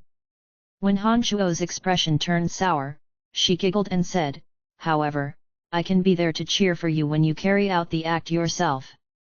If you then fail in the attempt, I can carry you away safely. How about that?" Han Chuo rolled his eyes and did not say another word. He headed in the direction of the Godswamp Pharmacy, completely ignoring Andrina. Han Chuo did not have the confidence of killing Avery even with his strength boosted by Cauldron Spirit. Without Andrina's promise to help, Han Chuo definitely will not attempt such a dangerous act. Andrina softly giggled after seeing that Han Chuo was annoyed. She did not take offense but vivaciously caught up to Han Chuo and continued to chatter and talk nonsense with Han Chuo. Then, when they arrived at the front gate of the Godswamp Pharmacy, the vitalized and lively Andrina became cold as ice all of a sudden. She stared at strangers uninvitingly. Her rosy little face no longer appeared adorable but would give people an uneasy feeling. Godswamp was the biggest pharmacy in the City of Shadows. Han Chuo had learned a little about the pharmacy before coming over. He found out that Godswamp was renowned not just in the City of Shadows, but in the entire Dominion of Darkness. They had shops in every other large city in the Dominion. Han Shuo also heard that the overall power that God's Swamp Pharmacy possessed throughout the Darkness Dominion could give the family clans in the City of Shadows a run for their money, with the House of Saint being an exception. Han Shuo was rather surprised by what he learned, as he did not anticipate that a small pharmacy business could have such a hold. It was also thanks to this information that Han Shuo felt as though the God Swamp Pharmacy had displayed an ideal to strive towards. He grew even more curious about the God Swamp Pharmacy. The pharmacy was huge and included multiple buildings. Each and every one of the structures was much taller, bigger, and wider than Han Shuo's Celestial Pearl Pharmacy. The decorations were also much more magnificent. Han Shuo handed his invitation card to the servant. The servant behaved very politely after learning that Han Shuo was a pharmacist from the Celestial Pearl Pharmacy. He even personally led Han Shuo to a tall building at the back of the campus for receiving guests, all the way to the top floor. It was a banquet hall around 1,000 square meters in size. There were some aesthetically pleasing drawings hung on the wall, soft, colorless carpet on the floor, as well as all kinds of glazed containers. There were numerous pharmacists with grizzled hair cheerfully chatting with each other with wine in their hands. Pharmacists do not need to be exceedingly powerful in their cultivation. In fact, most of them only considered cultivation as supplementary to their practice. Most of them cultivated in the elemental energy of fire and water, as the energy of fire could better allow them to dissolve medicines, while the energy of water could aid in extracting the compounds in medicines. They could do nearly every procedure in refining medicines after reaching low God realm. Therefore, nearly every pharmacist remained in that realm. They would spend all the time they had studying and researching about refining medicines. After sweeping a glance across the pharmacist crowd in the hall, that servant who led Han Shuo over announced his name. The originally clamorous hall went silent all of a sudden. The pharmacists who were in the midst of their own chatter all simultaneously cast their gazes at Han Shuo. Their eyes were filled with curiosity and shock. During the period of time, Han Shuo's Celestial Pearl Pharmacy had been in the limelight of the City of Shadows.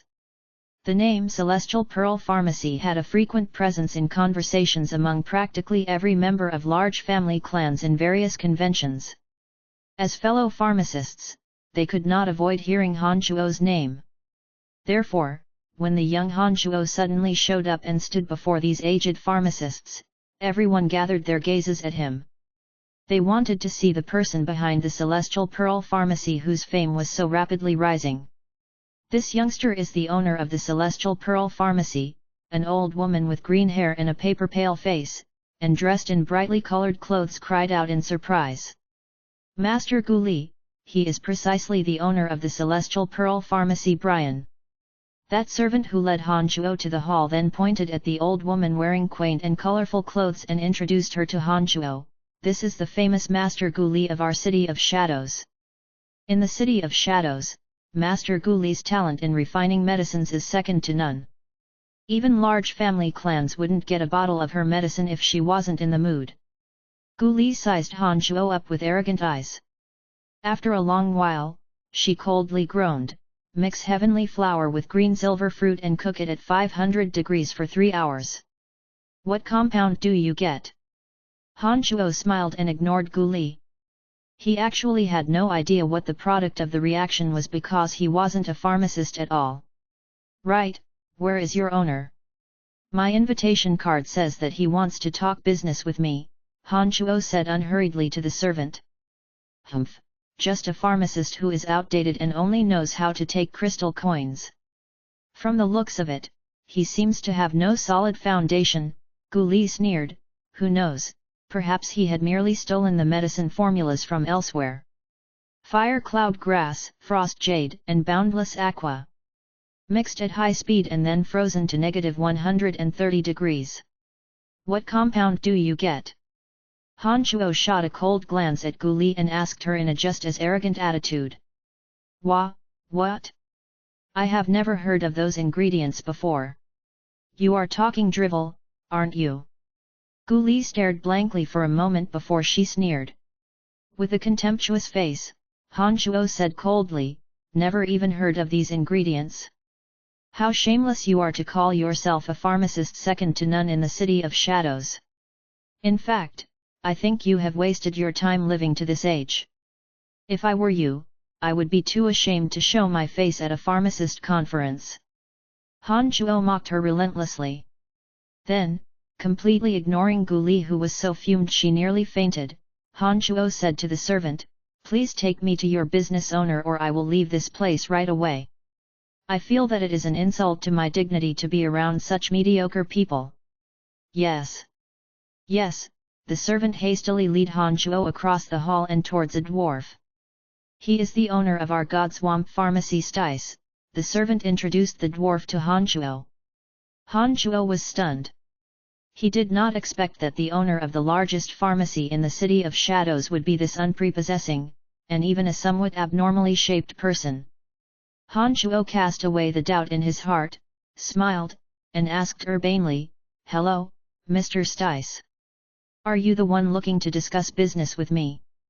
Stice, with a warm smile on his face, nodded and replied, "That's me. Glad to meet such a young pharmacist from the Celestial Pearl Pharmacy. If you don't mind, let's move to a quieter place for discussion." "Of course."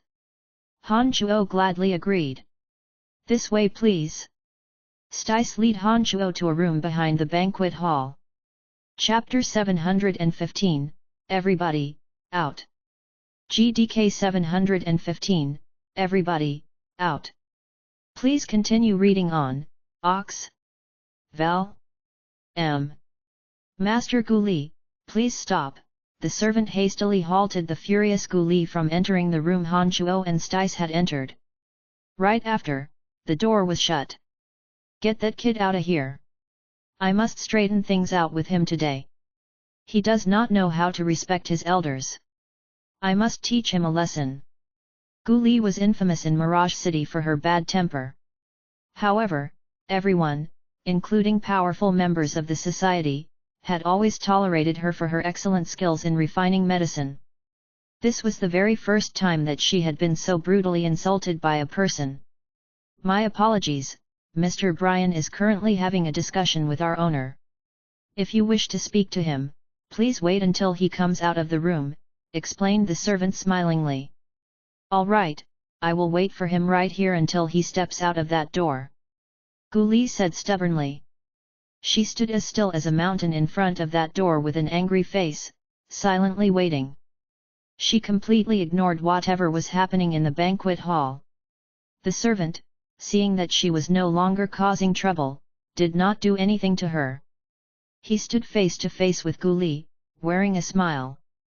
Some of the pharmacists in the hall were secretly delighted to see Gu Li humiliated. There were also some who disapproved of Han Chuo's attitude, thinking that Han Chuo did not know how to respect elders at all.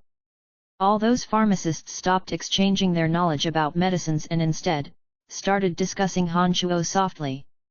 The room that Stice and Han Chuo had entered was a drawing room of about 30 square meters in size, much smaller compared to the banquet hall outside the door. However, the decorations in the room were much more magnificent and gorgeous. Glasswares containing rare medicines highlighted the owner's identity as a pharmacist. Stice the dwarf personally served Han Chuo a cup of fine wine after they entered the room. The conversation started with talks about the weather and some recent happenings in the City of Shadows. Then, when Stice noticed that Han Chuo appeared somewhat impatient, he finally started talking about the main point. He said with a faint smile, "The Celestial Pearl Pharmacy, under your leadership, has really been in the limelight these days. Basically every rich and powerful in the City of Shadows has been talking about your pharmacy. They are proud to be in possession of the medicines you produced. Haha, it is really impressive that you could bring about such accomplishment at such a young age." "Haha. You flatter me," Han Chuo replied with a slight smile. But, after a round of praise, Stice suddenly turned the topic of discussion. "The Celestial Pearl Pharmacy has started out a little too late. If you want the entire Darkness Dominion or even the Death and Destruction Dominions to know about your medicines, it will take tens, if not hundreds of years. However, if you are willing to partner up with us, we can guarantee that people will learn about your medicines at the fastest rate possible. Subsequently, your profits will be even ampler, Stice said earnestly. Is that so? Han Chuo put on a bright smile. He took a sip of the fine wine and asked, how exactly will this partnership work? You will share the formula of your medicines with our god Swamp. Then, we will sell the medicines produced using your formula in every branch we have throughout the entire Darkness Dominion. We will divide the profits in the ratio of 20-80. What do you think? Stice proposed with a warm smile on his face. 20-80? You take 20 and I get 80. Han Chuo thought to himself that this allotment method was rather generous. However, Han Chuo still wouldn't be willing to share his formulas. The most he would do was to provide the medicines to God Swamp for them to resell. No, you have misunderstood, the expression on Stice's face changed slightly. He hastily said, you get 20 and we take 80. The smile on Han Chuo's face immediately turned stiff. Right away, he stood up from his seat, nodded at Stice and said, sorry, there is something that I need to attend to. I'll be on my way. The profit allocation proposed was unacceptable, if not sufficiently ludicrous to Han Chuo. He was disinclined to talk to someone who was not even sincere in forming a partnership. Hold on. It's negotiable, Stice forced a smile and shouted when Han Chuo immediately got up and headed for the exit. There is nothing to negotiate. I have no interest whatsoever in cooperating with your god Swamp Pharmacy. Goodbye. Han Chuo replied without even turning around, and left the room. Unruly fella, I must debate you right here right now. I want to see what is so outstanding about your knowledge in medicine refinement. Gu Li, who had been guarding at the door, immediately and belligerently stepped into Han Chuo's path after seeing that he had exited the room. I have no time for your nonsense. Han Chuo wasn't in no mood for further discussion, feeling as though he had been fooled by the god Swamp Pharmacy. He coldly shouted at her and pushed her aside. Then, ignoring the stumbling Gu Li, Han Chuo walked through the hall in large strides and headed straight for the exit. Gu Li had never been treated so coarsely. With great difficulty, after she managed to save herself from falling, she discovered that Han Chuo was gone and people around her were looking at her as though deriving pleasure from her pitiful state. She could not be more infuriated and shrieked loudly, "It's not over, you damned brat!" After Han Chuo left the room, the door was yet again shut. Right after that, a side door in the room suddenly opened. An elderly man with white hair and translucent skin walked inside with a calm face. He looked at Stice the dwarf and said indifferently, "This young one is extremely ambitious. He will not share his formula for a small speck of gain. It seems that this method isn't going to work. Master, how about if we eliminate him directly and capture the memory in his soul?" Stice proposed with a dark face. He was furious that Han Chuo had walked out on him. The elderly man shook his head and replied calmly, "Although I don't know how he managed to escape from Avery, this youngster is obviously nothing simple. We should not use brute strength against him except as a last resort. The God Swamp Pharmacy has been operating in the City of Shadows for so many years. Surely we can take care of this small character who's popped out of nowhere. Since he failed to appreciate our kindness, we shall show him who's boss." "Master, you mean? Just like how we took care of Hannah Pharmacy. First, we tarnish the reputation of his medicines. When people lose confidence in his drugs, he won't be able to continue doing business in the City of Shadows. Humph, those large family clans have been so supportive of him only for the medicines he produced. But if they were to learn that there are issues with those medicines, he will surely be driven away from the city," the elderly man explained. "Right, you are," Stice laughed sinisterly. "What did you guys talk about? What did he say to make you so angry?" Andrina immediately inquired Han Chuo after he came out from the God Swamp Pharmacy. Andrina had tactfully withdrawn somewhere secluded before Han Chuo entered the room for discussion. As Andrina was just a little girl, basically no one paid attention to her. Then, After Han Shuo got out from the room, she emerged out of nowhere and went back to following Han Shuo. This God Swamp Pharmacy wants to rob my pharmacy. 2080? And I even have to share my medicine formula? Ha! They are either daydreaming or they think they can take advantage of me. Han Shuo said furiously. After storming out from the compound, Han Shuo turned around to gaze at the tall buildings and inwardly thought, one day, your God Swamp Pharmacy is going to be driven out from the City of Shadows. Fuck you. Brian. Anato hurried over anxiously. What's the matter? Han Shuo asked hastily. Seeing how hurried Anato was, he knew that something bad must have happened. Anato gasped for breath and replied, Carmelita has returned to the city but is severely injured. She is unconscious even until now and she might not make it. Lord Andre knows that your medicines are miraculous and wants your help. Han Shuo's face froze when he heard that Carmelita was injured. He knew that Carmelita had been traveling through various forts around the City of Shadows to look for him. He immediately held himself accountable for Carmelita getting injured. Let's go. Han Shuo immediately rushed in the direction of the House of Saint with Anato. He had a gloomy expression. Although Han Shuo did not have romantic feelings for Carmelita, the two had gone through enough trials and tribulations together. He also knew that Carmelita had truly taken him as his friend. Now that Carmelita was critically injured, Han Shuo immediately took the attacker, whoever it was, as his own enemy. Carmelita is immensely powerful. The House of Saint has an overwhelming hold on the City of Shadows. Who would attack her? God hunters? Han Shuo pondered while traveling to the Saint residence. Han Shuo's mind was in a mess as he was worrying about Carmelita's condition and his speed had increased unknowingly, outpacing Anato. Anato looked at Han Shuo and Andrina's backs befuddled, unable to understand how they could travel at such speeds. When they were about to reach the Saint residence, Andrina suddenly said, I'll wait for you outside, and disappeared.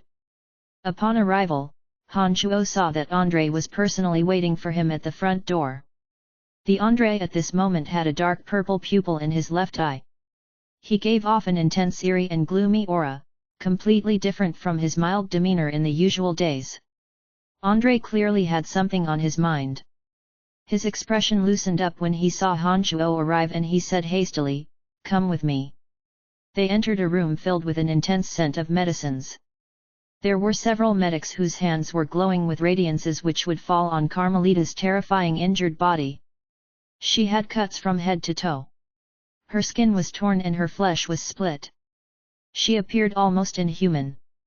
Inside the small room, other than Carmelita and the medics, there were City Lord Wallace and a few of the most important members of the Saint family. Han Shuo took just one look at Carmelita who was lying inside a treatment vessel and knew just how badly injured she was. Elder brother, I have brought him here. Andre quietly told City Lord Wallace after showing Han Shuo into the room.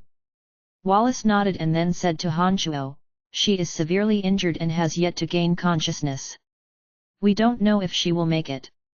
I need everyone to leave the room. Han Shuo suddenly said in a deep voice. Youngster, who do you think you are? You are merely a pharmacist, not a medical expert. What exactly can you do in this situation? The few who were attending to Carmelita's injuries were the best medics in the City of Shadows. They stared at Han Shuo with wrath when he tried to chase them away as soon as he arrived. Andre, the person who escorted Han Shuo here, was also shocked. He did not expect that Han Shuo would be so daring. Usually, injuries as critical as this would be treated by professional medics. Pharmacists would usually be there to provide special medicines. Andre brought Han Shuo here merely for him to play a supporting role. He never expected that Han Shuo would want to handle the whole thing by himself. Let me do it. I have confidence in making Carmelita fully recover. I have no intention of talking bullshit or fooling around at a moment as critical as this. Han Shuo looked at City Lord Wallace fixedly and said solemnly. Wallace had been wearing a dark face but his eyes suddenly lit up after hearing Han Shuo's words. He raised a hand to stop the medic's protest and said in a deep voice, "All of you, leave." He was the most powerful man in the City of Shadows. The prestige he accumulated over so many years definitely wasn't anything that these medics would dare defy. Obeying his command, they put down the medical equipment in their hands and left the small medical room. "And you too, leave." Wallace glanced at the few members of Saint family in the room and instructed. Those people too lowered their heads and left. But when they were walking out, they each looked at Han Shuo with dismissive glances as though telling him, "Youngster, if something bad happens to Carmelita, you won't be leaving here alive. Do your best. We're counting on you." Wallace softly encouraged as he patted on Han Shuo's back before he turned to Andre and said, "Brother, let's leave the room as well." Upon finishing those words, both Wallace and Andre walked out from the medical room. "Elder brother, you trust Brian?" Andre hesitated for a moment and asked after they exited the medical room. "I don't know, but it's worth a shot. Those medics have spent half the day but Carmelita has shown no signs of improving. I don't think they can be counted on. This young man, however, has a very bright glimmer in his eyes, something that I couldn't find in any of the dispirited medics. That's why I think it's worth giving him a shot," Wallace said in a deep voice. "You mean, confidence?" Andre stared blankly for a moment and replied. "That's right, it's confidence."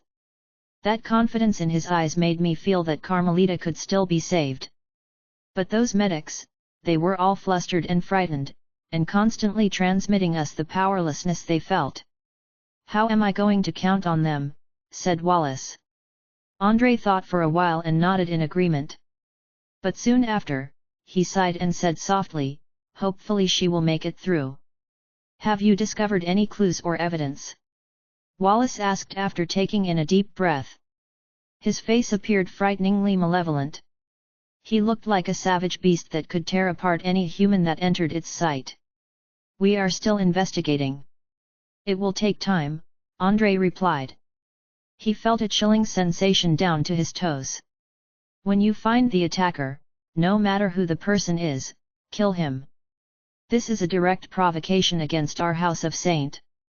Perhaps we have been too silent for too many years that people have started to forget what our family name implies." Saint said as his right hand trembled subconsciously. Andre did not reply in words but nodded his head heavily.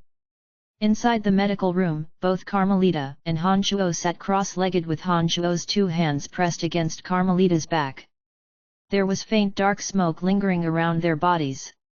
Strands of thick black smoke were wriggling around inside the room.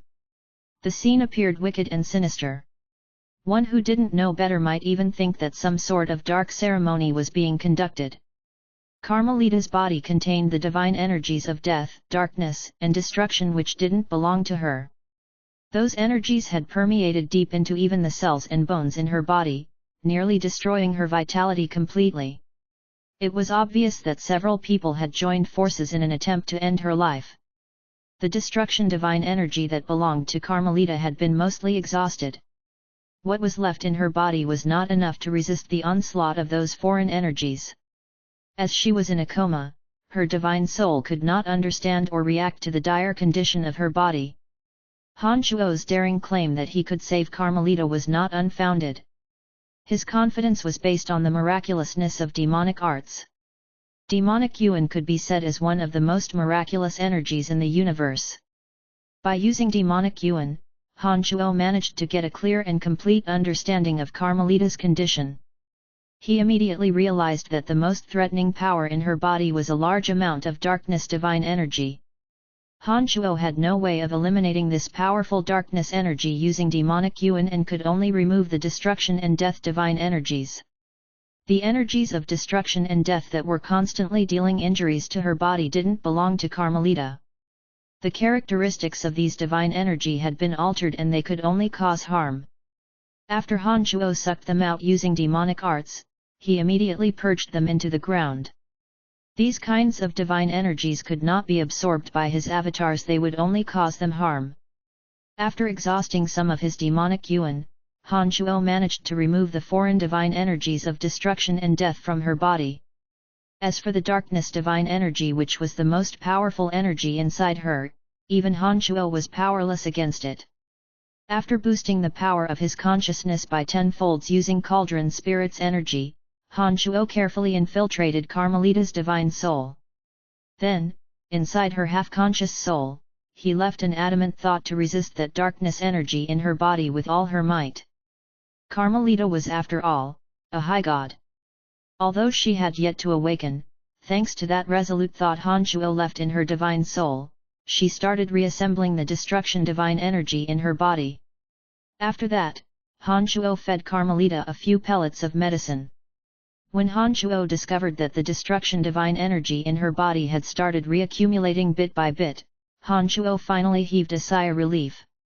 After resting for a while, Han Shuo erased all traces of demonic arts he employed, and opened the door with a weary face. Wallace and the others had been waiting outside. As soon as Han Shuo came out from the door, Wallace asked hastily, "How is she doing?" "She is out of danger. But she will need a very long time to fully recover." Han Shuo wiped off the sweat on his forehead and continued, "There were quite a number of divine energies in her body. The most powerful of which was a darkness divine energy. The attacker must be a high god. Also, that divine energy somehow feels familiar." Andre's left eye suddenly turned dark purple. His face turned murderous. Chapter 716, I Want to Work for You. GDK 716, I Want to Work for You. Please continue reading on, Ox. Val. M. Wallace nodded and entered the medical room without another word. He was clearly very worried about Carmelita. Andre did not follow Wallace into the room. Wearing a gloomy face, Andre kept silent for a moment before he suddenly turned to look deeply into Han Shuo's eyes and asked, "You said that the darkness divine energy felt somewhat familiar. What exactly did you mean by that?" Han Shuo did not initially think about it too much. But when he saw that grave expression on Andre's face, he immediately knew what Andre was suspecting. When Han Shuo then thought about it carefully, that vague sensation immediately became clear and distinctive. The weariness on Han Shuo's face was suddenly replaced with grim expression. He replied, "It's him. It's definitely him." Naturally, Andre knew who Han Shuo was referring to. His face turned even darker. He then spent a long period of time in silence as though weighing the proper course of action before he said to Han Shuo in a low voice, "Do not disclose anything about this incident. I will investigate this thoroughly. If it really was him, this time, he will not escape death." Han Shuo knew that Wallace and Andre were no benevolent characters for the House of Saint to be the most powerful family clan in the City of Shadows. He knew that once Andre completed his investigation and verified that Avery was the perpetrator, Avery would be finished. Soon after, Wallace exited from the medical room. The look on his face became much more relaxed after she checked on Carmelita's condition. He first nodded at Andre, indicating that Carmelita was truly out of danger. Then, he said to Han Shuo, "You have saved Carmelita's life twice. I won't make you any more superfluous promises, but I want you to know that you, Brian, have my gratitude." With these words of Wallace, Han Shuo reckoned that after this day, he could do basically anything he wanted in the City of Shadows, provided that it didn't harm the interests of the House of Saint. "Elder brother, there is something that I need to discuss with you alone," Andre said in a deep voice. "Brian, thank you for your hard work today. Go home and have a good rest," Wallace said to Han Shuo. Han Shuo, being a tactful person, nodded his head and turned on his heels. Some members of the Saint family started approaching Han Shuo right after he started walking away. They wanted to know about Carmelita's condition. These members of the Saint family had been waiting further outside due to their relatively low statuses. After informing them that Carmelita was out of danger, Han Shuo walked past a group of medics and left the Saint residence. Those medics had been waiting on standby to immediately take over the rescue whenever Han Shuo gave up. These people revealed mixed emotions to hear that Han Shuo had stabilized Carmelita's injuries. There was no longer the slightest trace of disdain showing in their eyes. After exiting the Saint residence, Han Shuo started walking back to the Celestial Pearl Pharmacy. Andrina emerged out of nowhere and continued to follow Han Shuo. "Why didn't you come in with me earlier?" Han Shuo shot a glance at Andrina and asked in a puzzled manner. "I heard that the City of Shadows City Lord is in there. I fear that he could make out the actual strength that I'm hiding, so I've tried to avoid him," Andrina replied. Han Shuo was stunned for a moment. He continued to question Andrina, "Why would you be afraid of Wallace learning about your actual strength? And, what energy exactly do you cultivate in? How is it that you can heal by eating crystal coins?" He. "I cannot reveal this for now, but I'll tell you about it in the future," Andrina smiled and declined to answer Han Shuo's question. What was for certain was that Andrina was hiding certain secrets and Han Shuo could do nothing if Andrina was unwilling to divulge them. After all, at this point in time, most of her injuries had healed and Han Shuo was in no position to insist on an answer. Although he wasn't happy about it, he had no choice but to drop the subject. It did not take much time for the two to return to Celestial Pearl Pharmacy. Han Shuo did not expect that he would find Gu Li, the pharmacist he humiliated at Godswamp Pharmacy, waiting at the front door of his shop, blocking his path. As soon as Han Shuo appeared, Gu Li shouted angrily, "Young one, I don't believe you're that great in the art of refining medicines. I won't be leaving until you prove to me that you did not make those medicines by stealing formulas." Han Shuo was rather annoyed with Gu Li, but he mostly just ignored her. He shoved her aside yet again and said, "I have nothing to prove to you. Don't think that because you have an ounce of status in the City of Shadows that everyone ought to bow and fawn over you. We don't welcome you here. Go away and stop being an irksome presence." Han Shuo and Andrina entered Celestial Pearl Pharmacy and locked the door, completely ignoring Gu Li, who was hysterically shouting. After shouting outside the Celestial Pearl Pharmacy like a deranged lunatic for a period of time, seeing that she received no response from Han Shuo, in the end, she left. At midnight, 3 days later, Han Shuo was in the middle of cultivating when he suddenly sensed a person approaching. Han Shuo had been on guard as he was afraid that someone might come to cause trouble at his Celestial Pearl Pharmacy. He had demon generals stationed outside his shop and therefore was able to quickly learn that someone was approaching his shop. But before Han Shuo did a thing, those divine guards under Anato stationed around his pharmacy had gotten into action. "What are you sneaking about in the dead of night for?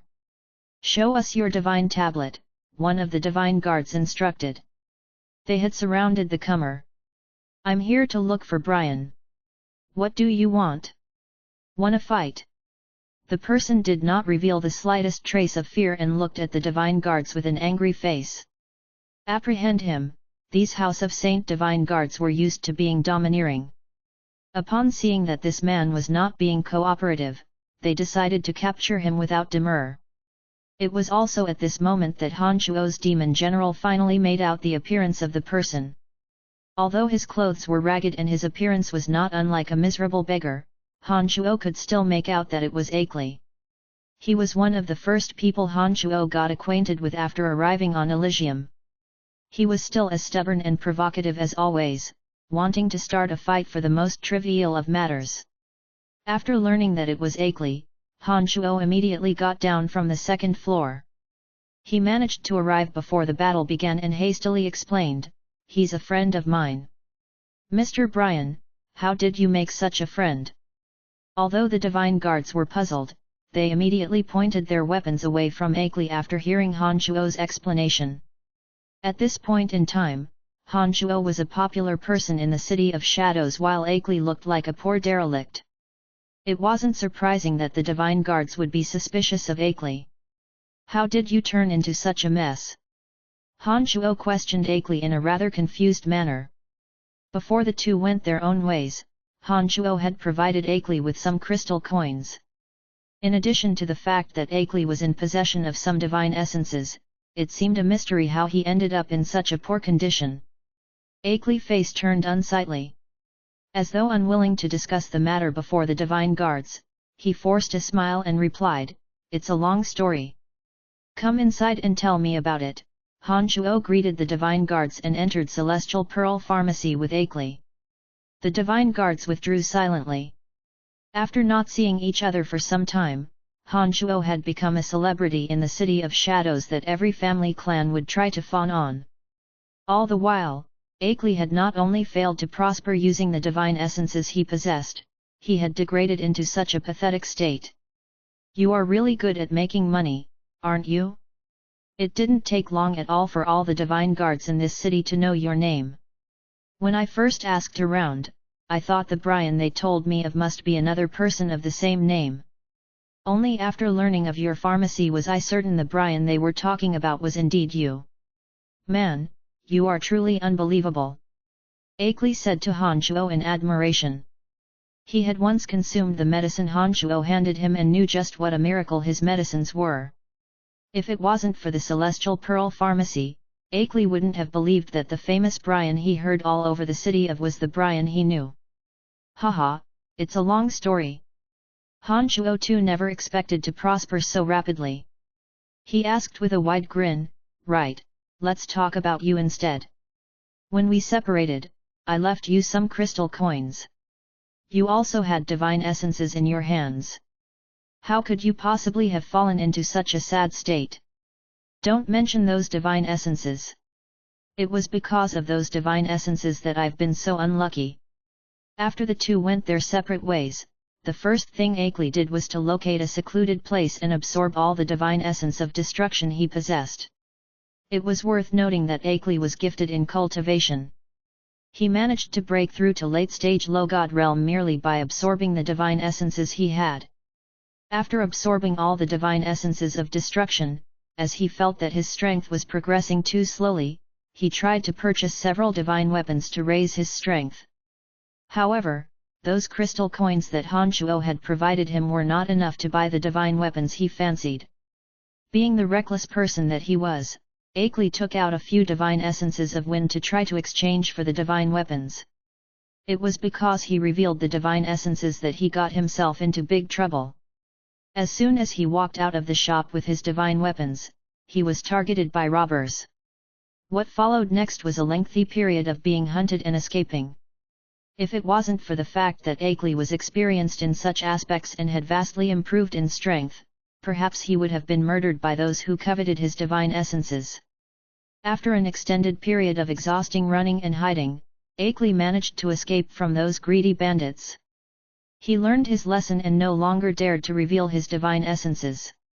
As the number of divine guards and defenses of those satellite forts and towns of the City of Shadows were not as good as the city itself, thinking that he could safely sell off divine essences in his possession in the city, in addition to Han Shuo having previously mentioned that he would be in this city, Akeley then decided to come to the City of Shadows. But then, as Akeley was afraid that he might be spotted by the bandits again, he went to the City of Shadows by traveling through remote mountains and swamps, therefore he encountered multiple waves of god hunters in the journey. He was in this rugged, abysmal appearance when he finally arrived at the City of Shadows. "I did not expect that bunch would be so fucking nuts that they started attacking me as soon as I was alone, and it was quite a few at the same time. If it wasn't for my proficiency in escaping, I would have been killed by those bastards," Akeley said furiously. "Before I left, I reminded you not to rashly reveal your divine essences. Why are you so impervious to reason? It would be a wonder if no one tried to rob you. But then again, you are a rather persistent one to be able to arrive at the City of Shadows in one piece. Truly, I must say that I'm very impressed." Yeah, keep those cynical remarks coming, rich man. And what was going on in your head earlier when you set yourself against the divine guards? You should know that you are no match against them. Hee. This is the City of Shadows, what do I have to be afraid of? What, are they going to kill me on the spot? Akeley replied smilingly and took a short pause before he lamented, "But, I think I have now at last understood the way things are on Elysium. It does seem unsuitable for me to behave as though I'm still on Blue Ocean continent. Perhaps I should be more scrupulous and modest in the future. After hearing those words, Han Shuo knew that Akeley had finally come to terms with the state of affairs on Elysium and had started changing his ways accordingly. Han Shuo was happy for Akeley that he could recognize the fact that Elysium was nothing like his home world, the Blue Ocean continent. "So what are your plans for the future?" asked Han Shuo. "I didn't have plans before, but now, I want to work for you. You will take me in for old time's sake, right?" Akeley and Han Shuo had braved through dangers together. He knew that although Han Shuo was savage towards his enemies, he treated his friends well. He was determined to work for Han Shuo. "Oh!" Han Shuo stared blankly for a moment before he forced a smile and said, "I only operate a small pharmacy. What exactly can you help me with in this small shop?" "Oh come on, Brian. I have heard all the news about you. You are doing very well in the City of Shadows, and surely you can afford to hire this good friend of yours, who has gone through many hardships with you and currently has no place to stay, as a helper." Akeley said in a mischievous smile. He then looked for a comfortable place, casually lied down, and said, "Damn it, man, your place is pretty decent. It's been a while since the last time I rested without worries." "Right, how about if you hire me as a doorkeeper? How does that sound?" Han Shuo wasn't really concerned about the headcount of Celestial Pearl Pharmacy workers at the moment. If Akeley was still as hot-headed as before, Han Shuo would be disinclined to hire him. But luckily for Akeley, he seemed to have come to terms with the circumstances on Elysium. On top of that, as Han Shuo had a favorable impression of Akeley, after thinking for a while, Han Shuo nodded, "All right, fine, if you don't mind the small size of my shop, you can stay as a helper." "That's wonderful. Haha, I knew you were a man who was faithful to his friends." Akeley was delighted. "Okay, you will stay here in the shop for now. I don't have work for you now, but there sure will be plenty in the future." Han Shuo would feel much more at ease to have someone to watch over the Celestial Pearl Pharmacy for him while he wasn't around. Besides, Han Shuo's goal was not as simple as a small Celestial Pearl Pharmacy. He had aspirations of forming his own family clan sooner or later, and by then he would have his own divine guards. Akeley would be a good warrior to have among his divine guards. "Sure. If you were able to establish yourself so quickly in the City of Shadows, then I'm sure that you will grow even more prosperous in the future. And at that time, I, as your worker, will also prosper with you." Akeley chuckled. And so, after the mysterious and powerful Andrina, the Celestial Pearl Pharmacy gained this somewhat erratic person called Akeley. Chapter 717, Troubles. Chapter 717, Troubles. Please continue reading on, Ox. Val. M. At the House of St. City, Lord Wallace wasn't in a good mood during the recent days. He changed his ways of doing things and became much more intervening and aggressive when it came to affairs related to the 7 Divine Guard Corps of the City of Shadows. There were 7 chiefs of Divine Guards in the City of Shadows in total. Those chiefs ranked in the top 3 spots were filled by members of the House of Saint, while the bottom 4 were each members from the other 4 major family clans. Wallace faulted the 7 chiefs of Divine Guards for the incidents where the City of Shadows were intruded by gods from the Life and Water Dominions and Carmelita was assaulted. He reorganized all 7 Divine Guards Corps with the excuse that they had been in dereliction of their duties. Everyone in the city knew that he was very angry about Carmelita having been severely injured. During this sensitive period, no one dared to defy or question Wallace's orders, they merely followed. A few squadrons were allotted into Avery's 5th Corps with the justification that since Avery wasn't in the City of Shadows, his 5th Corps might need some helping hands. It had been an established custom that City Lord Wallace would not directly intervene with the affairs of the 4 Divine Guard Corps under the control of the 4 family clans. His actions this time had caused great controversy, but Wallace managed to keep them under control with his iron fist. The captains in the 5th Corps of Divine Guards and the House of Lavers were not happy about the maneuver. However, they dared not to complain and risk further provoking Wallace's anger. They merely wished that Wallace's mood would improve after Carmelita recovered. But André knew exactly what his elder brother was up to. He secretly cooperated with Wallace to investigate Avery's actions. The House of Saint was the strongest power in the City of Shadows. If they were to put their mind into investigating a matter, rarely any plots or machinations could stay hidden from them. Having received a tip-off from Honchuo, Wallace, and Avery, this pair of cruel and merciless brothers gradually learned of even more clues and hints. They conducted schemes and operations in secret, gaining more and more intel and evidence. One day, Wallace, who had been shrouded in a bad mood for a long time, regained a few traces of softness on his face. Looking at Carmelita, who had finally regained consciousness, he said in a tender manner, "Don't worry, you are safe now." Owing to her strong willpower, the divine energy of darkness in Carmelita's body had been brought under control. However, at this point in time, Carmelita's body was still very weak and the destruction divine energy she had mostly been exhausted. Fortunately for her, the House of Saint was filthy rich. Being an extraordinary talent, her family clan held high hopes for her and was never sparing with feeding her with divine essences. The moment that she opened her eyes, she was greeted with a heavy sack of destruction divine essences in her father's hand. "Dad," Carmelita softly called. "It's all right, don't talk, just keep resting. Take this bag of divine essences and get well as soon as possible. I did not expect that you would be heavily injured again in such a short time and our supply of destruction divine essence is running low.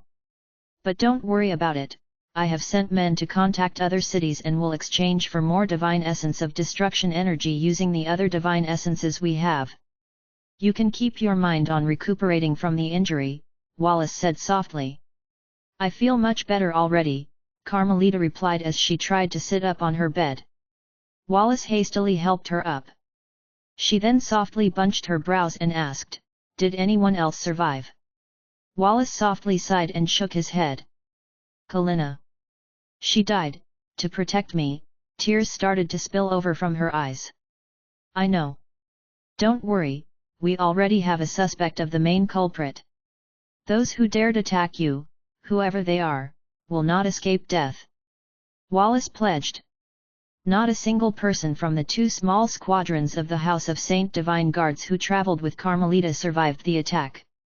Carmelita only barely managed to survive by escaping to the Sky Orchid Fort where the most powerful chief of Divine Guards, Aobashi, was temporarily stationed. Kalina sacrificed her life to give Carmelita a little more time to escape. Carmelita closed her eyes to recall the scene and narrated it to Wallace. They covered themselves inside the canopy of darkness. I could not see their faces and have no clue who was attacking. But most of them cultivated in the energy of death, destruction, and darkness.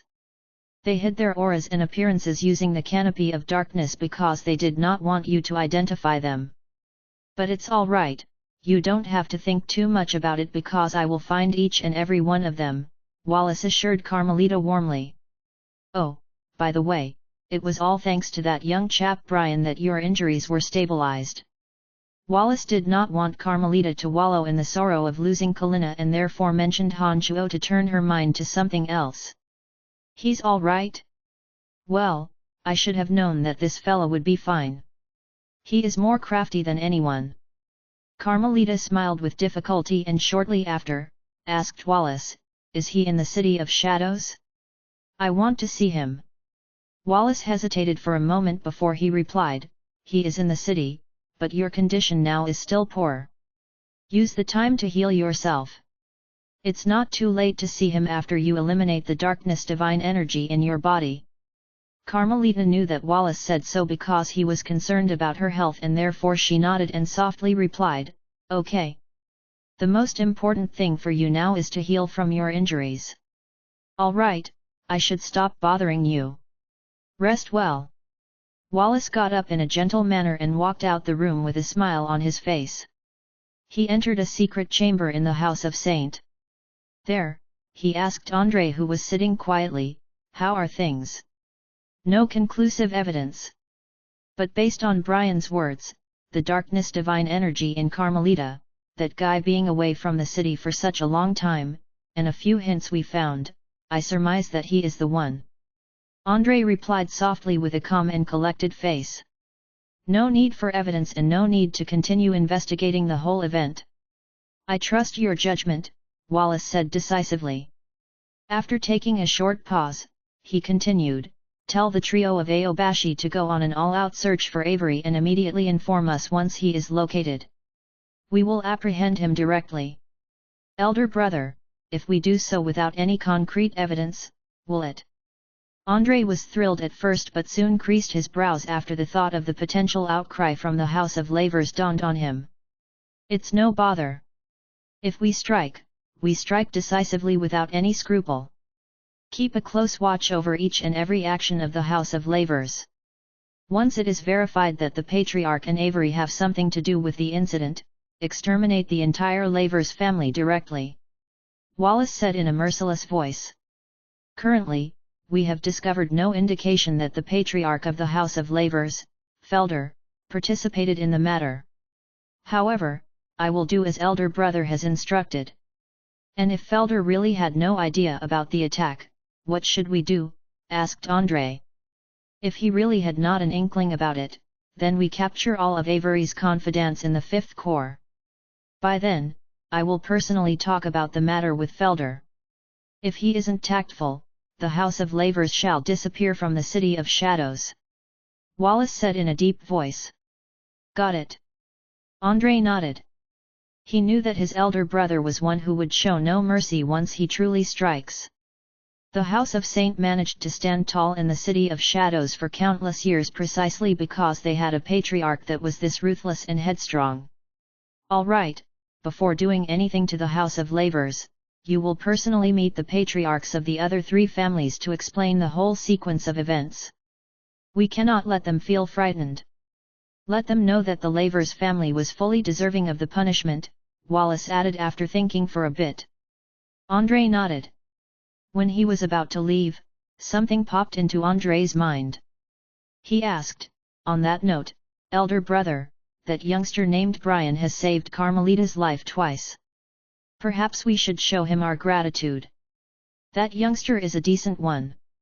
Wallace praised Hanchuo as soon as Andre spoke of him. After thinking for a while, Wallace said in a somewhat vexed manner, this youngster has a staunch mind, a whiff of drive, and he is excellent in producing medicines. He is no doubt a hard talent to come by. However, this youngster's strength is a little too weak. If we give him too much too quickly, I'm worried that he won't be able to bear it all. Otherwise, I really don't mind handing the Fifth Corps for him to manage. Andre's heart jolted after hearing that Wallace had the intention of handing the Fifth Corps to Hanchuo because he knew just how great of an opportunity this would be. Having the position as one of the chiefs of Divine Guards in the City of Shadows would be a giant leap for one to form one's own family clan. This would be a gargantuan favor. But after thinking a little further, Andre shook his head lightly. He forced a smile and said, what a pity that the youngster is a little too weak. Even if he was given the Fifth Corps, he wouldn't be able to win over the masses. Yes, I thought of that as well. This youngster has good relations with Carmelita. We would have one less thing to worry about if he could assume control of the Fifth Corps. What a pity, such a pity that his strength is just too poor. Sigh, forget about it. We will discuss this when the time comes. Wallace too shook his head helplessly and decided to drop the topic. Hanchuo had no idea that Wallace had considered giving this highly coveted position, the chief of the Fifth Corps, to him. Otherwise, Hanchuo might take the risk of revealing his actual strength to hold onto this opportunity. This was because, if Hanchuo was to assume control of the Fifth Corps, that would mean that he was free to hire and assemble his own divine guards. With mighty forces in his hands, on top of the wealth from his pharmacy, and by accumulating some contributions, he would be able to form his own family clan in the City of Shadows. Perhaps he might even supersede the House of Lavers and become one of the 5 major families in the City of Shadows. But this was not the time to discuss the fine days waiting in the future for him. At this point in time, Han Chuo had run into a big crisis which, if not handled and resolved properly, he might not even be able to continue to prosper in the City of Shadows, much less to form his own family clan. How is that possible? Han Chuo cried while looking at Anato, who was wearing a prudent expression. I have no idea, but one of the family members of the House of Kisa has not just failed to stabilize his current realm but also suffered adverse effects after taking your pill of tranquility. Not only could he not advance, but his realm also regressed. I have rushed here just to inform you about this, said Anato. Medicines I make cannot produce that kind of effect. Something else must have gone wrong. Perhaps that fella did not take the medicine following the proper procedure I specified. Han Chuo had absolute confidence in the medicines he personally refined and did not believe his medicines would cause problems. I have received this info only recently and have no idea about the specifics. How about if you go to the Kisa residence to have a look, proposed Anato. Han Chuo nodded and right away, with Anato showing the way, he headed towards the Kisa residence. Andrina, who was eating crystal coins, swiftly glided down from the third floor and landed beside Anato, causing him an enormous shock. With abundant crystal coins to consume, Andrina's injuries were healing rapidly. At the same time, that mysterious and unfathomable aura on her grew lighter and lighter. Han Chuo knew that as her injuries recovered, her ability to conceal her true strength also increased. Andrina was unlike Akely, and Han Chuo could do nothing if she wanted to follow him around. Anato sized up Andrina, who appeared noiselessly with strange gazes and was shocked by that chilling, unfriendly expression on her face. He judged Han Chuo in his mind, so he has a fetish of this sort. No wonder he does not communicate well with the pretty and young ladies in the city even after being in the city for such a long time, but has gotten along so well with Miss Carmelita. Extraordinary people sure have extraordinary appetites. Anato, who was having filthy thoughts, suddenly discovered that the little girl was gazing back at him with her cold eyes. For some reason, Anato felt a chill travel down his spine. His subconscious mind reacted by giving a couple of hollow laughs and no longer dared to look at her. If you dare have any kind of dirty thoughts again, I will kill you. Andrina coldly groaned and warned. I won't, I won't. Anato hastily replied. But after uttering those words, he realized that something wasn't right. He asked himself, wait a second, why am I afraid of this little girl? That doesn't make sense. Han Chuo did not pay attention to the short exchange between Anato and Andrina as his mind was occupied by the matter about his medicine. Soon enough, they arrived at the Kisa residence. After he announced his name, the servant at the Kisa residence led him inside coldly. They all looked at Han Chuo as though he was a con man, which made Han Chuo very uncomfortable. What happened? Han Chuo knitted his brows and asked Rugerzi after arriving in a gymnasium in the Kisa family. Rugerzi was in charge of the 6th Corps and he too was an influential figure in the City of Shadows. The last time he met Han Chuo, he had been very respectful. This time, however, he was giving Han Chuo the complete opposite treatment. He gave a cold glance at Han Chuo, lightly groaned, and said, "Oh, you sure got here early." Rugerzi then pointed at a young man on the floor who was spasming on the ground and said furiously, "Look at what your medicine did to him. My nephew became like this after taking your poison called the pill of tranquility. Why didn't you mention that your drug is so unstable and has such a terrifying side effect that caused his realm to regress? I have sold a lot of that medicine and many have taken it. This is the first time that this sort of situation has appeared. I believe that the fault doesn't lie with my medicine. Perhaps he did not use the medicine properly. There must be a misunderstanding somewhere." Han Chuo said after he looked at the person on the floor and furrowed his brows. "There is no misunderstanding. I have asked him, he took your medicine completely in accordance with the method described with no mistake. Therefore, it must be your medicine that caused this situation. Are you still going to disavow all responsibility?" Rugerzi took a deep breath and restrained the fury in his heart. He said with a dark face, "I know you have good relations with Carmelita and saved her life again a few days ago. That is the only reason I'm still talking with you so politely now. Otherwise, you wouldn't still be standing in front of me." His disrespectful attitude had greatly irritated Han Shuo. Han Shuo glared at the person wriggling and curling on the ground and raised his head to speak to Rugerzi.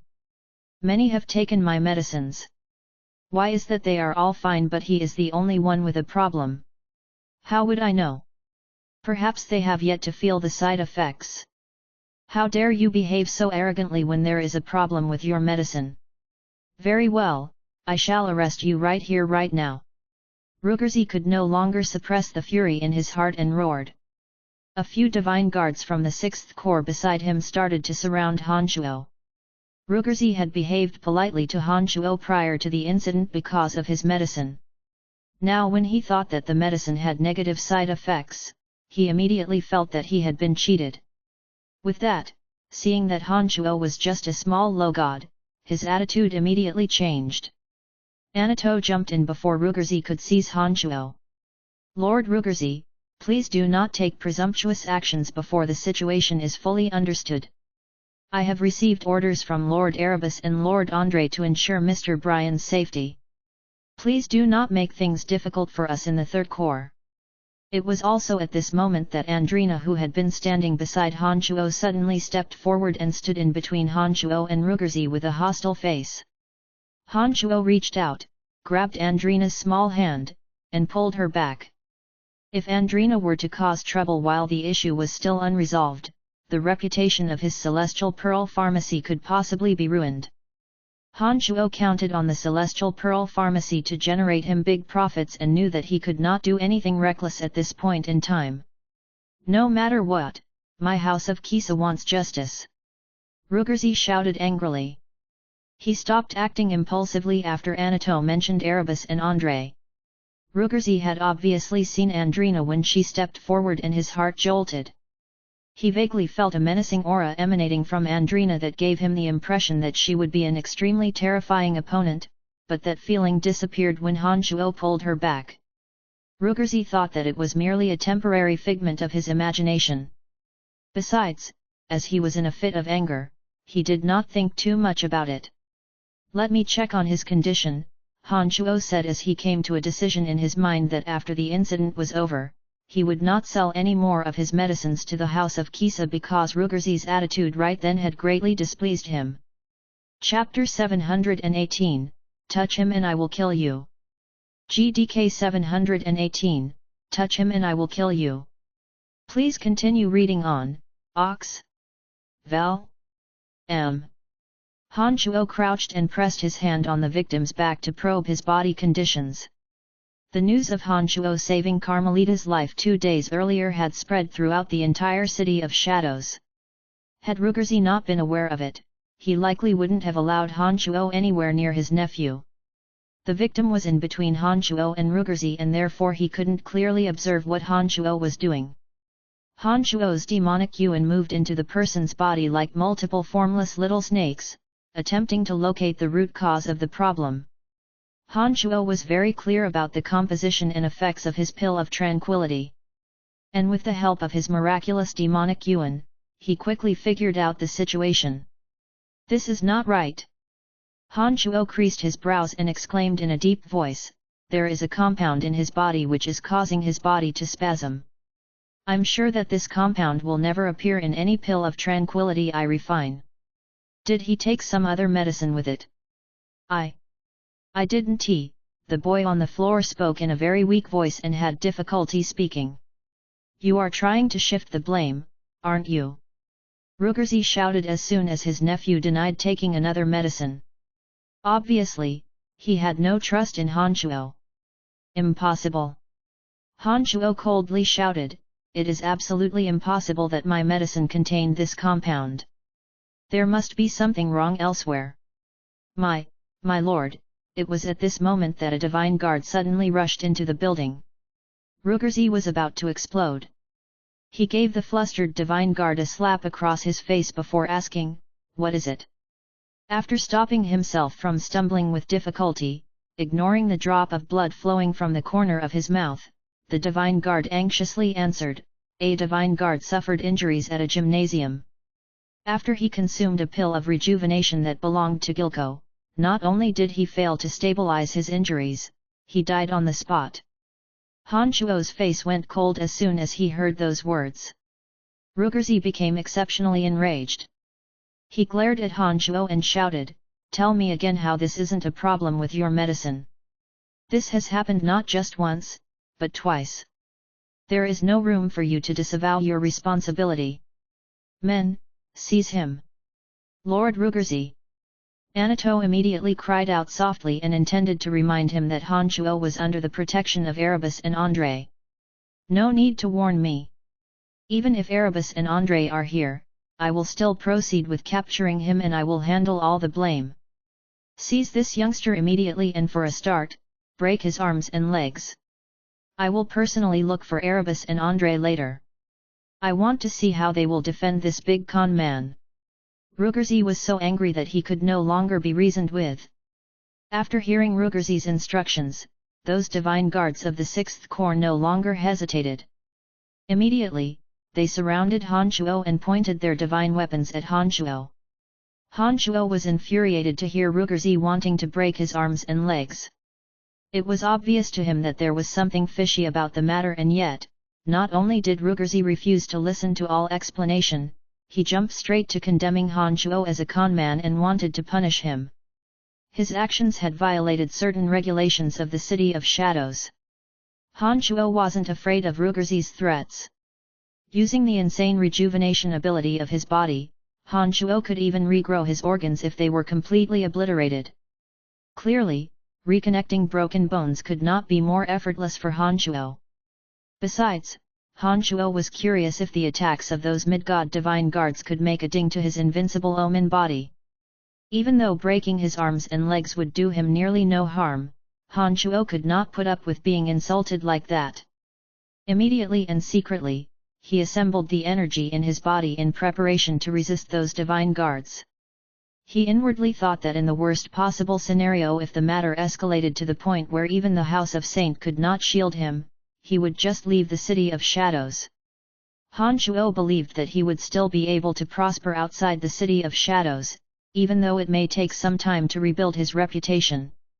But before Han Shuo could do a thing, Andrina, who had been watching coldly all along, suddenly sprang into action.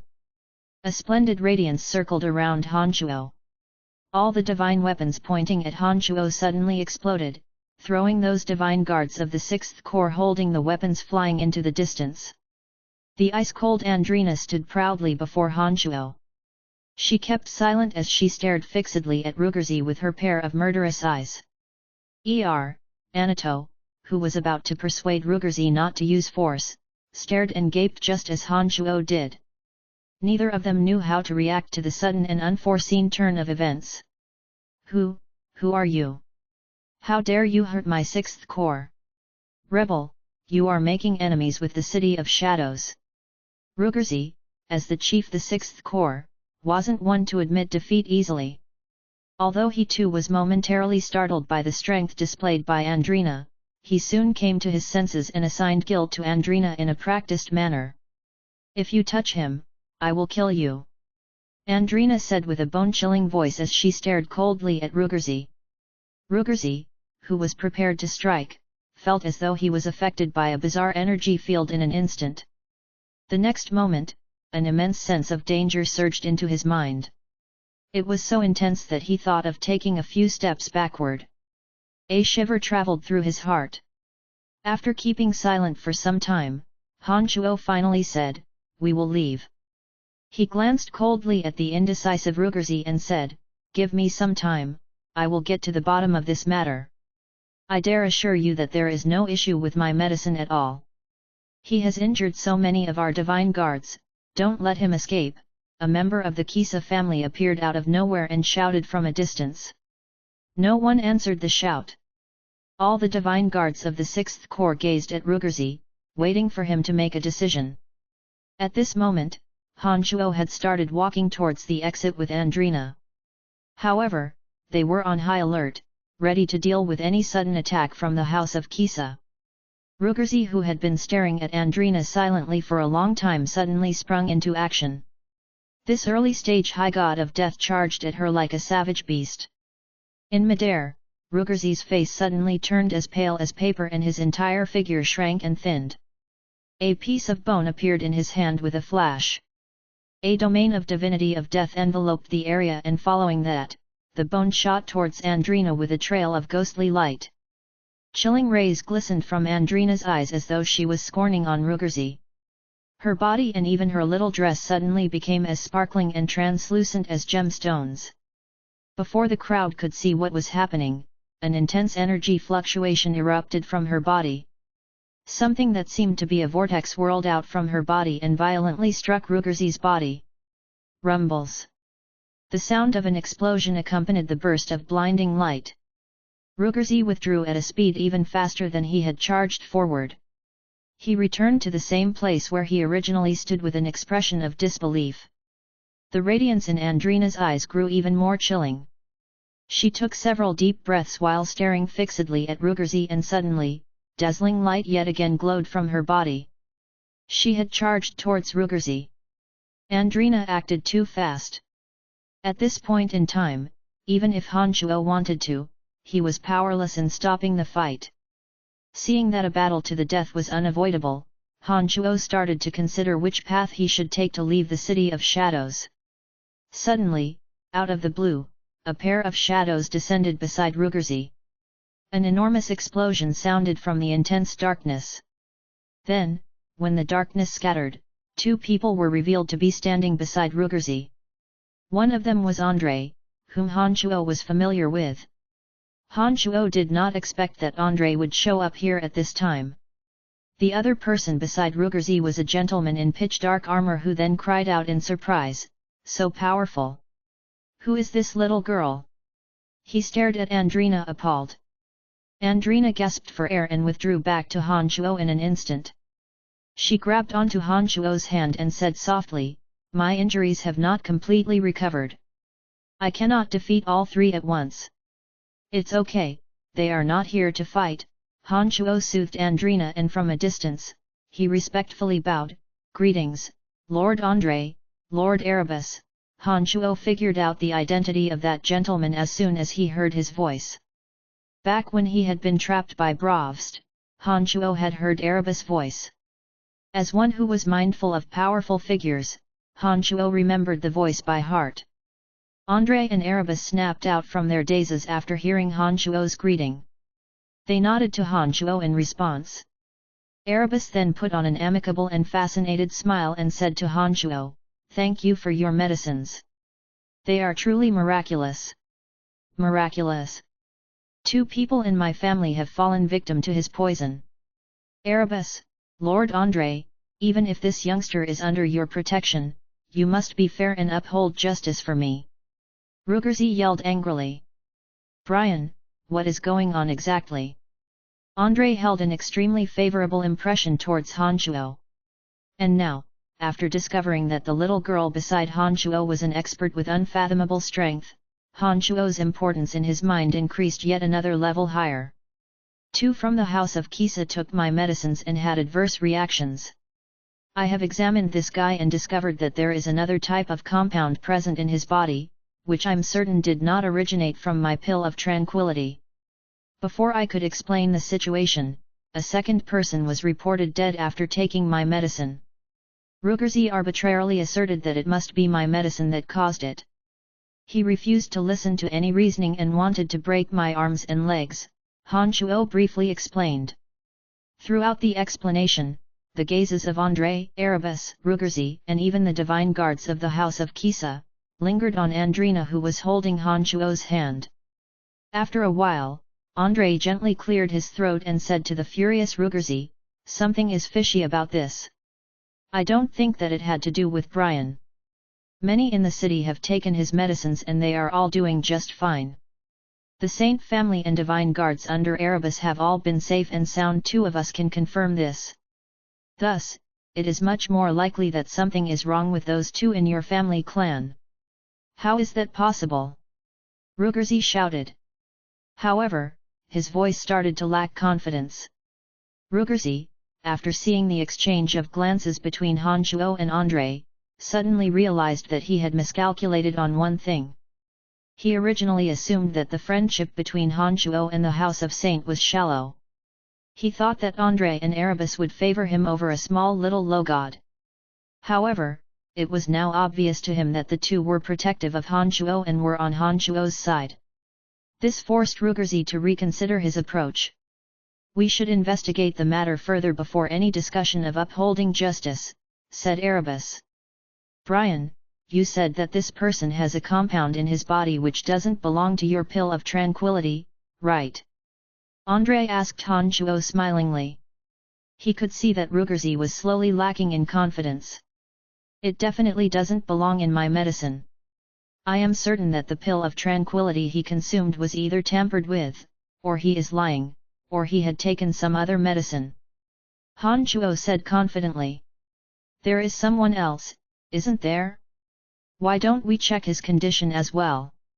Andrei was trusting in Han Shuo and turned to ask Rugerzi.